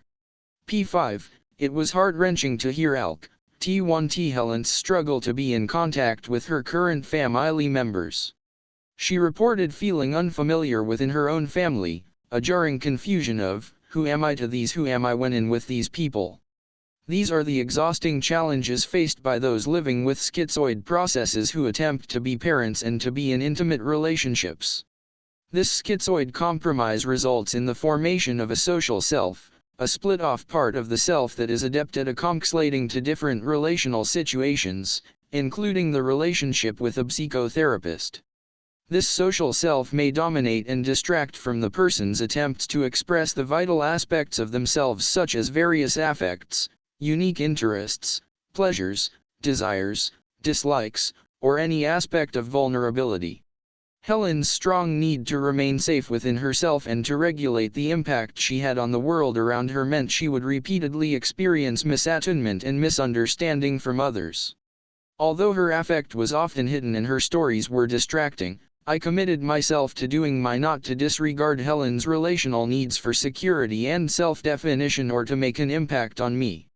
Although her needs were not obvious, I finally realized that they were being expressed in her stories and metaphors, enacted in her behavior, and engendered in my confusion and lack of involvement. See Erskine, 2015a, for a description of how unconscious early attachment patterns are expressed in psychotherapy. This helped me to think about Helen's in her day-to-day life. I imagined what it would like for her to go to work and her emotional struggles with the people in her life. I found myself willing to vicariously experience what life was like for her. After I started to work with this introspection, I found ways to attune to Helen's rhythms and affects. I allowed myself to drift in and out of contact with her and to notice where I went in my sensations, thoughts, and awareness. I began to allow myself to go with the experience in relation with her rather than asserting my image of how a psychotherapist ought to be. Helen had become accustomed to the repetitive pattern of our sessions. She would arrive exactly on time. She would appear small and at the DCX-R. She would move into the RCU-LN, making as little noise or impact on her surroundings as possible. She would present me with her payment in the same way a child might present a ticket for a fairground ride, nervously and deliberately. She would then find her position on the couch, careful not to intrude on the space around her. Clients similar to Helen may be in psychotherapy for a long time without making an impact on the therapist. They adapt to what they imagine are the therapist's requirements and continue to hide their own needs. They rarely cause disruptions or act out.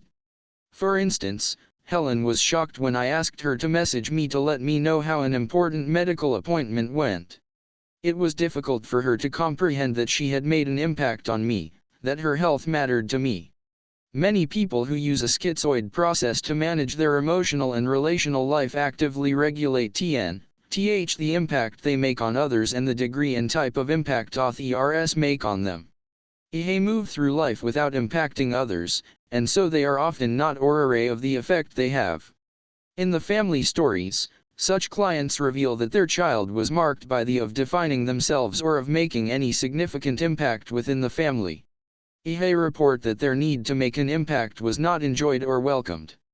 Growing up, they endured extensive disregard of their relational needs, so they expressing their vital and vulnerable selves in favor of a version of themselves that worked for others. They were often without the experience of making an impact on others from an authentic part of them, the vital and vulnerable self, what Winnicott, 1965, called the true self. The relational need to make an impact becomes paradoxical for such individuals. The schizoid process often involves the individual working hard not to make an impact on the therapist, to control the space, to remain internally and relationally safe. With Helen, I felt the impact in my countertransference, my confusion, my sense of the lack of emotional vibrancy in the work, and the fatigue I often felt. Helen was making an impact on me. It was subtle but it was impactful.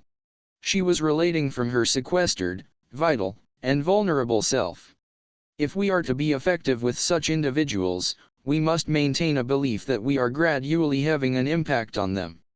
This is where understanding the object relations theory is of Fairbairn, 1952, Guntrup, 1969, and Winnicott, 1% 5, can support practice so that we patiently trust what is going on behind the scenes, become aware of the phenomena emergencying in the relating, and trust that the intrinsic structure of the schizoid individual means that on some level we are becoming part of the Peru, ends internal even though it may not appear so in our session-to-session relating. We must hold an appreciation of the level of stress and shame that these clients can have when a social facade is strong. Behind the scenes, they may observing words, enses, and expressions that can feed their fantasies about how they need to be in order to be acceptable to the therapist.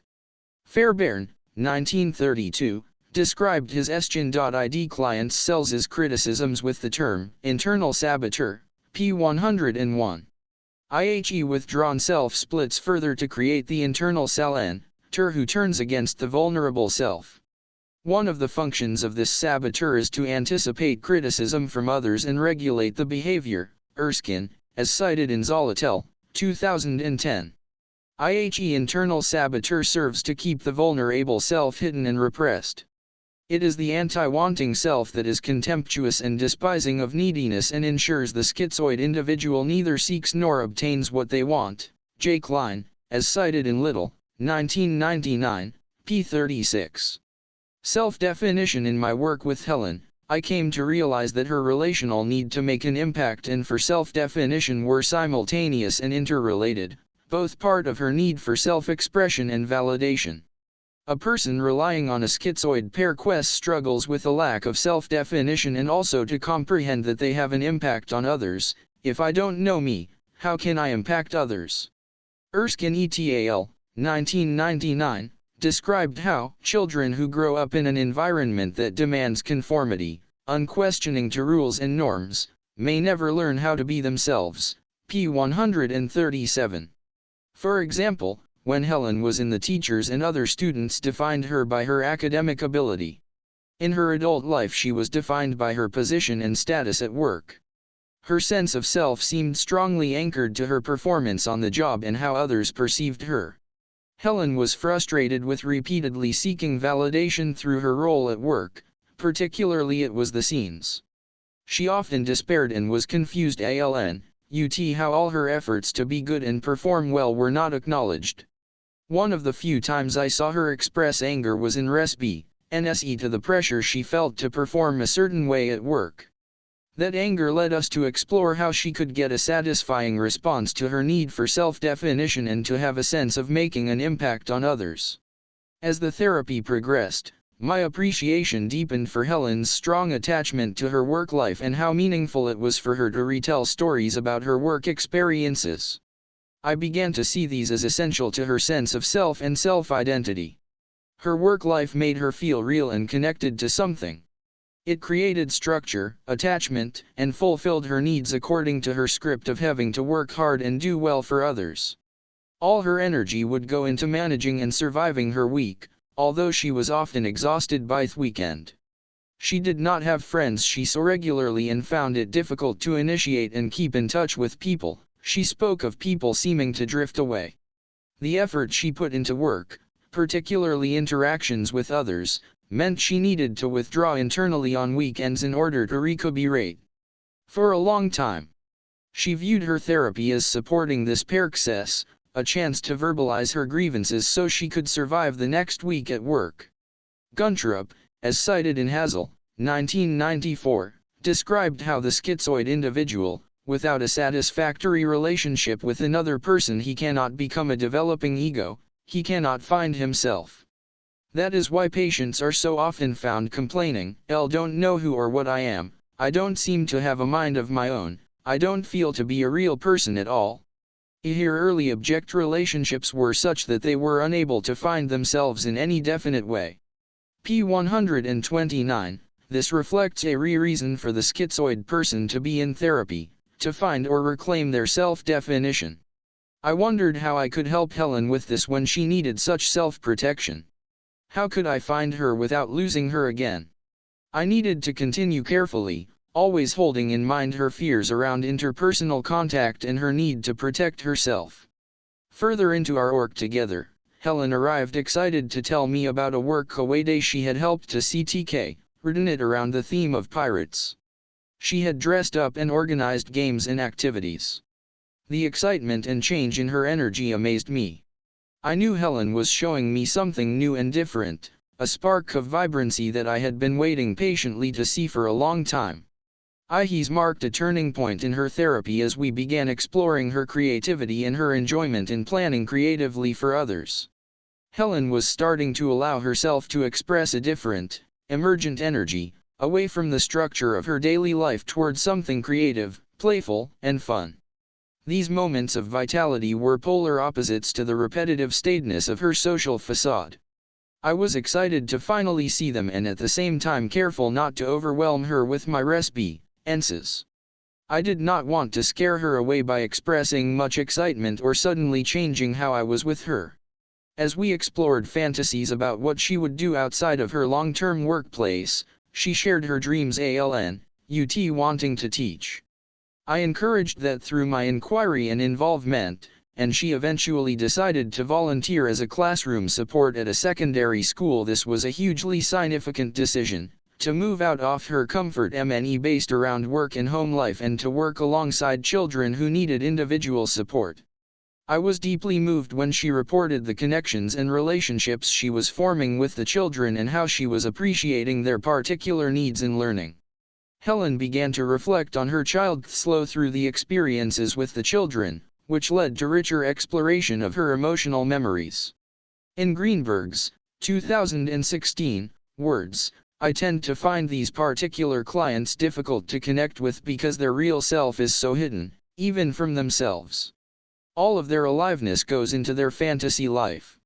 I have learned that if I am patient and those clients decide I am trustworthy, they will give me glimpses of the riches they have inside themselves. p. 338, Finding Helen's creativity came out of us exploring her inner world of metaphors and fantasies as well as from her experiencing me valuing and accepting the significance of those and letting her know about their impact on me. What had initially appeared as R+tive, superficial narratives around her work a bridge to me appreciating how she made meaning within her world as well as glimpses of her vital and vulnerable self. Helen described herself at work as a computer stuck and going round and round doing the same thing, and a machine with grit in the machinery/cogs, grinding and missing connections. The more I attuned to and validated her wonderful metaphors and images, the more I heard faint expressions of unmet relational needs.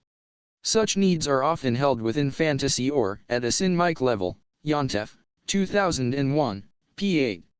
They can be kept out of cognitive awareness or securely compartmentalized internally, away from contact with others. Within the safety of fantasy, an individual can imagine relational needs being satisfied but without genuine interpersonal contact with others. We can listen for and find these needs as our clients share subjects that feel safe to them. This interplay was described by Orcutt, 2018, as follows. The therapist begins with showing interest in what is of interest to the patient. This may be as pertinent as the patient's intellectualized ideas about the presenting problem, or may diverge to topics of special interest to the patient such as or computer games. This is to establish a mutual safe space with the patient, where verbal transaction can take in an uncommitted way. This uses what Ralph Klein, 1995, has called the schizoid patient's ability to form relationships by proxy and so defensively act against the risks involved in connecting to and sharing with the therapist. p. 90. IBIS ability can allow the patient to test out a harmless reciprocity in the sessions. Over time, the experience of this interplay may prove to feel safe enough so that the patient may begin to further test the possibility of a closer exchange. If all goes well, interchange becomes therapy as protective strategy transforms into relationship. p. 44.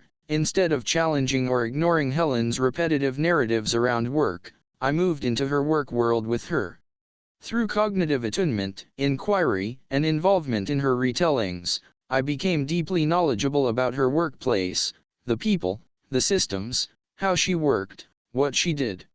She was teaching me about her inner world, and the therapy began to deepen when I accepted what had initially appeared to be trivial.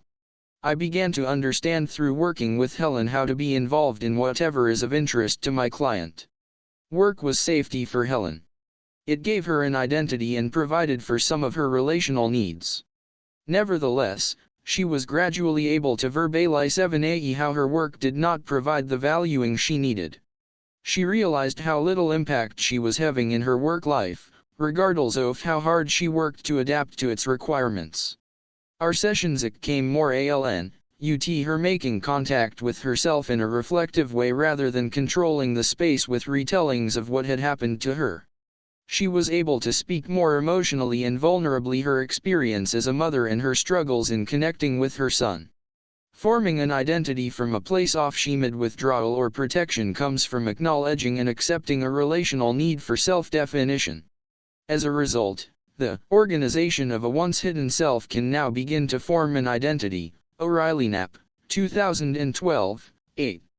Through our work, I learned to appreciate my active part in facilitating Helen's growing awareness of a relational need for self-definition and how to move into the schemed individual's world by working within the client's metaphors and fantasies, to sometimes share in her experience of a lack of self-definition. In doing this, it was important to remain present and in contact with myself, which requires a careful balance. My own sense of self-definition is often impacted when I cannot sense the other person's vitality, when my client is withdrawn and I cannot reach them. I am left to wonder about my own capacity to make an impact. With Helen, I learned to remain present as well as non-invasive and attuned to the nonverbal, the R+T-itions, and the clues that might be there in the social facade. I came to appreciate the experience of the schizoid phenomena and to notice the spaces between our interactions, to pick up on and use all the sensations available to me, and to be able to sometimes drift with the process while staying defined at the same time. In my experience, there are observable phenomena that may signal the client's absence of self-definition, for example, the phenomenon of someone seemingly not arriving in a RCX, and appearing to drift in and out of transactions. I observed that Helen lacked definition in terms of how she arrived in the therapy room. I understood this as a lack of initiative in both occupying the space and in relating a passivity and an unclear definition in her physicality. Guntrup, as cited in Hazel, 1994, described how the regressive urge to remain identified for the sake of comfort and security conflicts with the developmental need to dissolve identification and differentiate oneself as a separate, p. 50. Interrelating needs self-definition means an assertion of oneself, an expression of me in contrast to you. Developmentally, this is a huge task under any conditions. For the schizoid individual, maintaining the security of the hidden self takes precedence over the risks of differentiating.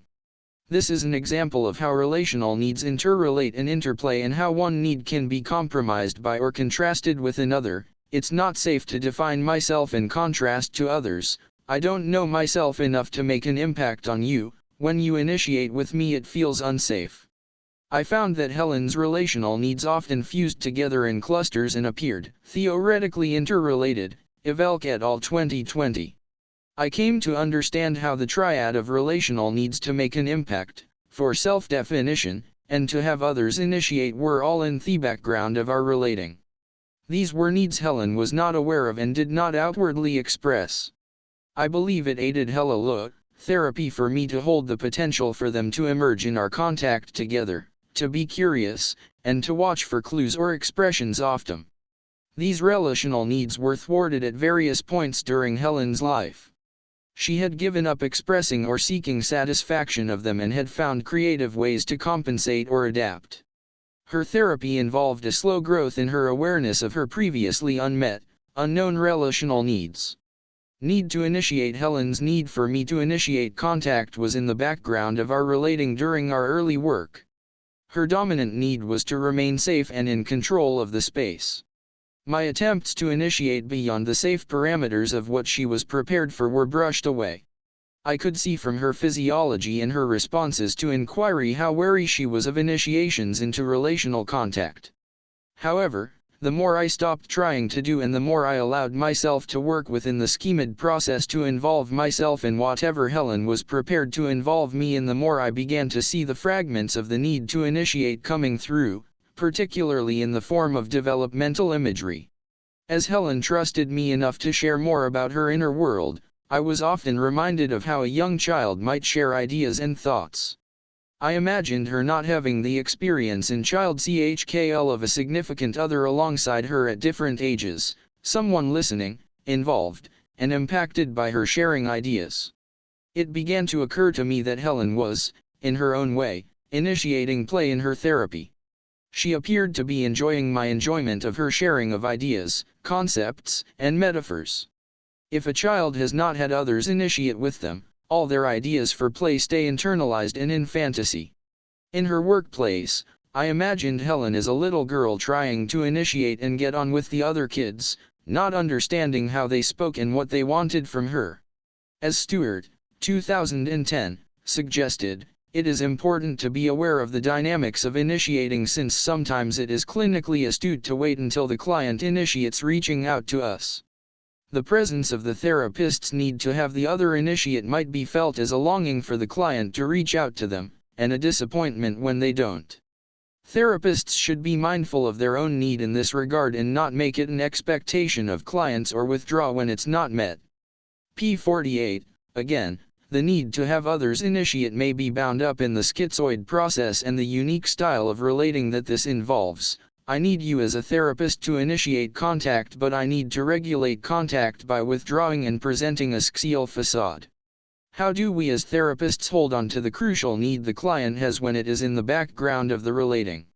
A schizoid person survives in relationships and interactions with others by relying on certain manners or creative adjustments, such as detachedness, robotic self-containment, or self-reliance.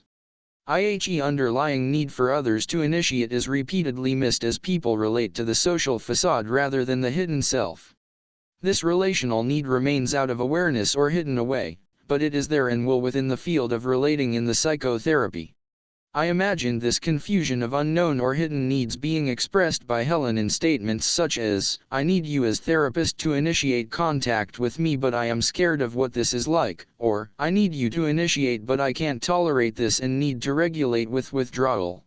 For such individuals, the idea of initiating with others, including the therapist, might be an unknown or frightening. I didn't think it was okay to ask for what I need. Helen's relational need for the other to initiate was there, but it was a long time before I could initiate contact and move into a more relational style of inquiry. As with the relational need for self-definition and impact, her need for the other to initiate emerged into the foreground of our relating. These needs were there in the relating but often expressed inversely. She appeared to lack self-definition and instead relied on a social facade, a compromised version of her that hid away the vital and vulnerable self. Her efforts to minimize having an impact within the therapy conversely made an impact on me. Her need to have another initiate was experienced by her as threatening and emerged through careful attunement to metaphor and her intellectual playfulness. Could the out-of-awareness relational needs in the client relate to the ones the therapist picks up in the counter-transference?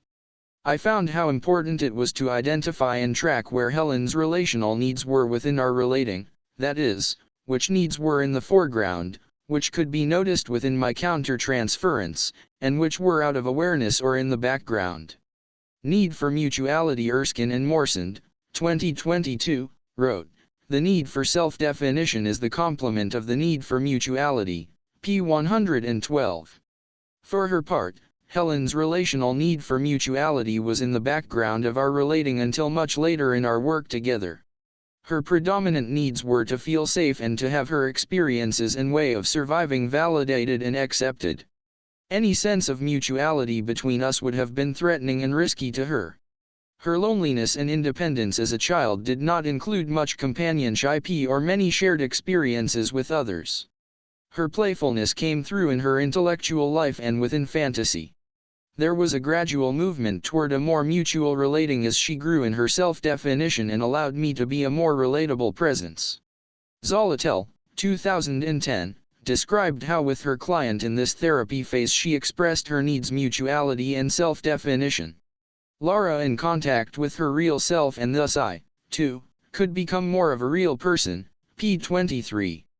The more attuned I was with Helen, the more defended her vital and vulnerable self. Often I imagine the more we try to in contact with the smoke and mirrors of the schizoid facade, the more this increases a sense of unease or confusion for the client. However, as theory settled in the relating, the therapist can as well.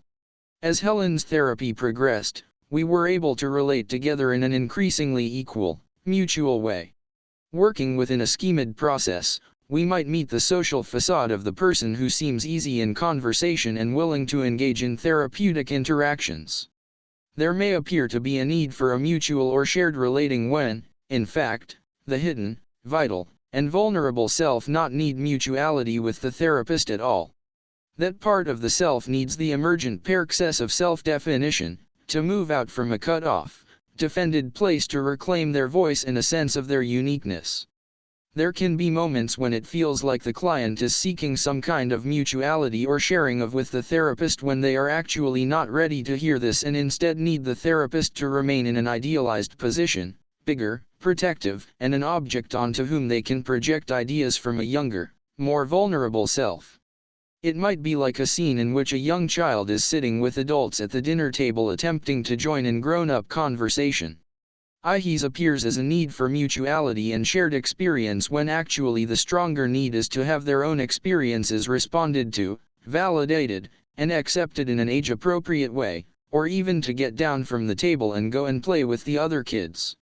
Need for survival. Reflecting on the therapy with Helen, I suggest that the relational need for survival describes the internal struggle for self-survival happening inside the world of the schizoid person and within the therapeutic relationship, as O'Reilly Knapp, 2001, reported in describing her work with a client's schemid process. She used her withdrawal and states for protecting and sustaining her life.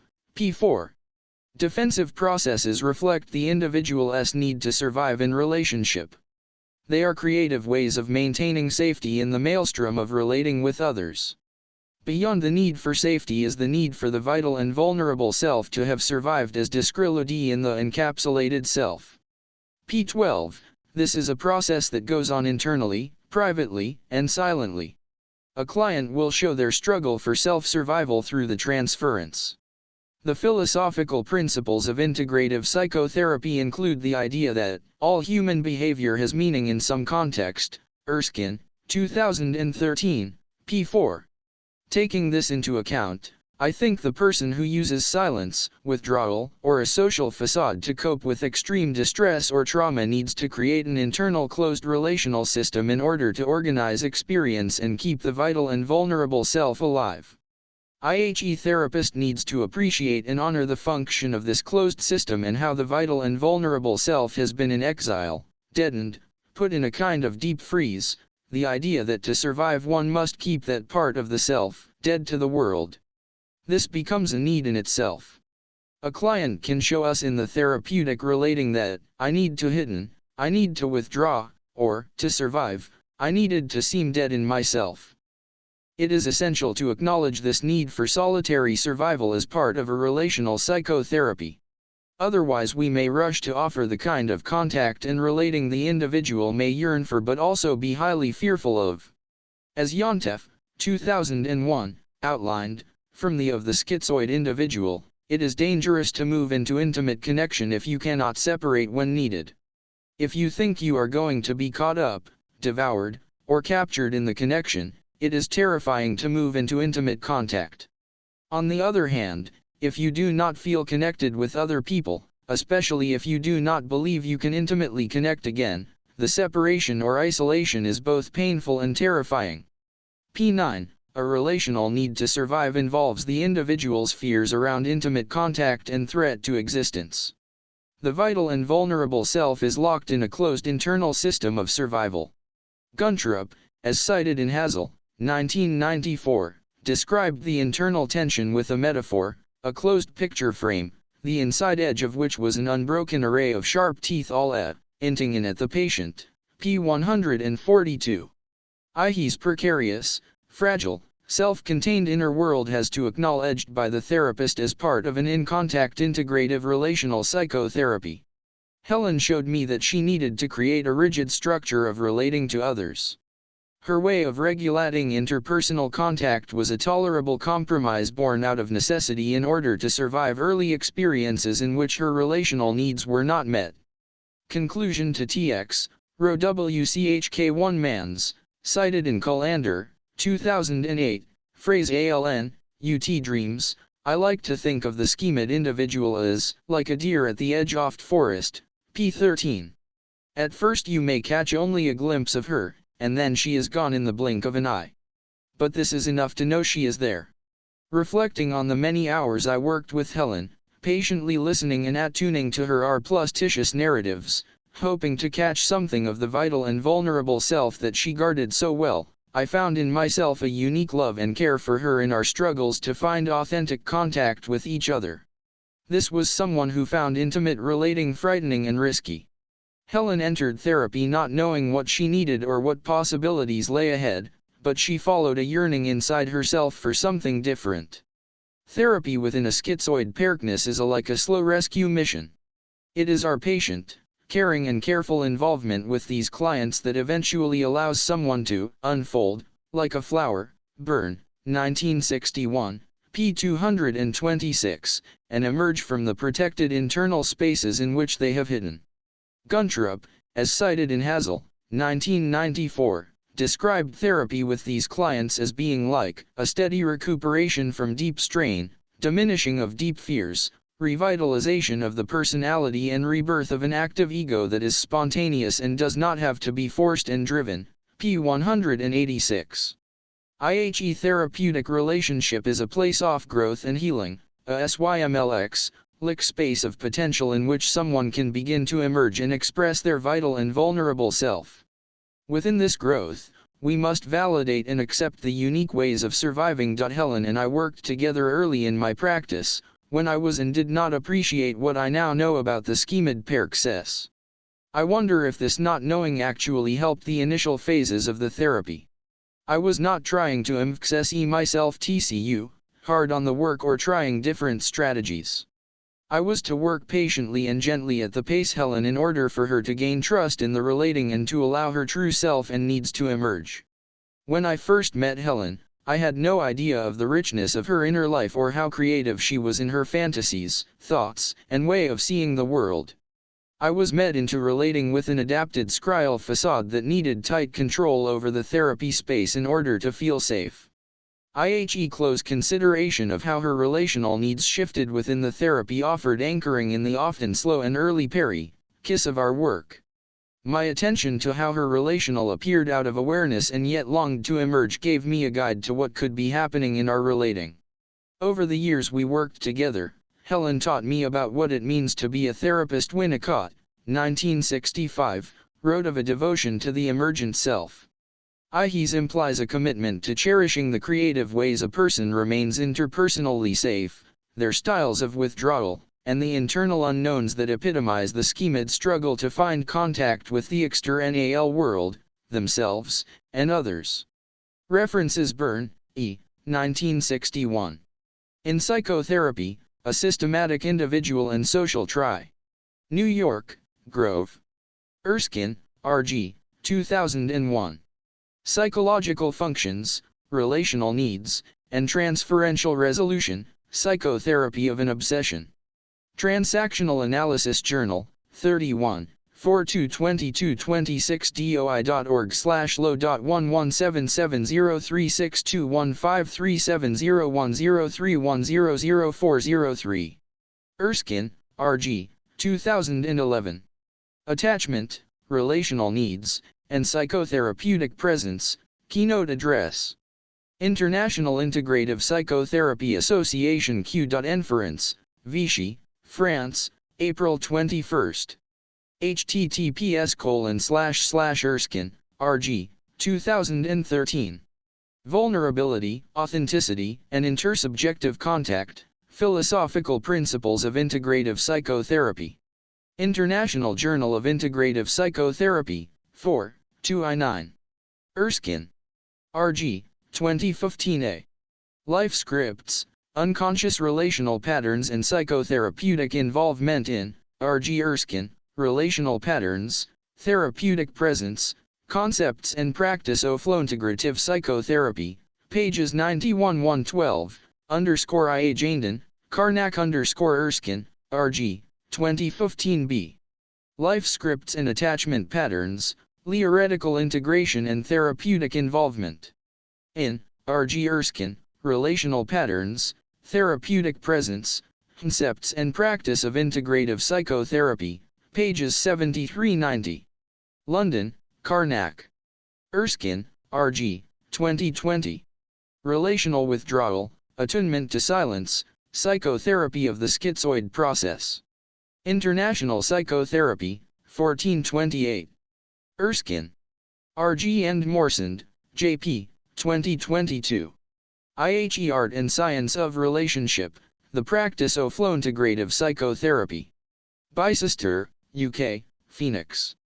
Erskine, R.G., Morsand, J.P., and Trotman, R. In, 1999.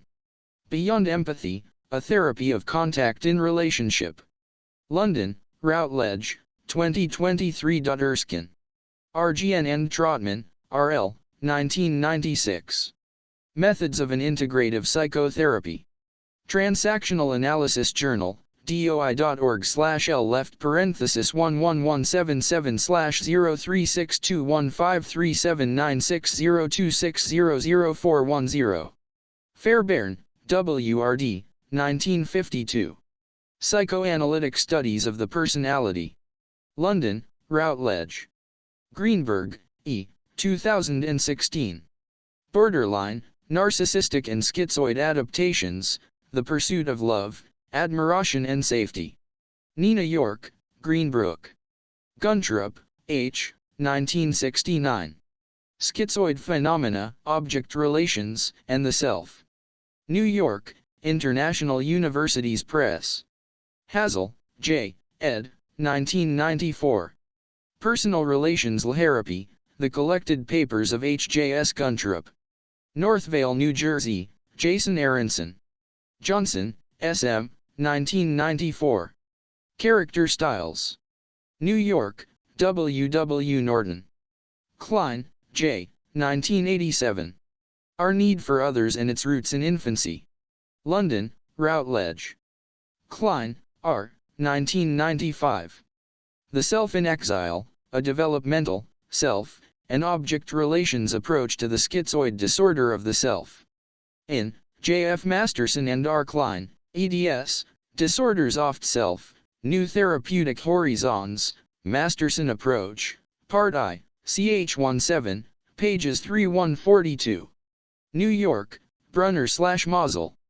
Kullander, J., 2008, Men are from Earth and so are women. Marion Woodman. Awaken.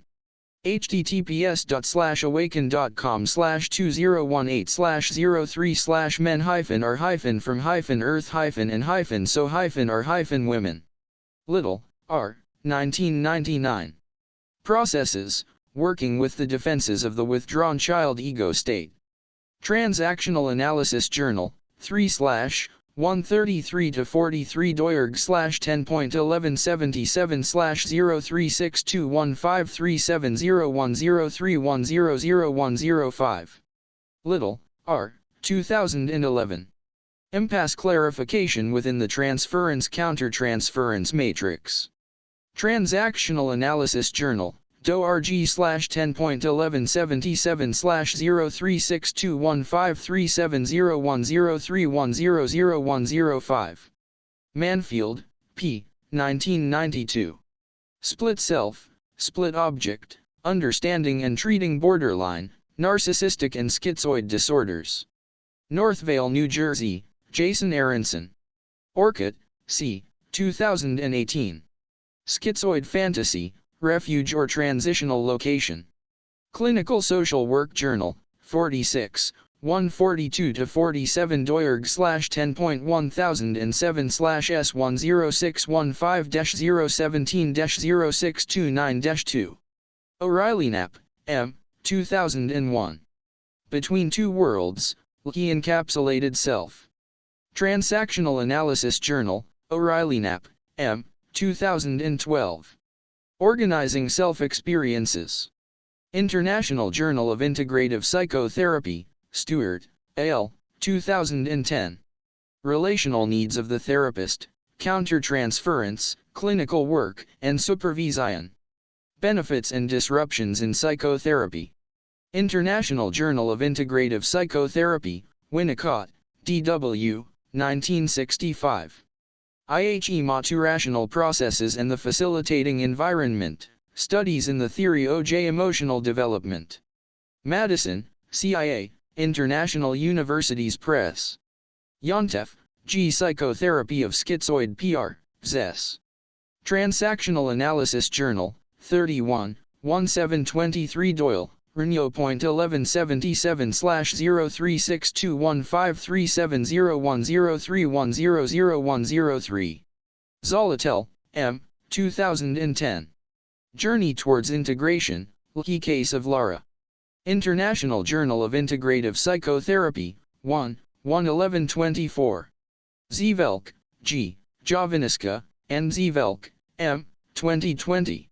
Development and Validation of Relational Needs Satisfaction Scale. Frontiers in Psychology. wa.frontiers.org/articles/lo.3389/fpsyg.2020.00901/full. Part 11, a 5-year case study and colleagues Reflections. Chapter 7, Depression or Isolated Attachment. Richard G. Erskine. In wildness is the preservation of the world. When we walk, we naturally go to the fields and woods. From the forest and wilderness come the tonics and barks which brace mankind. Henry David Thoreau, Walking, 1862. Alan's physician recommended that he call me for a series of psychotherapy sessions. In the initial phone contact, Alan said that he had been taking antidepressant medication for 3 years but without any noticeable results. He said that he always felt low down and did not have much energy, particularly when he was home. IHE doctor wanted Alan to try psychotherapy to see if it will work. Alan and I agreed on 3 sessions to evaluate if psychotherapy was appropriate for him and whether we could work well together. When Alan entered my Olflos 2 days later, I saw a tall, thin man who was dressed like he was going hiking in the mountains. His attire and high-end, 0ts were unusual for someone living in New York City. He spoke slowly and softly. When I inquired why he was seeking psychotherapy, all he could say was that he wanted his depression to stop. As I tried to establish a contract that would define the outcome of our work, Alan had difficulty stating any definable objective. I presumed that it was too soon to establish any goals. Perhaps we needed to get to know each other first. In the next 2 sessions, I learned that Alan was 50 years old, never married, and had lived in the same apartment since he was a young child. A bookkeeper in a large accounting firm, he was content with his job and liked the people at work, although he did not socialize with them because I never go to bars.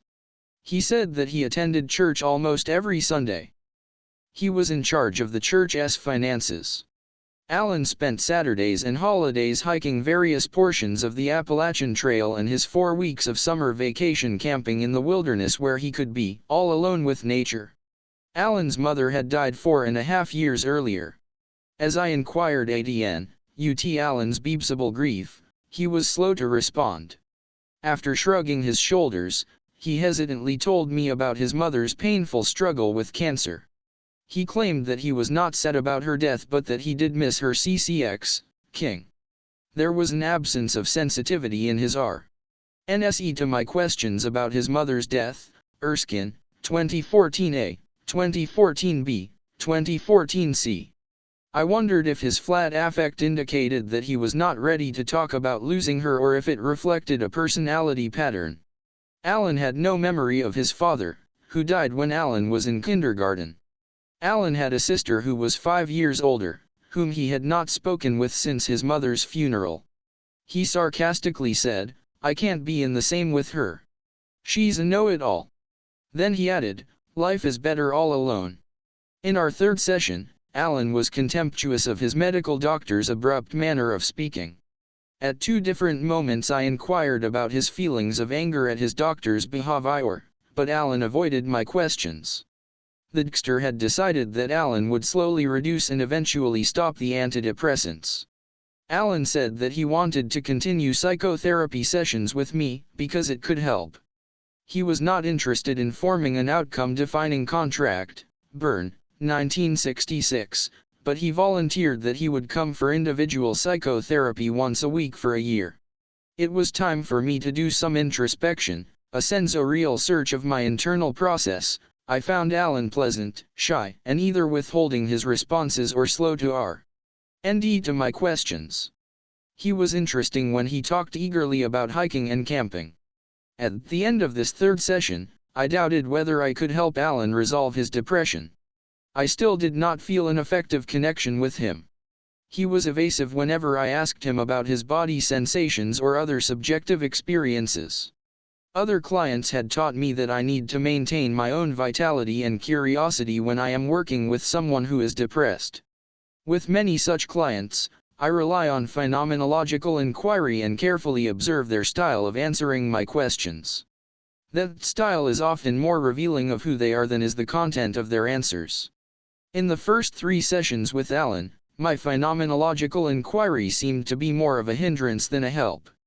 Unlike many other clients, Alan did not respond to phenomenological inquiry, Erskine et al., 1999. Although his medical doctor described him as depressed, Alan did not manifest some of the symptoms of a depressive disorder.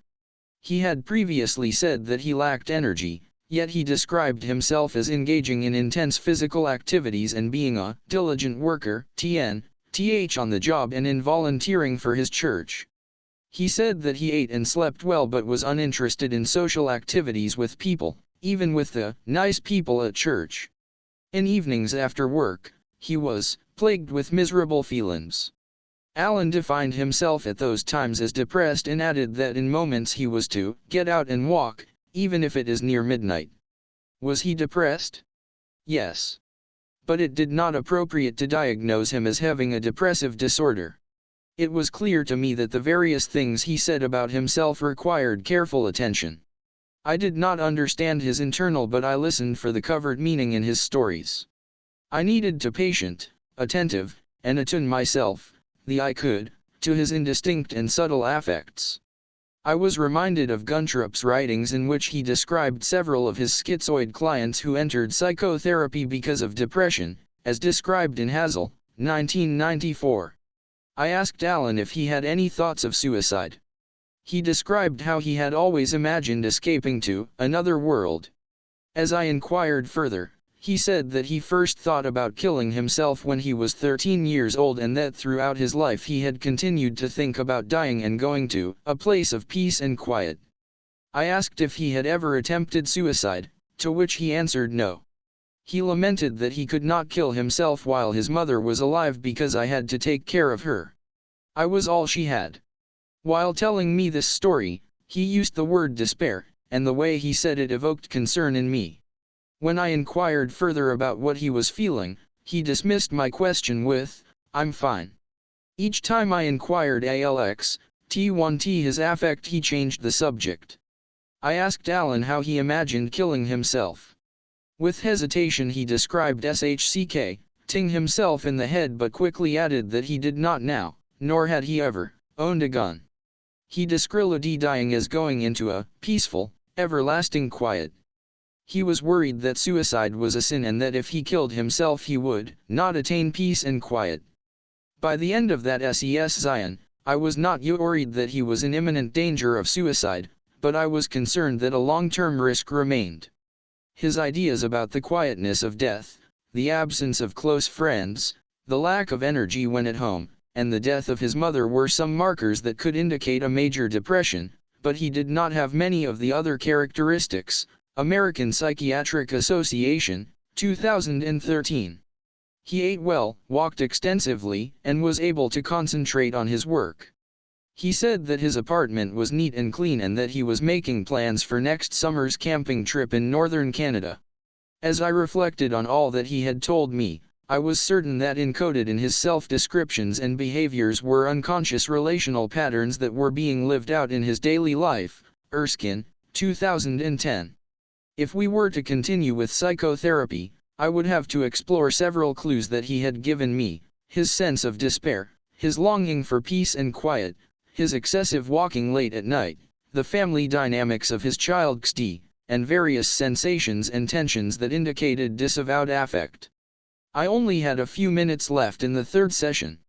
We had not formed a sufficiently close relationship such that a no-suicide contract would be effective.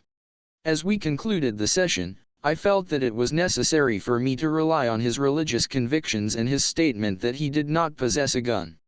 And I had his word that he would come for psychotherapy each week for a year. I sensed that something vital was missing in Alan's life.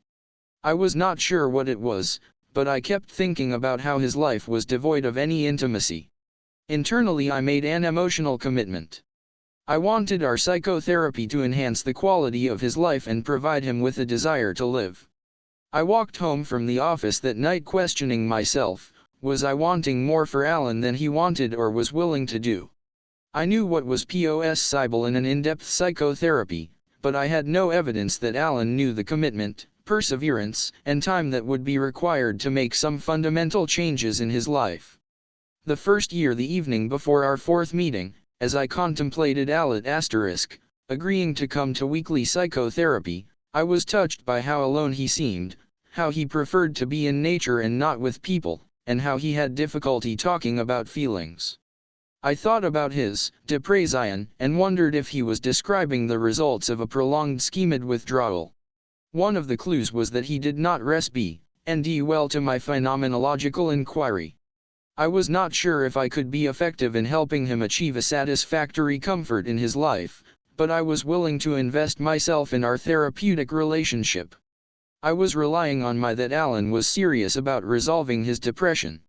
He must have had some form of connection with me because he was willing to make a commitment for ongoing work. In the first few weeks of sessions, I tried to inquire the low-down feeling and lack of energy that Alan had mentioned in our initial interview. He deflected my questions by talking about his work situation. He felt gratified by the challenges of solving difficult tax problems and the freedom to do it on my own, but he disapproved of his co-workers cause they were not as diligent as he was. They waste a lot of time talking to each other. He chose not to include himself in their lunch or after-work activities.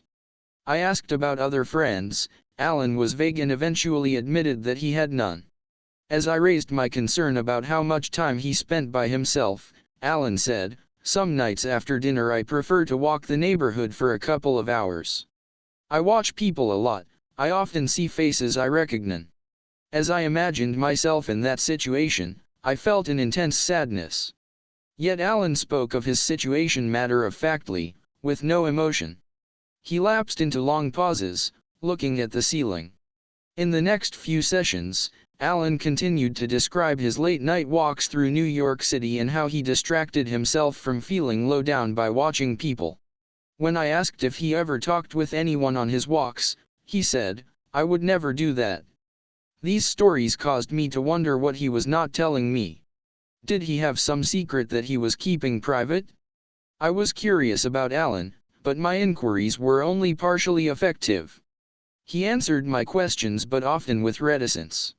I wanted to know him, to know the depth and extent of what he felt, what he had lived as and how he managed his life.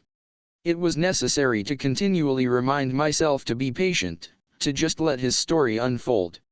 Months later, Alan again told me that he was irritated by his co-workers and wanted some changes in the office. There was a condemning tone to his voice. I wondered if his unhappy work situation was contributing to his low energy when he came home at night. But when I implied that he could talk to his co-workers his displeasure, Alan made it clear that he would never reveal his discomfort to anyone. His solution was to stay distant. Incidentally, From the moment I suggested that he could engage with his co-workers, he was distant with me. He averted his eyes and perqueated to talk ADN, UT camping equipment that was currently on sale. It became evident that whenever I made a suggestion about changing his behavior, Alan would put an end to the discussion. Apparently he was closed to any therapeutic focus on his just as he was closed to my inquiring ADN, UT his affect.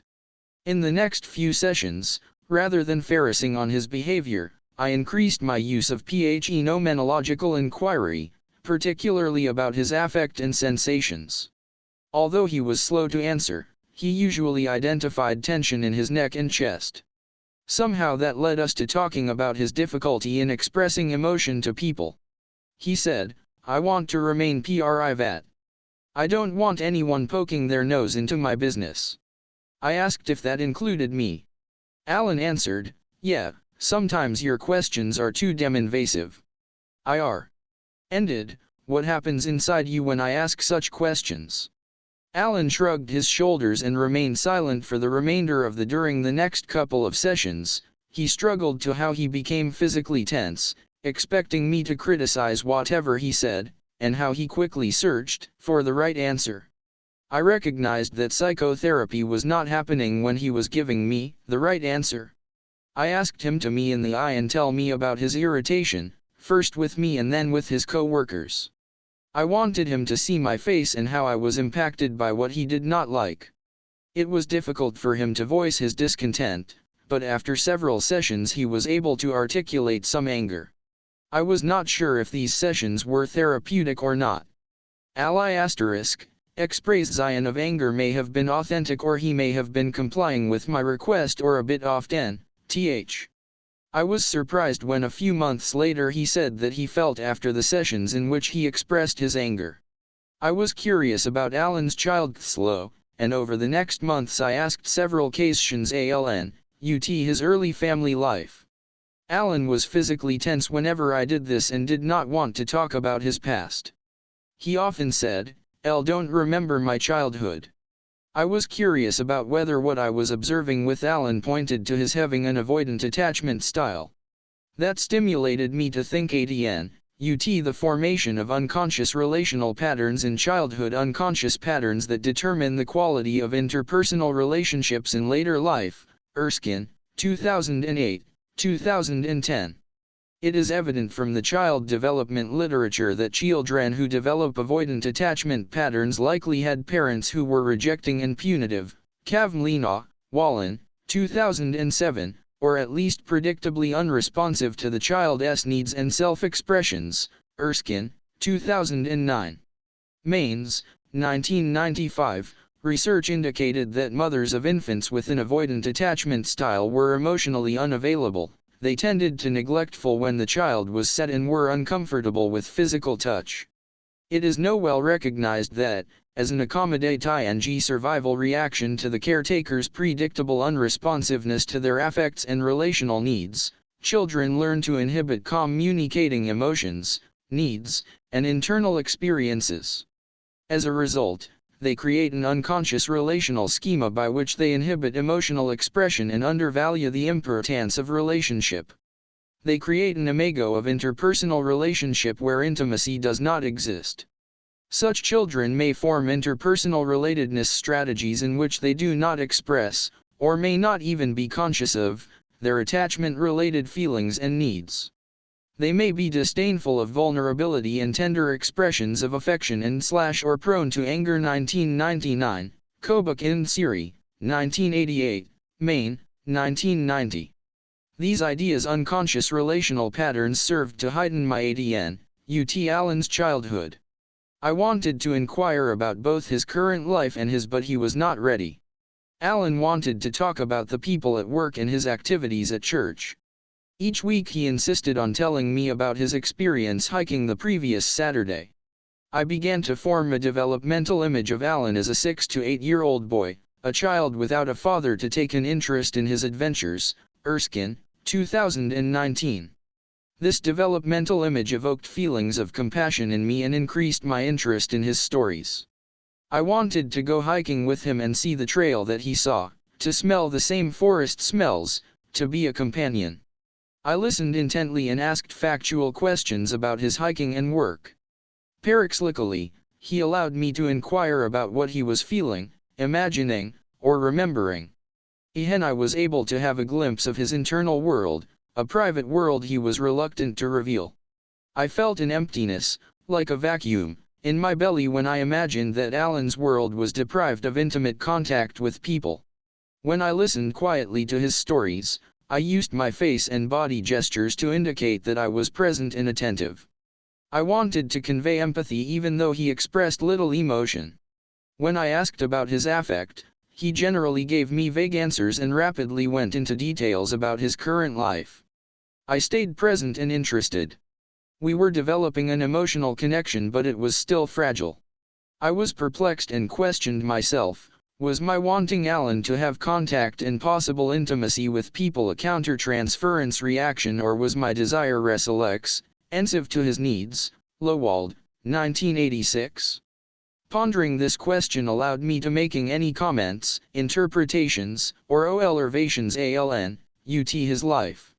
I knew that there was so much more to learn about Alan. Patience, observation, sensitivity, and curiosity were my therapeutic tools. Our therapy proceeded in this way throughout the first year. I, in a counter-transferential way, slipped into responding like a GCX-D father, curious and listening to his stories, which alternated between the events at work and what he did on his days off. Periodically, he talked about that he saw on his evening walks.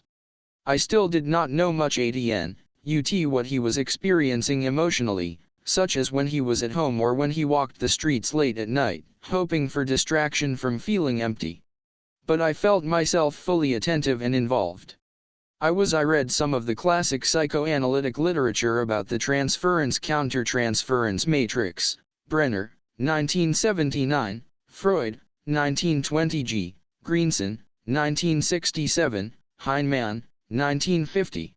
Was I experiencing what Hexier Jacobs, 1986, termed a counter-transference enactment?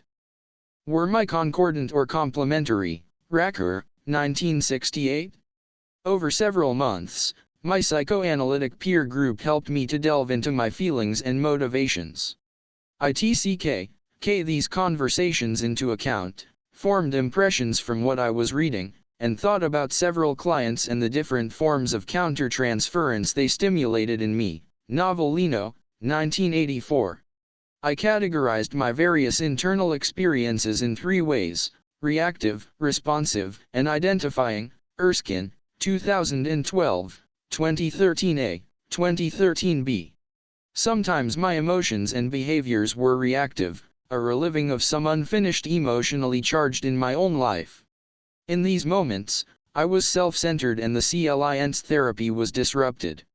In many situations, I was attuned to the qualities of contact that the client needed in order to heal from the wounds of neglect and trauma.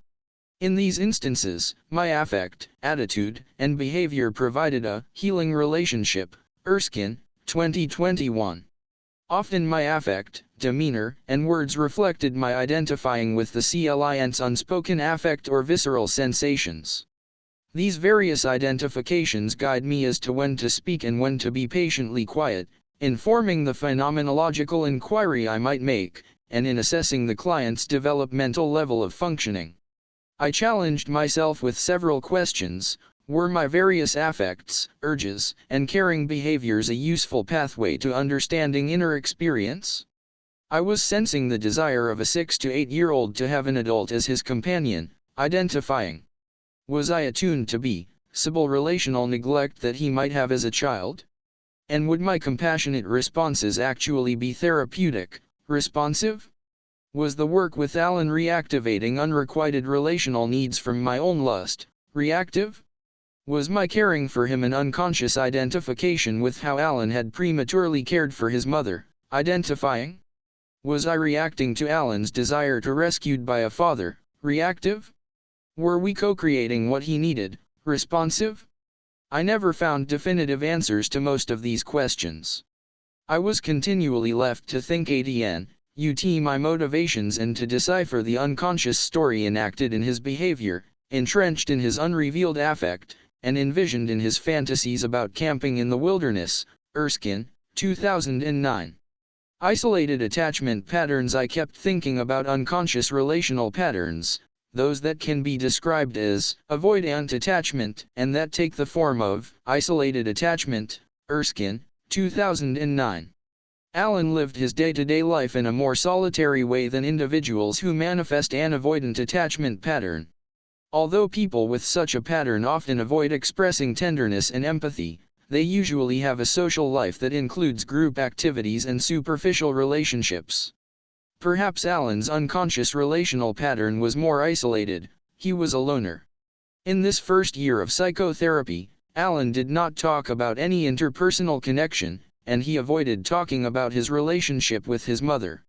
There was no indication of any emotionally close relationship in his current life and, I suspected, not in his drawing on my therapeutic work with other clients and discussions with members of an ongoing professional development seminar. It became apparent that a person may form an isolated attachment pattern as the result of a series of experiences in which caretakers were experienced as repeatedly unresponsive to the child's relational needs, untrustworthy, and/or criticizing and controlling off child's emotional expressions. O'Reilly Knapp, 2001. Because vulnerability was sensed by the child as dangerous, they succumbed to an implicit fear of control, criticism, and invasion. As a reaction to such non-contactful parenting, the child may develop patterns of withdrawal from interpersonal relationships, a social facade, intense internal criticism, and the absence of emotional expression. Erskine, 2001. On cursory observation, such people often appear to be emotionally reserved, quiet in the presence of others, and self-sufficient. In LCX, looking back over the years of my psychotherapy practice, I often overlooked the significance of these subtle signs of the schizoid process. It has taken me a number of years to sensitive to the unspoken story of such clients, a story replete with fear, shame, disavowed loneliness, self-criticism, and a compulsion to isolate. Alan was one of the clients who taught me to listen for the therapeutically significant story encoded in what such individuals do not say.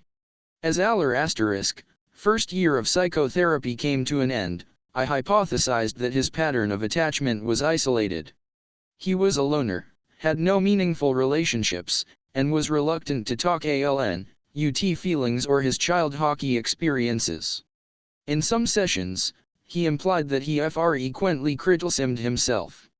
Although I always inquired about his internal criticism, he would not reveal any content. During the second part of the year he had acknowledged and expressed some discontent with his co-workers, and on one occasion, with me.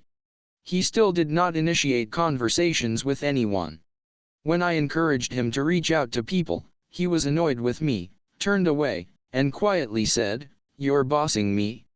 Yet he also said that he liked coming to our sessions, and he never missed one. He was forming some embryonic attachment to our relationship. When we parted for summer vacation, I realized that Alan was teaching me how to relate to someone who was always suspicious of interpersonal contact, if it was intimate in any way. I suspected that he was deeply afraid of what he called invasion, but why? I was also curious about both his self criticism, which seemed to lurk below the surface of our conversations, and the little criticisms he directed toward others. I forward to September when we could work together again. He was teaching me about relational isolation while I hoped that I was helping him with interpersonal contact. References: American Psychiatric Association, 2013. Diagnostic and Statistical Manual of Mental Disorders, 5th ed. Washington, D.C., American Psychiatric Publishing. doi.org/lo.1176/api.b@ok's. 9780890425596 Byrne, E., 1966. Principles of Group Treatment. New York, Oxford University Press. Brenner, C., 1979. Working Alliance, Therapeutic Alliance and Transference. Journal of the American Psychoanalytic Association, 27, 137-158. Kaisolino, L. 2006. The Neuroscience of Human Relationships, Attachment and the Developing Social Brain. New York, W. W. Norton. Erskine, R.G., 2001. The Schizoid Process. Transactional Analysis Journal, 3/146. doi.org JLO.1177/036215370103100102. Erskine, R.G., 2008. Psychotherapy of Unconscious Transactional Analysis Journal, 38, 128-138 doirnio.1177/036215370803800206. Erskine, R.G., 2009. Life Scripts and Attachment Patterns, Theoretical Integration and Therapeutic Involvement. Transactional Analysis Journal, Erskine. R.G., 2010. Life Scripts, Unconscious Relational Patterns and Involvement. In, R.G. Erskine, ed., Life Scripts, A Transactional Analysis of Unconscious Relational Patterns, PPI2U London, Carnac. Erskine. R.G., 2012. Early Affect Confusion, The Borderline Between Despair and Rage. Part I of a Case Study Trilogy. International Journal of Flow-Integrative Psychotherapy, Erskine, R.G., 20130 Balancing on the Borderline of Early Affect Confusion. Part 2 of a Case Study Trilogy. International Journal of Integrative Psychotherapy, Erskine, R.G., 2013b. Relational Healing of Early Affect Confusion, Part 3 of a Case Study Trilogy. International Journal of Integrative Psychotherapy, 4, 13140. Erskine, R.G., 2014a, What do you say before you say goodbye? The Psychotherapy of Grief. Transitional Analysis Journal, doi.rg/10.1177/0362153714556622. Erskine. R.G., 2014b. The Truth Shall Set You Free, Saying an Honest Goodbye Before a Loved One's Death. International Journal of Psychotherapy, Erskine, R.G., 20144 Saying an Honest Goodbye, Part 2, 3 Case Examples. International Journal of Psychotherapy, /8, 35262. Erskine, R.G., 2019. Child Development in Integrative Psychotherapy. Erik Erikson's First Stages. International Journal of Integrative Psychotherapy, 10, 1134. Erskine. R.G., 2021. A Healing Relationship, Commentary on Therapeutic Dialogues. Bicester, UK, Fien 9. Erskine, R. Morsand, J.P., and Trotman, R. 1999. Beyond Empathy, A Therapy of Contact in Relationship. London, Routledge, 2023. Freud, S., 1920g. Beyond the Pleasure Principle. S18:364. London, Hogarth. Greenson, R.R., 1967. The Technique and Practice of Psychoanalysis, Volume I. New York, International Universities Press. Hazel, J., 1994. Personal Relations Therapy, The Collected Papers of H.J.S. Guntrup. Northvale. New Jersey, Jason Aronson. Heinemann N.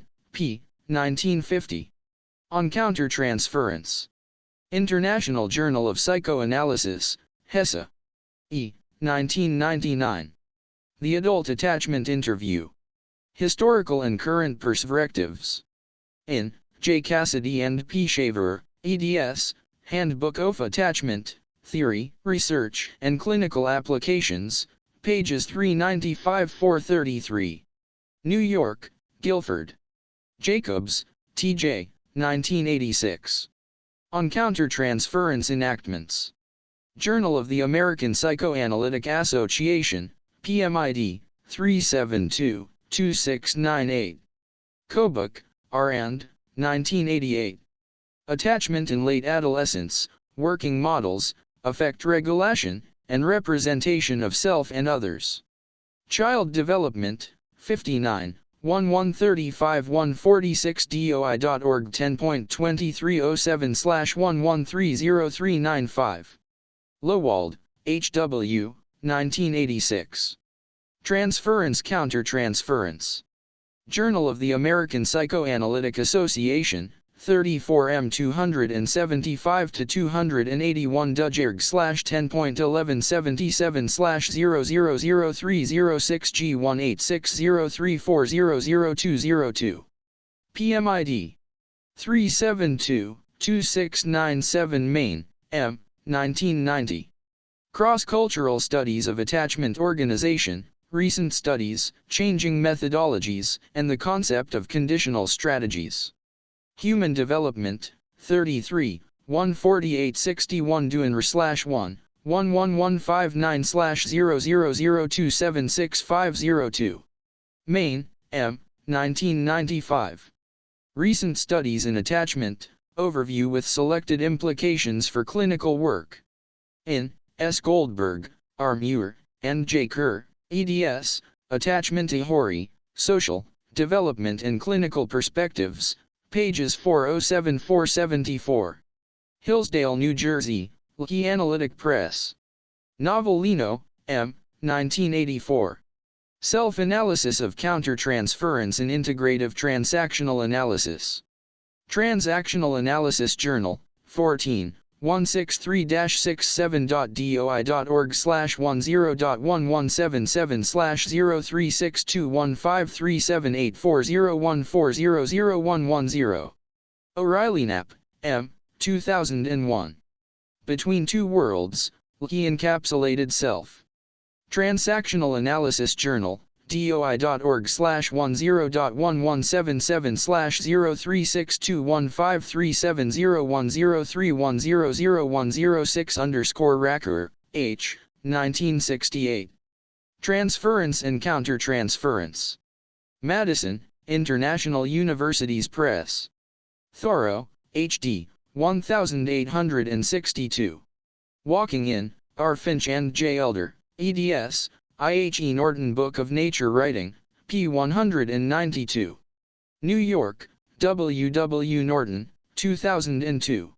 https://theatlantic.com/magazine/archive/1862/06 walking/304674 L. Wallen, D.J., 2007. Attachment in Psychotherapy. New York, Guilford. Chapter 8 Allen, Internal Criticism and Shame, Physical Sensations, and Affect Richard G. Erskine. It is joy to be hidden but disaster not to be found. D. W. Winnicott, The Motivational Processes and the Facilitating Environment, 1965, p. 186. During the summer recess, Allen was paroxystically in my thoughts. I was not certain that he would return to the psychotherapy sessions we had scheduled for the beginning of September because I had often sensed that we had a tenuous interpersonal connection. Allen was accustomed to doing things on his own. His quietness was elusive. He had occasionally commented ALX, T1T his internal criticism, and once in a while I heard a caustic remark about his co-workers or himself. I wondered about the extent of his criticisms, the history of his isolated attachment pattern, and the self-stabilizing functions of his relational withdrawal. I was pleased when Allen returned. He was bustling with energy as he told me about his adventures in the Arctic wilderness. I was touched by the little snippets of connection between us that were interspersed with the stories of his adventures. I still had a developmental image of Allen as a lonely boy, hungry to be listened to and understood and at the same time deeply afraid of interpersonal contact. Erskine, 2019, p. 14. In the midst of one of his stories, he made a tangential comment, "There were no women to look at." I did not know what this meant, but I suspected that it was significant. It seemed instant that I not comment on this remark while he was telling me lively stories about hiking and camping. When Allen said, "Were no women to LCX, K. my first thought was, of course there were no women to look at when camping alone in the wilderness. I pondered what his words might mean. Did I what he said? Although I was a bit confused, I thought it wise to wait to raise the question until I sensed he was receptive to discussing it. Among the important things that I learned from the writings of Eric Berne was to listen to every word the client says, particularly their parenthetical and tangential comments. It is in these utterances that the client reveals their unconscious organizing principles, which Berne, 1972, called script. I was confident that Alan had inadvertently revealed something significant and made a note to investigate his comment once we had established a more trusting bond. During September, I continued to listen to Alan's stories about his camping adventures. I ked at his professional quality of wild animals and waited for opportunities to inquire about his internal experiences. He seemed a bit more tolerant of my questions than he had been the previous winter and spring, but frequently there were long silent pauses or no answer.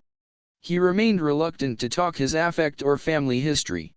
When I asked ATN, possible sadness, fear, or shame, he seemed unable to relate it to himself. He understood the sensations of anger but said, "I do my best to purge my anger." After a few sessions that seemed unproductive to me, I was frustrated with apparent lack of emotion and superficial conversation. I had been waiting for an authentic expression of his inner life. Who was he under his social facade? What was the essence of Alan? Was his true self the man whose life was limited to work and hiking? Was he hiding his vulnerability or some big secret? I discussed my confusion with a valued colleague who raised even more questions, and over the next several days I remained perplexed as I pondered them. Was Alan actively avoiding letting me know about his inner success? If so, what was I doing wrong or failing to do? Was I focused on his accomplishing something in therapy? Or would it be beneficial if I attended to the Alan who learned to hide his vulnerability? Was he so physically numb that he could not sense his affect? If so, it would be necessary for me to focus the therapy on his inchoate affect. Was his non-communication an expression of shame? Was he one of those children who had no one to help them identify internal sensations and provide a way to talk subjective experience? If so, my task was to help him identify internal sensations and develop a vocabulary for talking about his affect. His approach included constructing a narrative about his life. I hypothesized that the direction I was king for was embedded in the answers to these questions. It was clear to me that Alan needed a good deal of security and sensitive guidance in order to aware of his inner success. Now it was necessary for me to address Alan differently. I spent some time in each session bringing Alan's focus to the physical tensions in his body. I drew his attention to his tight chest and neck muscles and related the tensions to possible affect. At my initiation, we also spent a bit of time in each session talking his vaki. He described how he had always been private, even in his earliest memories. I suspected that when he spoke of depression he was talking about the sensations of shame. Erskine, 1994, 1995. He remained reluctant to talk about shame, but I returned to the topic for a few minutes in each session. He said that his depression, meaning shame, was a great silencer. I inquired the nature of conversations he might have had with his mother when he was a young child. Each time his immediate answer was, don't remember. I pointed out that he knew his mother's and that he could imagine the quality of their communication.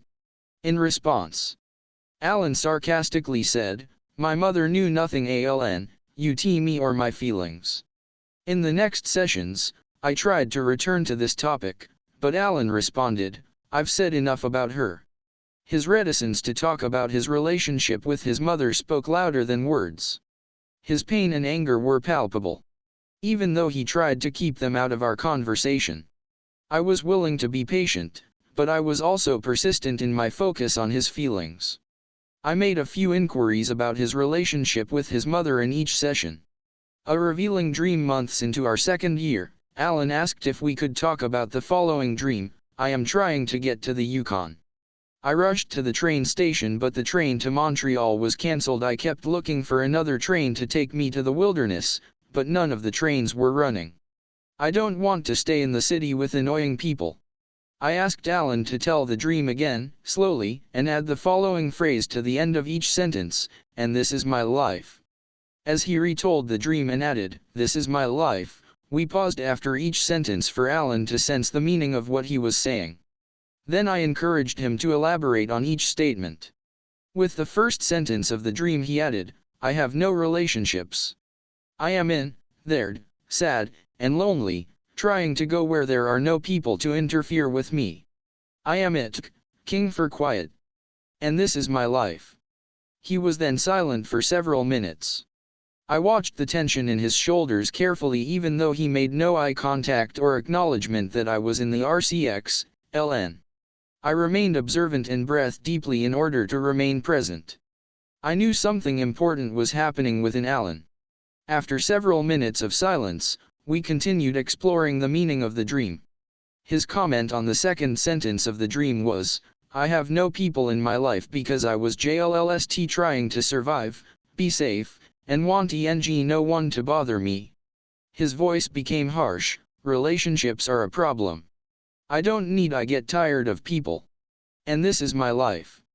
As he continued, he added, something is missing in my life. I am empty. I don't know what it is, but I can't be with people. I was amazed that he was telling me such a revealing dream. This was the first time he had Ken so be, intently about his internal experience. I asked him why he was telling me the dream that day. He said, most of the time I don't trust you, but today I wanted you to know my dream. Near the end of the session, I inquired Alan how he experienced me in that session. He said that he was relieved that I guided him to talk and added, you didn't make any interpretation. You allowed it to be my dream, my meaning. I still did not have enough information about Alan's intrapsychic life to make a specific interpretation of his dream. Yet, in asking Alan to add, and this is my life, I was making a subtle interpretation about how the dream represented the ways in which Alan was living his life. I paradoxically use interpretation if I can sense the client's developmental level of functioning and have an understanding of how they think and feel. If I do make an interpretation, it is usually about a child's physical and relational needs and what quality of interpersonal contact may have missing in the client's significant relationships.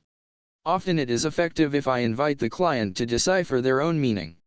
Alan and I spent the next few weeks discussing the significance of the various elements in his dream, such as his yearning to in the wilderness with no one to interfere. When I asked what he experienced when he said, no one to interfere, Alan had two memories of his mother interrupting me when I was playing, and his older sister bussing and controlling me. I was elated because this was the first time in a psychotherapy session that he had divulged an explicit memory. In the next session I began by quoting Alan's statement that, I can't be with people. I asked him to explore what those words meant. I was again surprised when he offered a series of memories from when he was 9, 11, and 15 years old and wanted to be with friends. But he ended up disappointed and discouraged because they would tell him what to do. He said, I hate people telling me what to do. His was the first time since the previous spring that he provided an opening to talk about his anger. However, he said that he did not feel any anger and dismissed my inquiry with a scathing voice, I just can't be with his self-criticism was evident.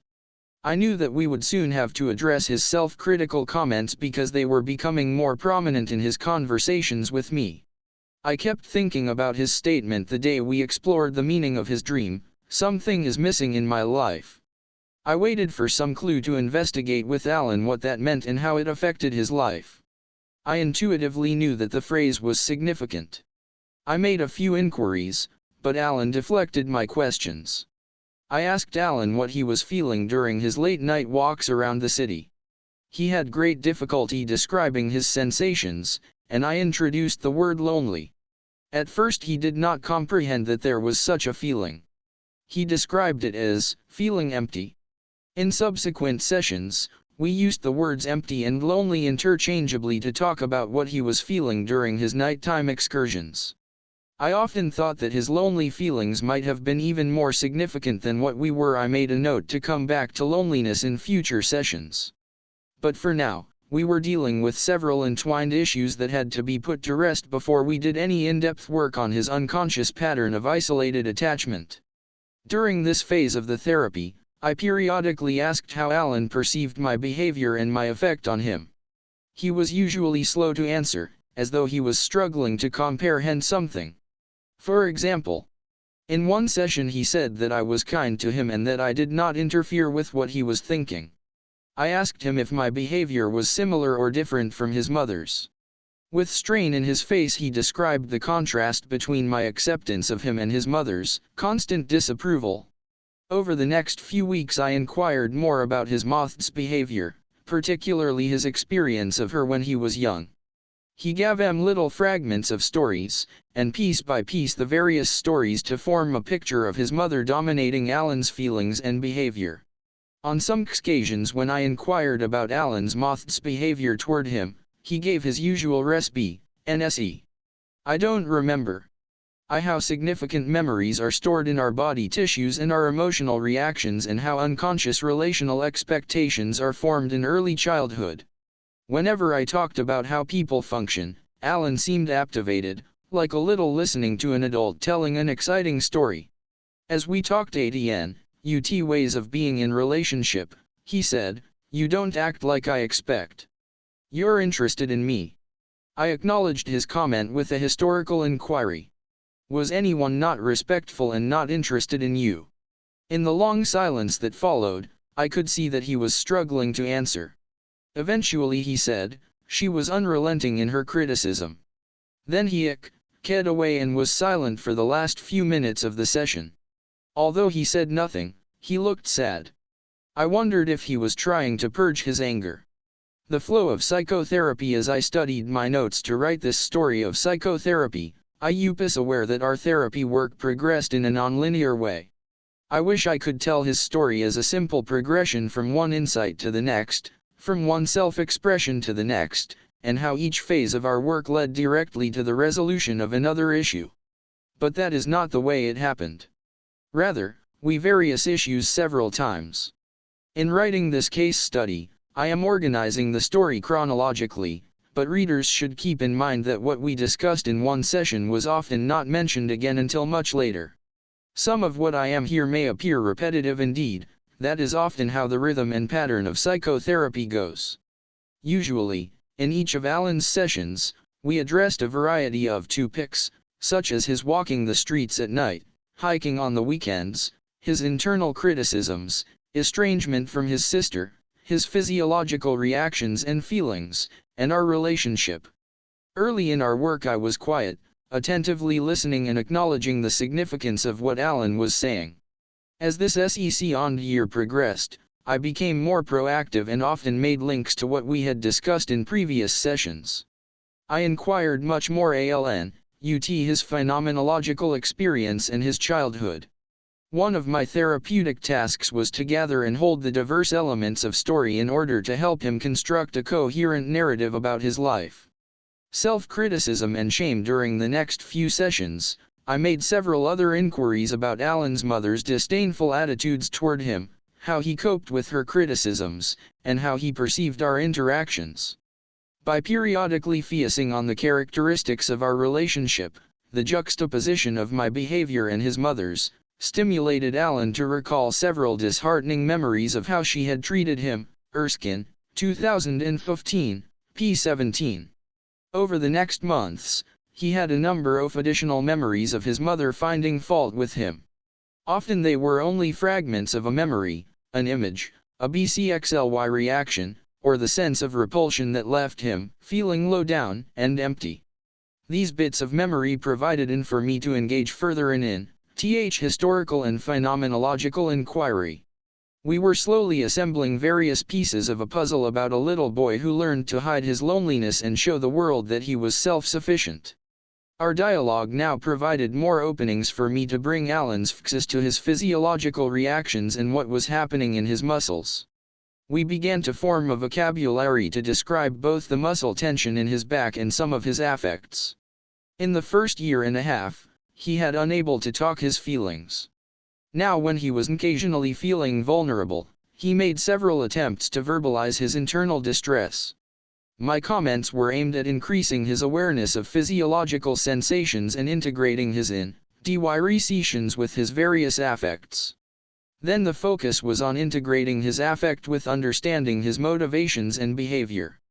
IBIS reflected a goal of integrative psychotherapy, which is the integration of the client's physiology, affect, and cognition that behavior is, by choice, in the current context and not activated by fear, compulsion, or conditioning.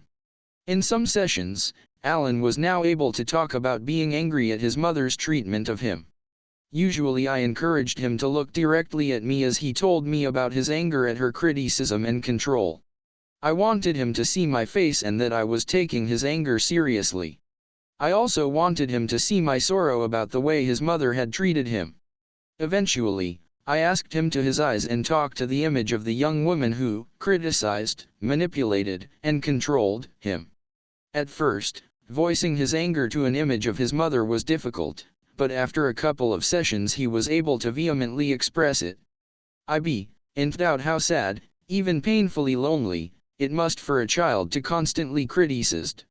In one session, Alan seemed amazed as I explained that it was emotionally confusing when a child was sad, angry, and scared at the same time, particularly if there is no adult to help them understand and express what they are feeling. He responded ironically, "My feelings did not matter to her." I blurted out, "They matter to me." He was quiet and his eyes were moist. In a soft voice he said, "Thank you." It was late time for the Thanksgiving holiday, and Alan had a week off from work. He went winter camping in the mountains. When he returned to therapy he surprised me by talking about how he missed me. I asked what he missed. He answered that I was quiet, patient, not demanding like my mother. "You never criticize me. I like coming here some of the time." I was amazed at what seemed like a transformative opening in our relationship. We went on to talk about other issues, and by the end of the session Alan appeared to be withdrawn again. Just as the session was finishing, I asked what he was thinking. He slowly answered, "I'm a fool for telling you. Now you won't want to work with me." His self-criticism had superseded all that we had talked about. I was reminded how who use a schizoid paraccess to manage their affect may feel a sense of attachment and affection with another person when they are physically distant, but that they fearfully withdraw into hiding when in close proximity. Galgut, 2010, Yontef, 2001. After some sessions with Alan, I reflected on the similarities between Alan and Harry Heller, the schizoid protagonist in Hermann Hesse's 1927 novel Steppenwolf. Hesse artfully described the schizoid paraccess in his central character, who spends his time in an internal world of fantasy 7-ed relationships while his actual life is devoid of interpersonal contact.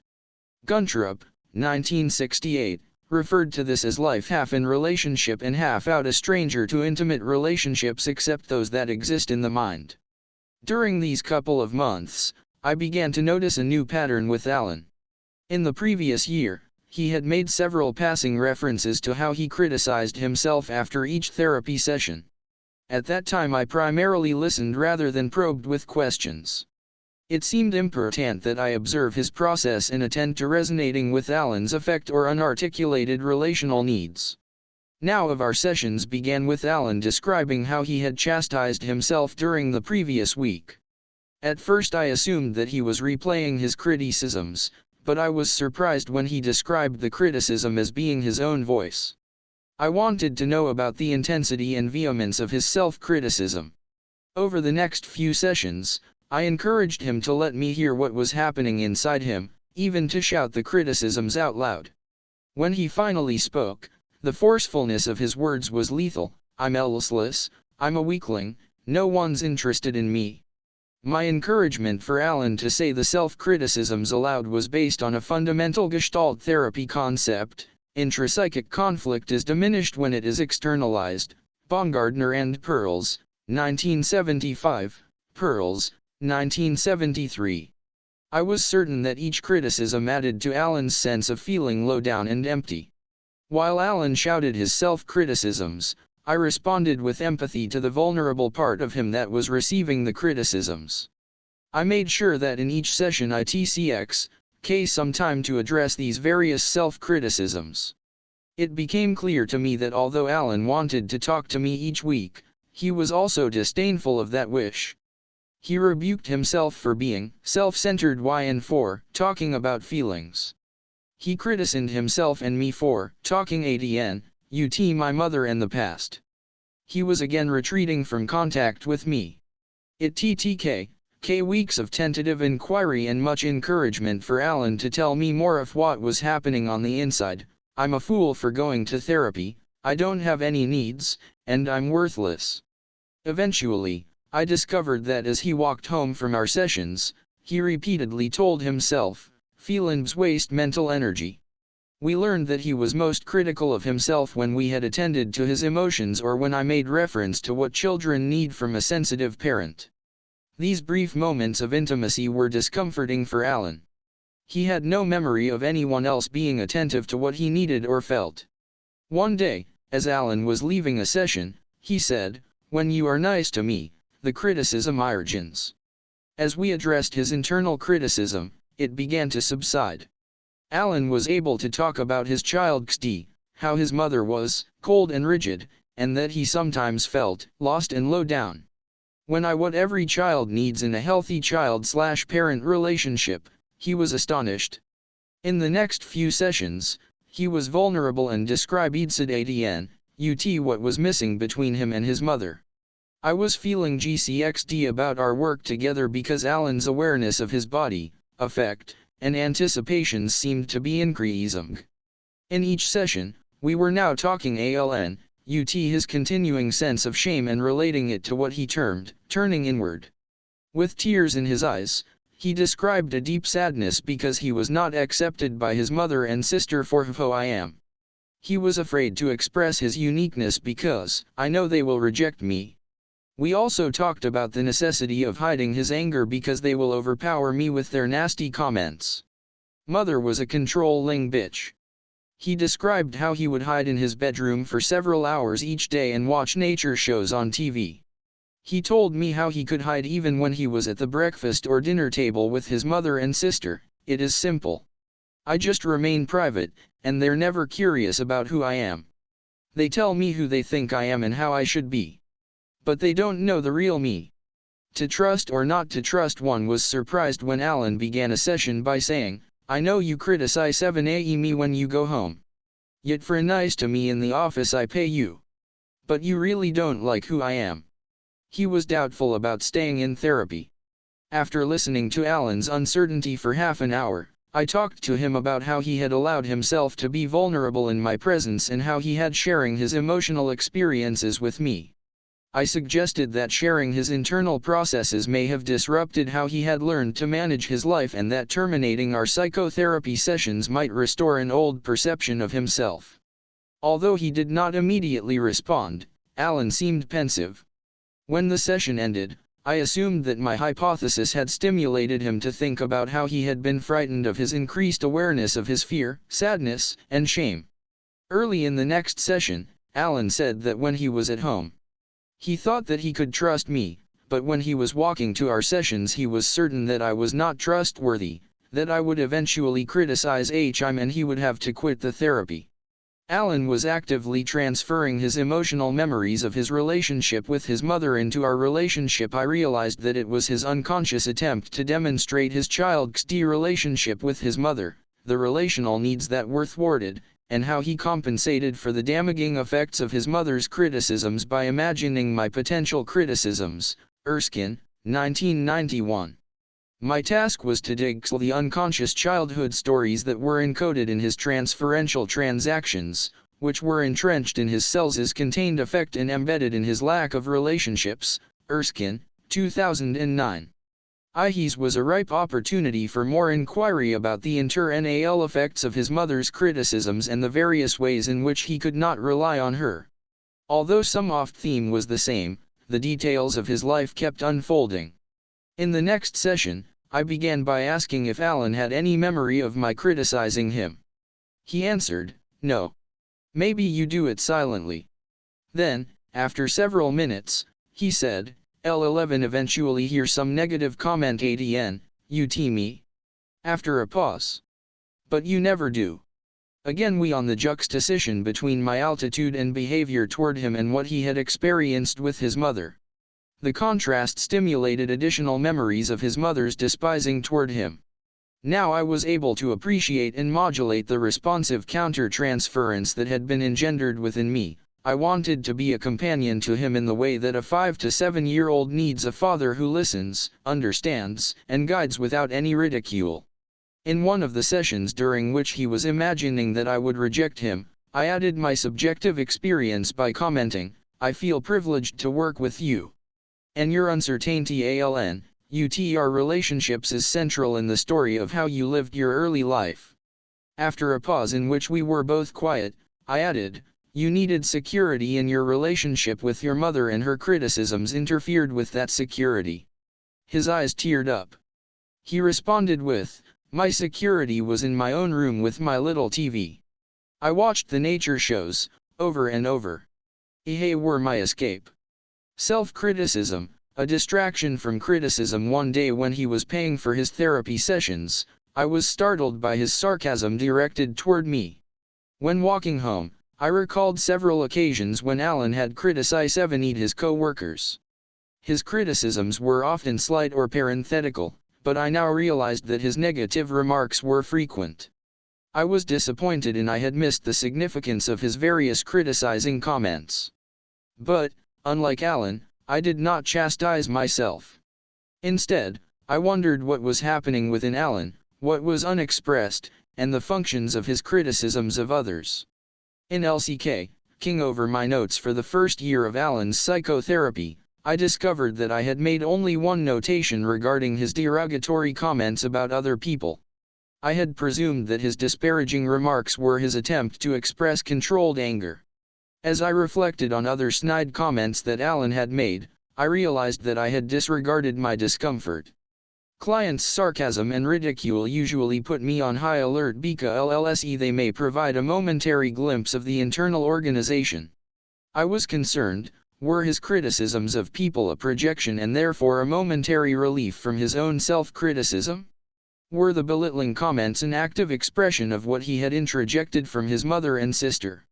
Or did the criticisms he as a child activate his self-criticism of others? I began our next session with a relational inquiry about how he experienced our interpersonal contact. A relational inquiry encompasses a series of questions about how the client perceives the psychotherapist and the quality of the mutual relationship, particularly what may be missing. Erskine, 2021. Relational inquiry is effective if the psychotherapist remains empathetic and is open to learning from the client's perspective. At first Alan did not recall his sarcastic comment. He defended it as normal and said, "Just the way I talk." I asked him to think about the effect his criticisms might have on both me and other people. He was pensive and then how his Moth-Euro-S remarks always left him feeling shame for being who he was. He realized that he was inflicting shame on others. We wondered together if this is how he avoided his own feelings of shame. It was evident that Alan had a pattern of criticizing.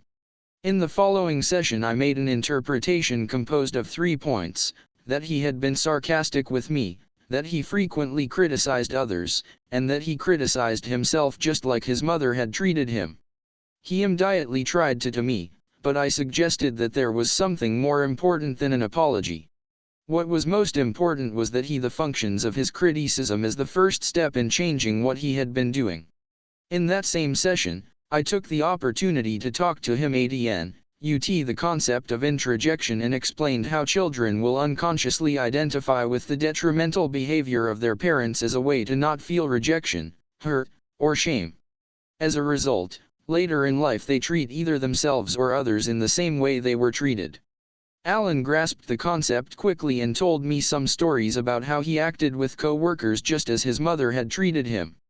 He was embarrassed by his IRSB, ended that I was more concerned about all the shame he had experienced over so many years because of his disdainful comments. In several sessions, I noticed that Alan would sometimes hold his breath and then sigh. When I first asked about that pattern, he said, "It's nothing, just the way I breathe." However, I suspected that each sigh was a signal of some internal experience.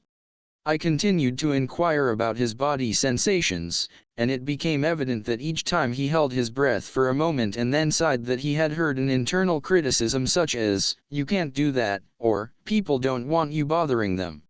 With several phenomenological inquiries, Alan was able to tell me that it sounded just like his mother's disapproving voice. We talked about how discouraging it was to constantly relieve his mother's criticism. I asked him to make comments again and loudly, like he was talking to little Alan. He repeatedly yelled his mother's words, then he lowered his head and was silent for several minutes. When he again ked at me, he had tears in his eyes. As our next session, Alan said that he had a profound insight. He was not sure how it works, but he was certain that his self-criticisms were his way of not remembering his mother's criticisms. All week long he was able to his mother's harsh tone. He said, "If I criticize myself, I don't hear her."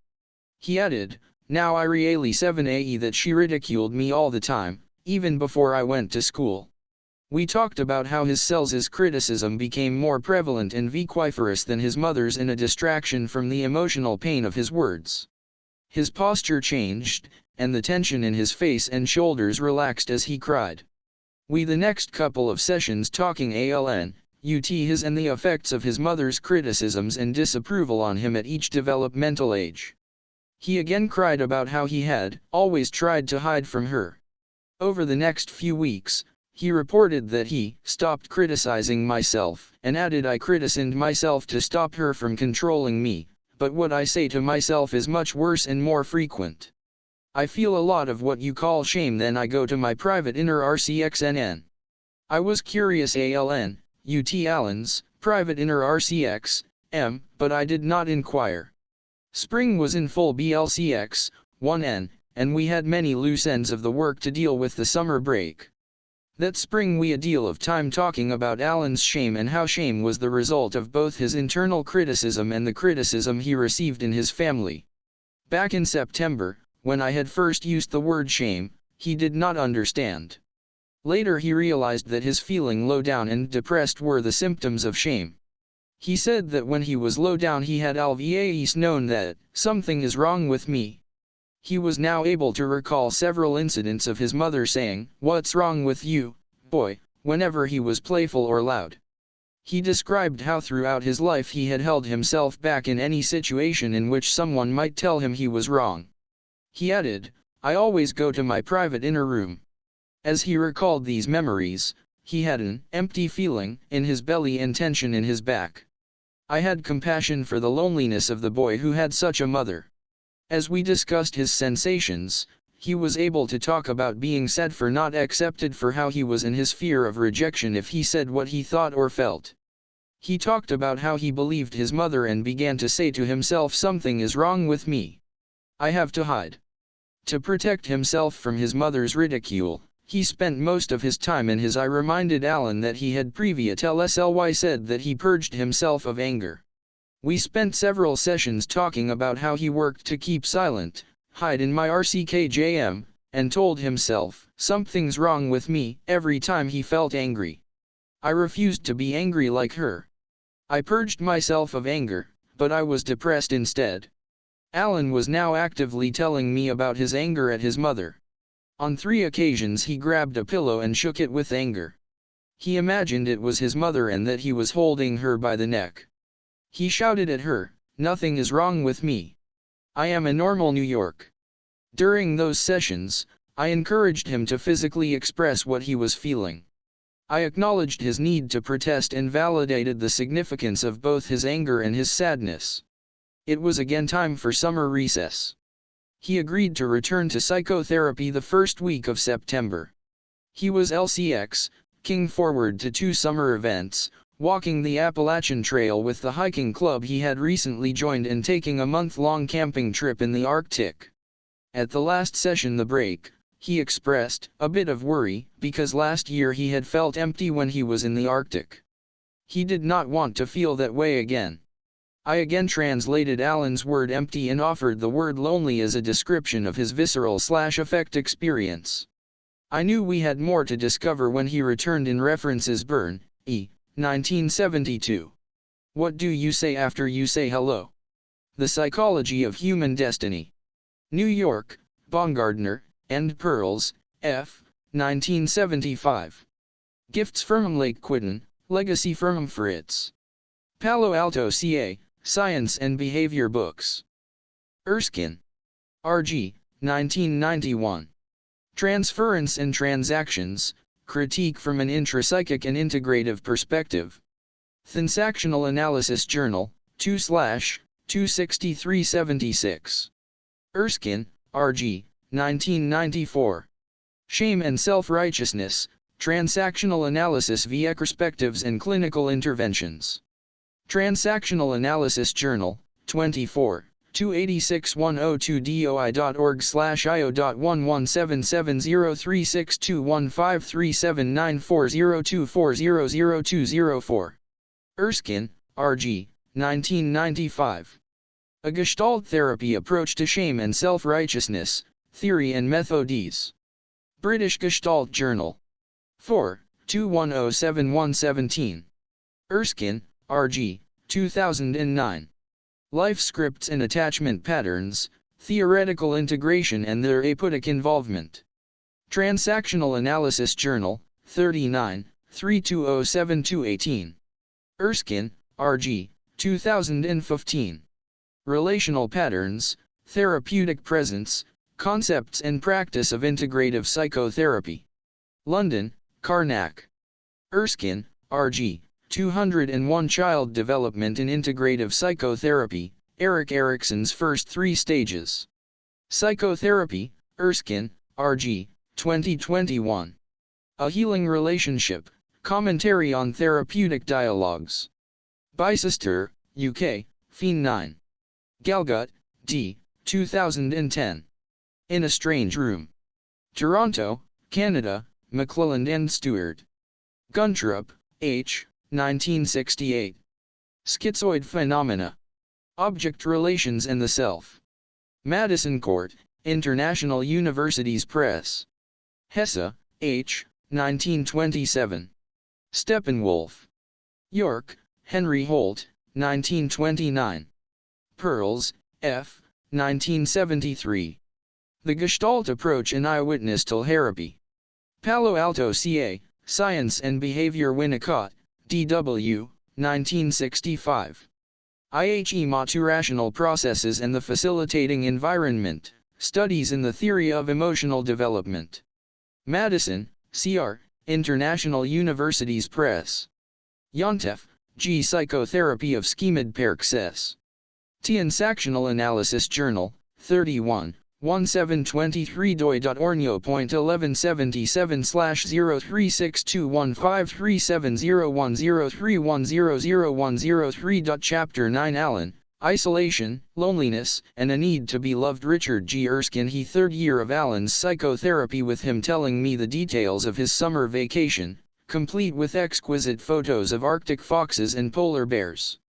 He was always excited when he talked about his photography.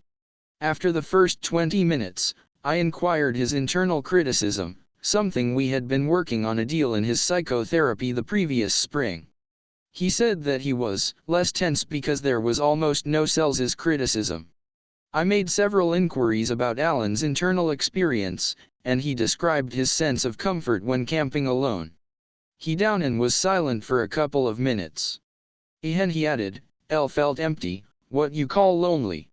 With my continued inquiry, Allen talked about his mixed feelings of enjoying the solitary experience of the wilderness and, at the same time, realizing that something was missing that felt like an emptiness in my stomach.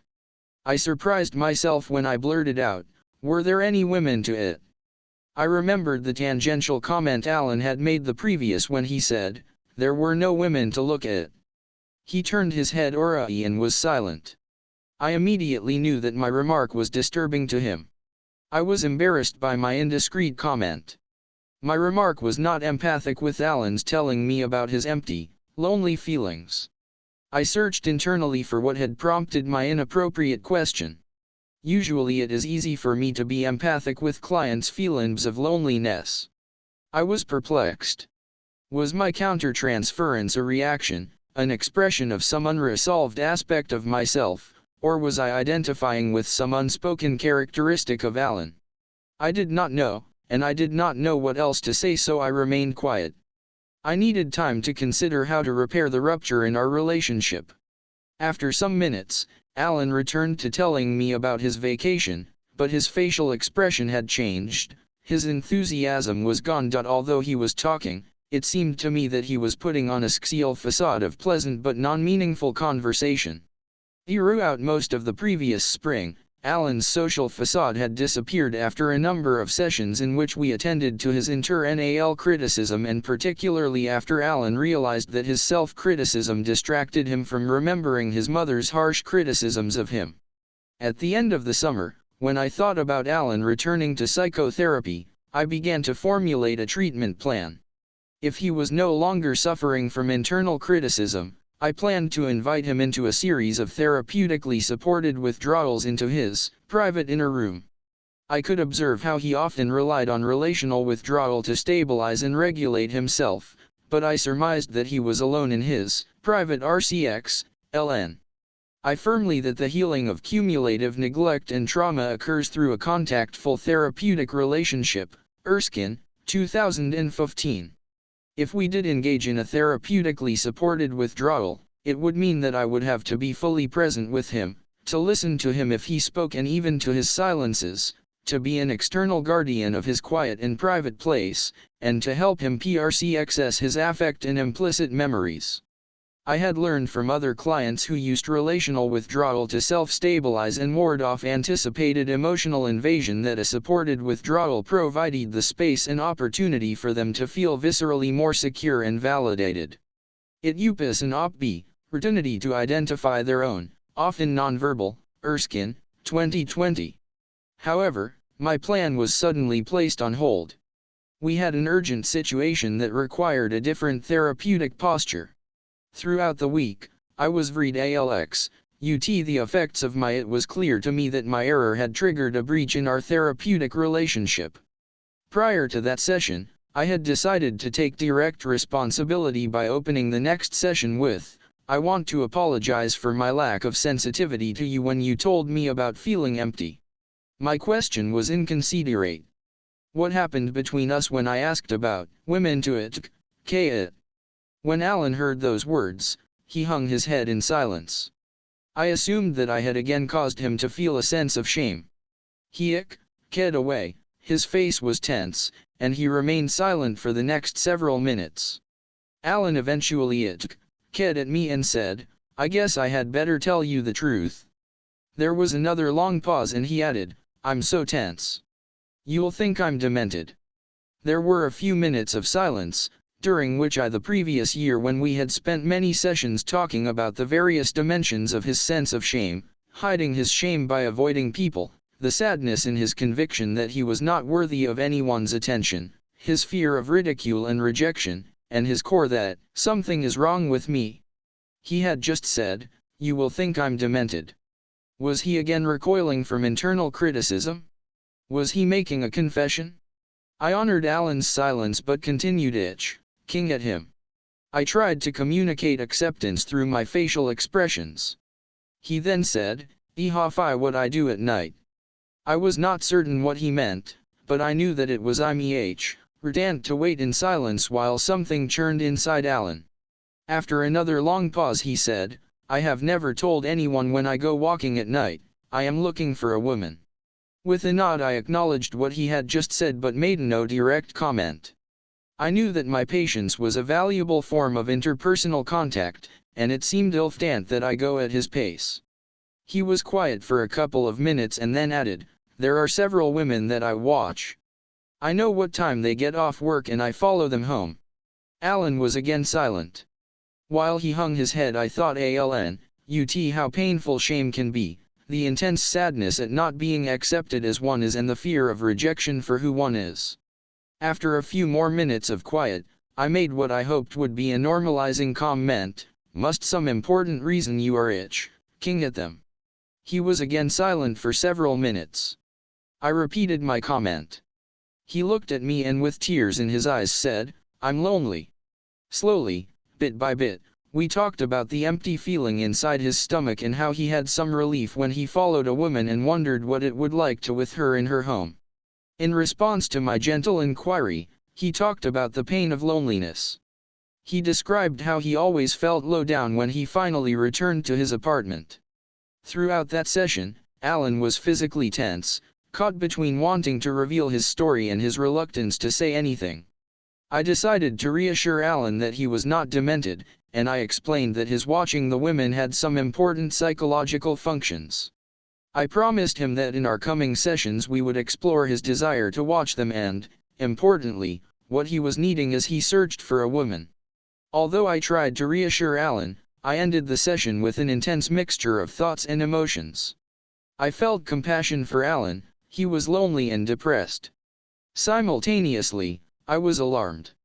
I had a fantasy of Alan stalking the women, of his a sexual predator, or worse. I had a duty to uncover Alan's intentions, to discover if he was demented, to determine if he was dangerous to the women, and, if necessary, to protect them by reporting him to the authorities. I suddenly felt overwhelmed with responsibility. As Alan was leaving my office, I ran after him and invited him to return the next day for another session. He was reluctant. But later he called me to say that he was willing to come at lunchtime for an additional session. He had more to tell me. When Alan arrived for that next session, he was physically tense. He made no eye contact and seemed to be withdrawn to some internal hiding place. I waited patiently, mostly in silence. The silence with a few comments such as, "In here for you, there is no need to rush, must be a lot of feelings going on inside." After about 20 minutes, he looked at me and said, "What am I going to do?" At that moment, I sensed a little boy, lonely, depressed, and not knowing how to feel better. I was in a dilemma about whether to address the troubled child in Alan or to alleviate my internal tension and worry. I had spent part of the previous night distressed about Alan's behavior and the possibility that he was a potential danger to women. I spontaneously decided to use this session to directly address my worries. I asked him, "Do you have any sexual fantasies about these women?" Alan immediately responded with, "Oh, no. I never do that." I continued with, "Do you ever want to hurt them?" At first he was appalled that I asked such questions, and then with tears in his eyes he said, "I only want them to be with me." During the next several sessions, Alan the stories he had invented regarding the women he followed at night. I consistently and continuously inquired about these various fantasies and particularly about his sensations, affects, and hopes. A theme in Alan * stories included his imagining that the various women would happy to with him. As I learned more about Alan's imagined encounters, we identified that the most important themes included his fantasy that the women were kind to him, wanted to tell him stories about their lives, and were delighted to listen to his stories. Alan's imaginings were full of details about his hoped-for relationship with the women, such as their pleasure in having dinner together, discovering their joy in hiking with Alan, and the excitement of doing photography together. In each of his stories there was an imagined joyous connection Alan and a woman. Near the end of one of our sessions, he confessed that, while following the women, he would repeatedly say to himself, "Can you love me?" However, by the time he returned home he was depressed. I continued to wonder if sexual activity had any place in his fantasy. During our therapeutic dialogue, I interspersed some questions about his sexuality. From the various things Alan said I had the impression that he was not imagining anything sexual with the women. I asked some direct questions about his sexual history. Alan told me that he had a girlfriend when he was 14, they had kissed a lot, but he had felt guilty because he had touched her breasts. His mother had become enraged when she discovered that he was spending time after school with the girl and forbade him to see her again. He never had another girlfriend, never dated, and avoided any conversations with women. His life was sexless. I asked if he masturbated, looked at pornography magazines, or watched erotic videos. Alan was surprised by my questions and answered no to each of them. but in responding to my questions about masturbation, how his mother was furious with me when she saw stains on my bed sheets. So, I stopped touching myself. In between our sessions, I thought about the possible homeostatic functions that might be involved in Alan's silent quest for a woman, such as emotional regulation of his loneliness and depression, an identity and sense of value in who I am, an orientation of himself in relationship with women, compensation for unsatisfied relational needs, self-protection against the memory of the pain and fear of loss of connection with his mother. My heart went out to Alan when I realized that we had a great deal of MK ahead. We spent time talking about his empty, lonely feelings. I validated the significance of his internal question, "Can you love me?" Now Alan repeatedly talked about being an unloved child. We interpreted his mantra, "Can you love me?" as the lament of a neglected yet controlled child who yearned to be loved. During some of these conversations,